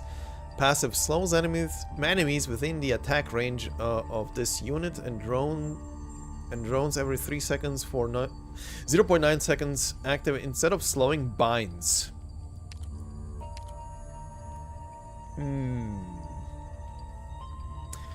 探索と支援なら Okay, we'll see. Which enemy was it? This guy.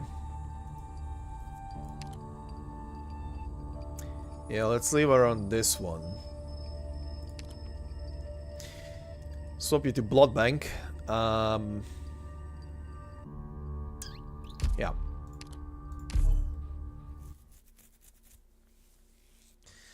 Let's see how this goes.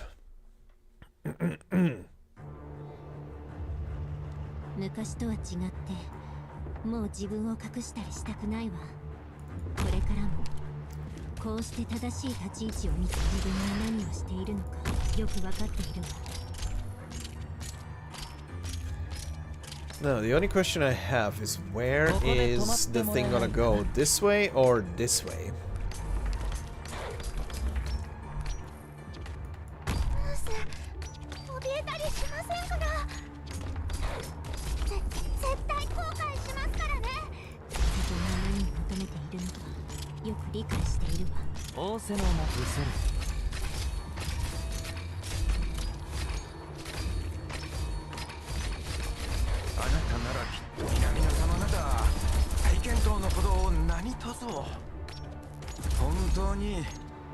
Well, that was anticlimactic.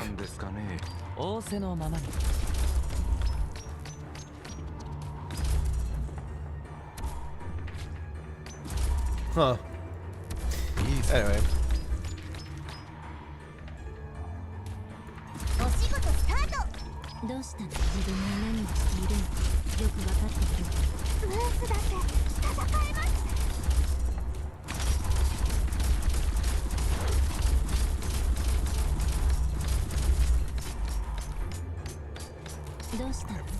Remove you.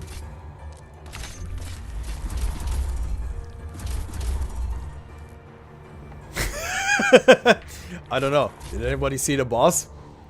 I sure as hell didn't see the boss. Did it appear?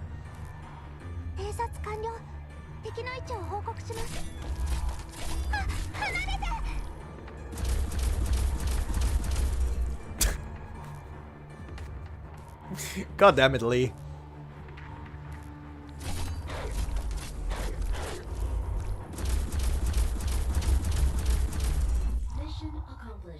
The sound he's making. Either Yossi. Yeah, I must have left. Probably coffee break.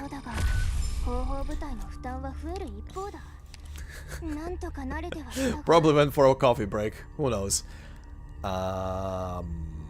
Medic, sniper, supporter, vanguard, or guard.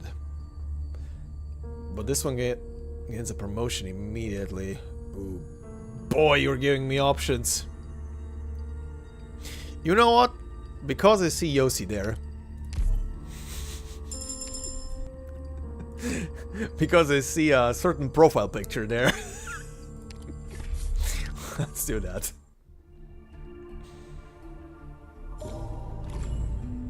Okay, roll. That's better. The cockroach.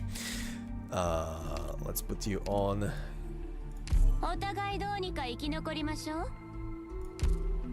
Alright. Now, once again, can that single encounter happen? Probably not. Hey there, Zen. Not long. I'm just finishing up this run.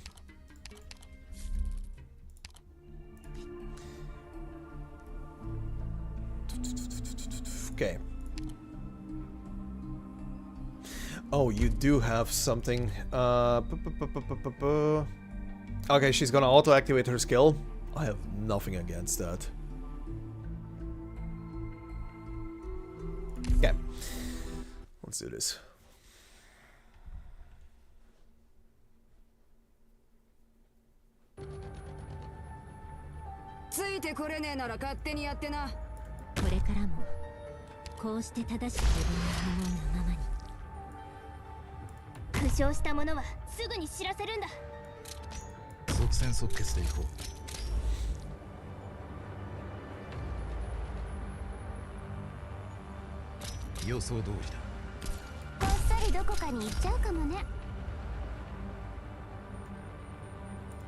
悪いけどここは通せないんだ。 And you can sharpen your sword there in the back. And keep sharpening. 誤った道を選んだよね。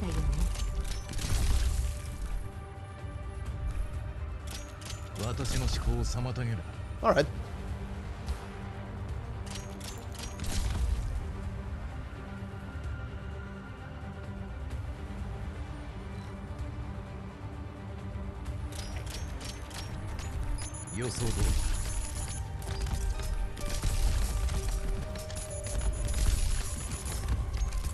わかった。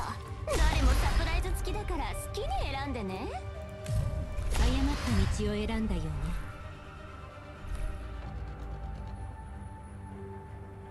お仕事スタート。騒がしい。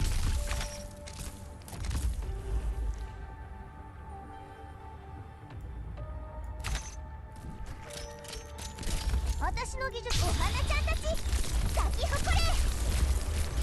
騒がしい。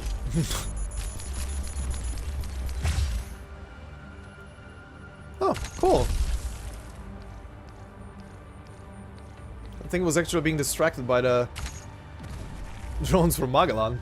I like that. 私の思考を妨げる。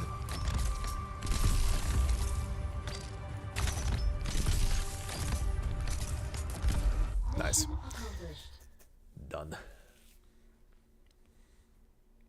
Meanwhile, somewhere out there, Tequila is still sharpening that sword. 事前準備をしっかりこなしていれば結果がついてくるのは当然というものだ。 Sure. Sure.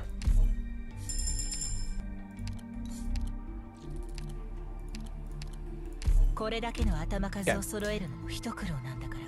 Gonna go through the next encounter up there, so first this one.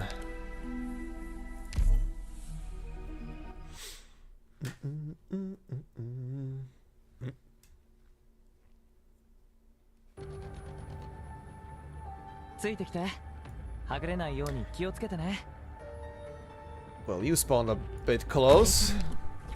こう That's して fine. 正しい立ち位置を聞いてるけど、自分が何を求めているのか。敵の状況はまだ不明瞭だ。 Ah, right, it's in front of her, 時 not. 間がいっぱいいっぱいでな。 That's fine. That's fine. こっそりどこかに行っちゃうかもね。悪いけどここは通せないんだ。即戦即決でいこう。あまり待つ絶望の匂いもカムフラージュできない。負傷した者はすぐに知らせるんだ。一つアイデアが浮かんできた。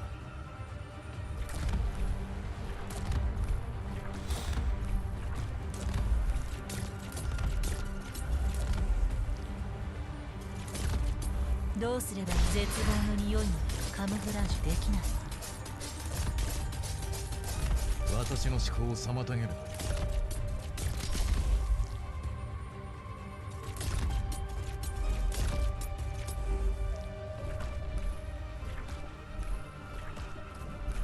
あまり魔境を隠せない。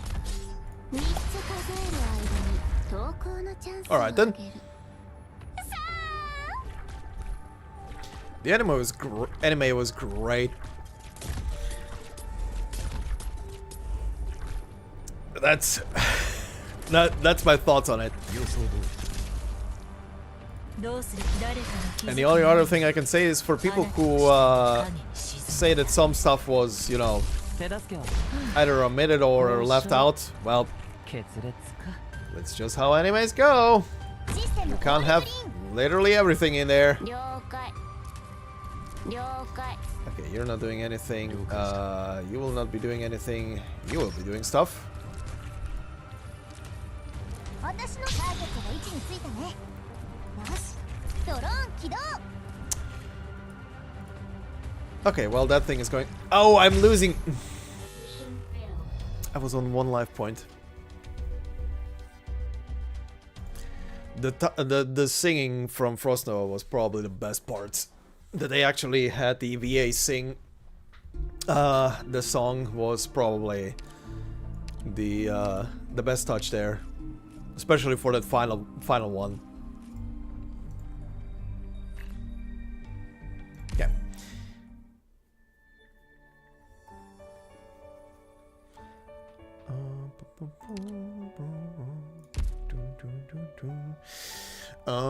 Something that was better in the anime was the singing. Yep, the singing parts were definitely what were amazing in the anime. For now, that is just a rumor, because they did that poll for like what would people like to see animated from, I think it was side stories and stuff. And I think they literally had everything in there, but I honestly hope, if they're gonna take that into consideration, what people voted for, I really hope that a lot of people voted for Arknights memoir, because that story is very intrinsically connected to the main story. So that would be a good, you know, good thing to do. But we'll see what comes of that. Hopefully we get it. Anyway, I do need to call it here for today. It's late, and that internet outage earlier did actually prolong the stream for a bit longer than I was planning.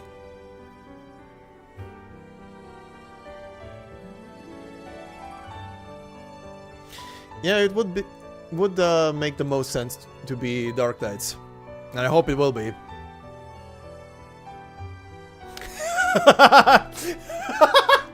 Oh god. I hope they animate Children of Horses for the wholesome slice of life high school story for our friends who got interested from the Kobe anime. Oh god. Can you imagine someone who only saw like the anime for K, the shorts that are on the free on YouTube, and somehow stumbles into, oh my god, into Children of Horses? Oh boy. Oh, that will be. It's kind of like, I think the shock would be similar to the beginning of what was that zombie anime called with the kids trapped in the school? School Life? Was it called School Life? I think it was called School Life. That one had like a god, the beginning of that anime sticks with you. When it slowly crumbles away and you realize what the fuck is happening. The whole beginning and everything, and then the opening and everything also changed. That was a fucking anime. Jesus. That was one hell of a trauma. But yeah. I do need to call it here. It is late. Will be fun. It is late. I do need to skedaddle and grab a snack as well. And yeah. Alright, like we discussed earlier, the next integrated strategy stream will be at the beginning of next month, when they add the final memory mapping to this mode. In the meantime, there's gonna be more Yakuza with tomorrow, Thursday and Friday, and then a couple of days of non-streams because holidays. But regardless outside of that, the Hortus side story is gonna be coming up on the channel as well, so look forward to that one. That's gonna be a romp. But yeah, thanks for sticking by. Stary, thanks for the membership again. You're the first member, by the way. I think I forgot to say that, so congratulations on that achievement. That's one you can only get once. But yeah, thank you very much, and I will see you guys in the next stream. Until then, have a good one and good night.